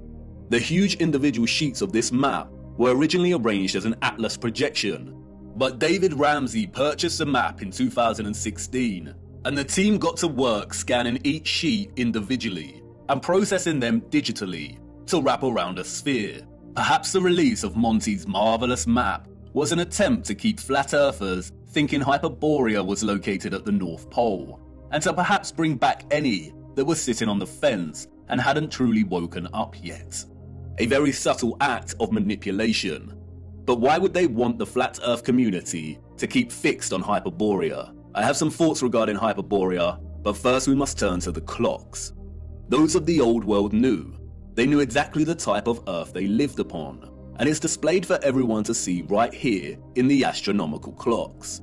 The zodiac dial here, or what is officially known as the ecliptic dial, on the Prague astronomical clock, allegedly constructed in the 15th century, does not divide its 30-degree constellation arcs equally. It is also off-center from the map behind and appears distorted, and so many clocks of the old world present very similar ecliptic dials. But let's look a little closer at this magnificent Prague clock. As you can see, the zodiac dial contains a border that presents a series of vertical lines. These lines represent a chunk of 5 days, and each zodiac section represents a month. Those of the old world use this dial to track the seasons, the phases of the moon, and to present the date. But in a realm of perfect circles, why are 6 of the 30-degree arcs here represented within a smaller space than the other 6? They all contain 5 subsections, so why are they different? As you can see here, the Prague astronomical clock presents the land of Earth in the middle. Why does the ecliptic dial need to be bigger and off-center with the representation of Earth? The official liars of our realm, the satanic controllers, have an answer, of course. They tell us it is because the ecliptic dial is a stereographic projection. Stereographic projection is a mapping function that projects a sphere onto a plane. All maps are stereographic projections. We have no accurate maps. Wikipedia tells us that the ecliptic plane is projected onto the face of the clock, and because of the Earth's tilted angle of rotation relative to its orbital plane, it is displaced from the center and appears to be distorted. The projection point for the stereographic projection is the North Pole. In their fabricated heliocentric model, the Earth has an axial tilt of 23.4 degrees. The controllers needed to invent the axial tilt to justify the entire spherical lie, to justify the seasons, the vastly differing climates, and to justify the absolute fixed position of Polaris over the true geographic north. The reason Polaris does not appear to move, they say, is because Polaris lies nearly in direct line with the Earth's rotational axis above the North Pole, the North Celestial Pole. Polaris stands almost motionless in the sky, and all the stars of the northern sky appear to rotate around it. Remember, everything in their model is moving at incomprehensible speeds. But we can see with our own eyes that Polaris remains fixed. If they did not invent the axial tilt, or what is known as the obliquity of the ecliptic, then they would have no way to justify this in their fairyland model of orbiting planets. Polaris does not move, it remains fixed. If you were in Iceland or America, you can film a star trail of Polaris, and it remains fixed. But it is not fixed directly overhead in these locations. The only place we are told to observe Polaris directly overhead at a 90-degree angle is the true geographic North Pole. You know, that place where no one ventures. And that's why they invented the tilt. They tell us that Earth's true geographic North Pole is tilting directly at Polaris, and as the Earth spins on its little axis, Polaris appears to remain fixed. They tell us that the star's steadfast nature is an optical illusion, but their lies fall apart swiftly when you consider that the entire constellation system of the stars above remain constant. We always see the same stars and constellations. If Earth was spinning on its axis while orbiting the Sun, and the Sun was zooming through our galaxy, which is also moving in a bigger universe, would the precession of the equinox really be that predictable? Would the constellations of the tropic circles of latitude really appear with such consistency in union year after year at the solstice, or would it appear a bit more random? They are liars, and we all know that water does not lie. Resting water does not curve or convex. For you see, the satanic controllers are masterminds of reverse engineering. The celestial zodiac ecliptic dial is not a stereographic projection. The entire heliocentric model is reverse engineered science, and they had to start at Polaris and trace their steps back to ensure they justified its fixed, immovable position and made sure it was compatible with their globe. The Prague astronomical clock has been altered drastically over the last 200 years. It's suffered fires, been restored and altered. And you can see that here in the way the projection of the Earth behind the clock has changed over time from a flat map to a bulging, unsightly sphere. But look, when you align the ecliptic dial with the map of our greater realm, then this all starts to make sense. The zodiac constellations appear distorted, despite all having 5 equal subsections, because our location is limited within a portion of the greater realm, and this governs our observational perspective of the stars. The shape of this dial has nothing to do with an axial tilt. It is designed this way to reflect our known world within this magnetic field pocket. The realm is much larger, and therefore the firmament and circumference of the fixed stars in the water beyond is much larger than the circumference of our own magnetic field.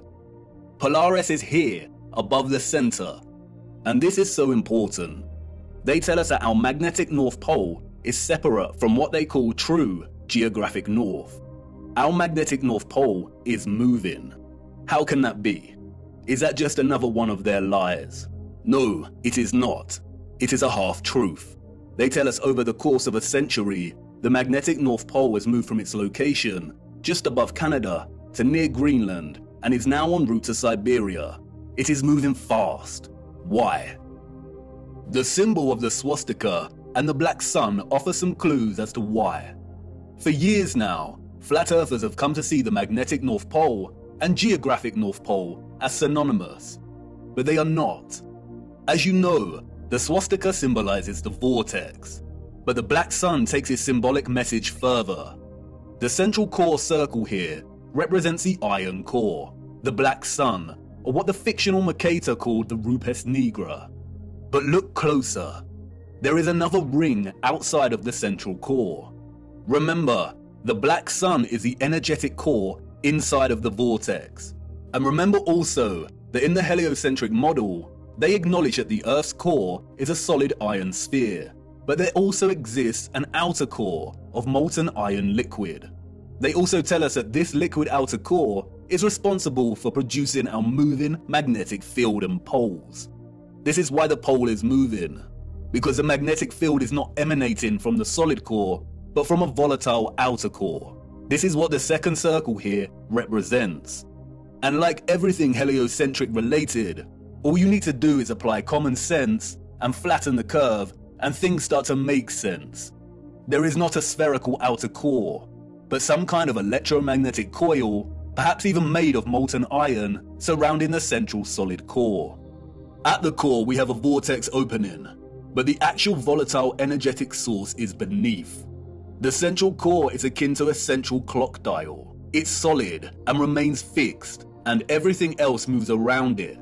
but it is also the keystone responsible for this entire movement. Everything surrounding our world moves. The stars above move, the sun and the moon, and the electromagnetic outer core under us, and all the while the land itself and central solid core remain stationary. And not only does this outer core move and take our magnetic North Pole with it, but it is highly likely that it moves in accordance with the precession of the equinox, in time with the stars above as they move from their fixed positions, which means that it probably moves 30 degrees of the realm's circumference every 2,160 years. The North Magnetic Pole is slowly moving, and it is as natural as the sun and moon's concentric journey above us. And this is why the symbol of the black sun is a 12-spoked wheel. Each spoke represents a fixed constellation of the zodiac. Each section is an individual age. And the result is a situation like this. Every 2,160 years, our North Magnetic Pole circles the inner solid core and vortex by 30 degrees. This is why the pole has moved from Canada and is en route to Siberia. It is traversing the outer central circle, or what is more appropriately termed the magnetic circle. We live inside of a perfect clock, inside of God's clock. The sun and moon circle our magnetic North Pole, which is situated roughly at the center of our known world's landmass. But this magnetic North Pole circles the inner vortex and completes a full revolution every 25,920 years, or what is referred to as a great year. Each great year consists of 12 precessional or astronomical ages of 2,160 years each. We are on the cusp of entering the age of Aquarius, and this is why our magnetic North Pole is en route to Siberia. As the North Magnetic Pole circumvents the central magnetic circle, the toroidal magnetic field moves with it. The sun and moon are bound in their revolution by our magnetic North Pole, and because of this, they move within our magnetic toroidal field only. This is why the magnetic North Pole will always be the center of our known world. As I said before, the first image of the landmass presented in the moon's face is likely akin to an X-ray image, and has not captured any water mass. And because of this, it has only recorded the areas of our realm with high density, such as the land, in the same way an X-ray image will capture the parts of our bodies with the highest density, like the bone, but not the blood in our veins. In a sense, it is appropriate to view the landmass captured here as skeletal, and because of this, it has not captured the water or ocean surrounding our land, nor does it display a differentiation between the frozen landmass and that which is not frozen. If the sun's concentric journey above us is bound by the North Magnetic Pole here and its magnetic toroidal field, and this entire magnetic field is moving with the pole, then it is likely we have a situation of a changing climate as this process unfolds. All areas outside of our magnetic field will inevitably be frozen and dark due to the lack of sunlight. And this is consistent with what some of the scriptures have told us. I saw the great rivers, and I came to the great river, and to the great darkness, and went to the place where no flesh walks. I saw the mountains of the darkness of winter. This is your ice wall, and it's not a constant, fixed wall. It is continually melting and refreezing with the revolution of the pole over the course of a great year and each astronomical age. Do you now understand why they are terrified of the ice melting, of our Earth supposedly heating up, and why this demonic joke of a man wants to dim the sun? They are using natural climate change due to the rotation of the magnetic pole to justify a whole host of useless measures and money laundering. They are terrified because they are on the verge of losing all control of the narrative.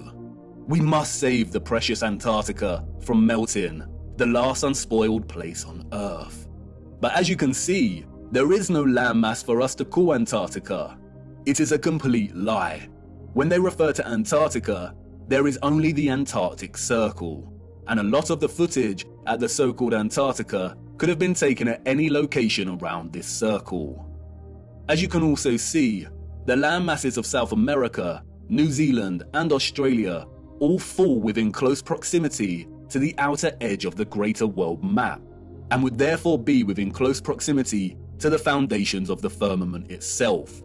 This is most likely the reason there is heavy military presence in these regions. The changing climate, the melting of the Antarctic Circle, is as natural as day and night. It is a macro process of the larger clock we live within. We have already discussed how the constellations that the sun is in during the equinox and solstice form a cross on the zodiac wheel when signaling the age and tropic designation. We'll look closer at the Prague clock again. The central dial of the clock is placed within the center of our magnetic field, and the sun and moon move within this field. Our magnetic field is off-center from the overall greater realm. It isn't an even cross, but a true cross, or what is now referred to as a Latin cross or crucifix. We live within the crossbeam of the cross. And in case you hadn't noticed, our magnetic field pocket within the greater realm also forms a crescent moon. Not the type of crescent moon associated with the alchemical mercury and silver, but this kind of crescent moon. The same symbol that the controllers appropriated and redesignated to represent nobility. The cross and crescent are natural expressions inherent in the workings of the timepiece we live within. They are natural expressions of God's clock. And we got it wrong. Polaris is not situated 90 degrees above our north magnetic pole, in the region we call the Arctic, home to Greenland and Iceland. Polaris rests above the vortex at the center of the greater realm. And this is where the distinction between geographic cardinal directions and magnetic directions needs to be emphasized. When we travel across our known world, or the land within our toroidal magnetic field, we use a magnetic compass, and the magnetic pole is in the center. That's why when we travel from west to east, we go in a circle, and when we travel north, we go towards the center, and when traveling south, we move directly away from the center. However, there also exist geographic cardinal points. And what do the scriptures have to say about this? It's right there in Enoch's reference to the four quarters of the world. Our magnetic field, according to Enoch, lies in the geographic north of the greater realm. And the first quarter is called the east, because it is the first, and the second, the south, because the Most High will descend there, and the west quarter is named the diminished, and the fourth quarter, named the north, is divided into three parts. First of them is for the dwelling of men. The second contains seas of water, the abysses and forests and rivers, and darkness and clouds. And the third part, the garden of righteousness. The vortex is in the center of the realm, or what is more appropriately termed true north. The X-ray image of the land on the moon map does not display this vortex, but, as discussed, it is present in the second image of the firmament. At the crown of the firmament, we see it reflected, the navel of the world. It could be that the garden of righteousness that Enoch refers to, and what is also known as Hyperborea, is located right where Sturgios has plotted it. But this land is not the true north or central vortex. That can only exist in the center. And as stated before, there is some curvilinear distortion present in the composite image on the moon's face. I have used my little colourful map here strictly for illustrative purposes. I am not a map maker, but I did attempt to smooth some of this distortion out. Let's hope Sturgios tackles the distortion. And in both my quick attempt and the actual moon map, we do see a body of land right in the center, right here. Perhaps this is the Garden of Righteousness, surrounding the central vortex. And perhaps Enoch's reference to it being located in our northern quarter is because it can only be accessed from within this quarter. Who knows? It is likely that the controllers deliberately put Hyperborea at the Arctic in the fraudulent maps to throw anyone of a curious and adventurous nature off track. If someone set out to find true north, using these maps, they would fail. And because of the distinction between magnetic and geographic direction, finding true north would be a monumental feat, even without their deceptions. If anyone wanted to truly journey to the center of our greater realm, they would have a very hard time, and they would need to forsake the compass altogether. If the geographic south of our magnetic field is down here, with the lands usually associated with south, then the central vortex of the greater realm falls within our geographic north. But we would not be able to reach it with the compass pointing north. It is not located at our north magnetic pole. If you use a compass to travel north, you will end up traveling here. If the South Pole is the entire Antarctic Circle, then to travel to the true north, you would need to go south. But even then, this would most likely fail. If the center is made of iron, then at some point it would supersede the southern magnetic pole of our magnetic field. If by chance you were lucky to head in the direction of true north, then the compass would most likely fail altogether due to the iron core. As the mysterious text, the Inventio Fortunata, states, here the ship's compass loses its property, and no vessel with iron on board is able to get away.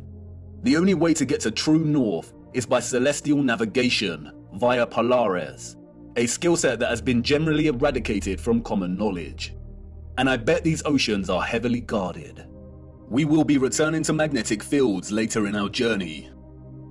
And we really need to reappropriate the definition of the word planet.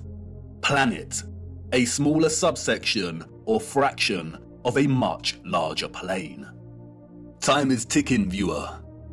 You are wondering why I brought you into this dark forest. Why is all of this important? Because once upon a reset, the established timeline is a lie. We cannot begin to map our revised timeline unless we start plotting it in accordance with the greater realm we inhabit. We need to apply the astronomical clock, the ages, to get closer to some kind of clarity. We are not out of the forest yet.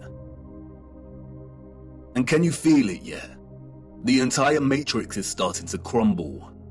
Everything we've ever learned, everything we've ever relied upon to shape our understanding of the realm we temporarily inhabit is now unreliable. And all we are left with is our own eyes. And all we see over and over again is water always seeking its flat level. We see structural remains that those in the history books could not have built. And we see a great evil multiplying. We only have our eyes and old photographs, moments captured in time, the act of photography, the art of juxtaposition, of comparison and contrast. We are so small, our world in the mirror. Where are the maps of the age of Pisces? Where has our history gone? And what has become of us now? Are we that different to those we see in the 19th century? Look at us, desperately searching for lost time. Our boots caked in mud, our entire days spent digging through the deception. Digging and moving the mud.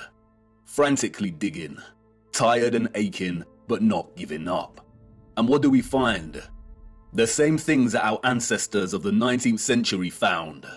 Glimmers of glory, of beauty, of pain, and wonder that remain stubbornly silent, offering no explanation for its existence or how it came to be. Old photographs and such glory. I haven't shown you just how impossible these structures are yet. The only thing these people have ever built is the lie, brick by brick, and I need to show you how they did it. Our world in the mirror, once upon a reset. There have been many great resets during our realm's history, all very different in nature. We need to look at all of them. How to reset time, to wind back the clock. The death and dawn of a new age. This was not the first reset, nor is it the last. It is happening again right now. Empty cities, such quietness. There is a war going on back home, viewer, and most haven't even realized. A peculiar and irregular type of war. Silent warfare, information warfare, biological warfare. A war as old as time itself. A war between the forces of light and those of darkness. And we're caught in the middle, on the cusp of the dawning of a new age. A war for Aquarius. the water bearer. Watch the water. And for us who fell in love with the truth, and who have resisted the darkness, we've had the armor of God on now for so long. How many of your friends and family have deserted you? How many of them left you stuck in the mud? And you've remained steadfast. But it's time we took a stand and became very loud. It's time to draw the sword of truth. The blind are going to need us because nothing can stop what is coming. The legend of Arcturus, bearing Christ, bearing the truth so it can reach the masses. I will try my best to continue our journey, but as things become even darker, the lights will inevitably go out, and our journey may end here. But you have more than you know, more than you need. You've seen enough deception. Do not believe a single thing they say. We have to try and keep moving. The clock is ticking, and we don't have much time. We need to go to Siberia. There is something frozen in the ice that needs examining. Come on, it's time to address the big question. Who were the citizens of the future? And it's not what you think. The timeline is wrong, and the maps are fake. This is not the answer. No. For you see, they had a king over them, and not just any king.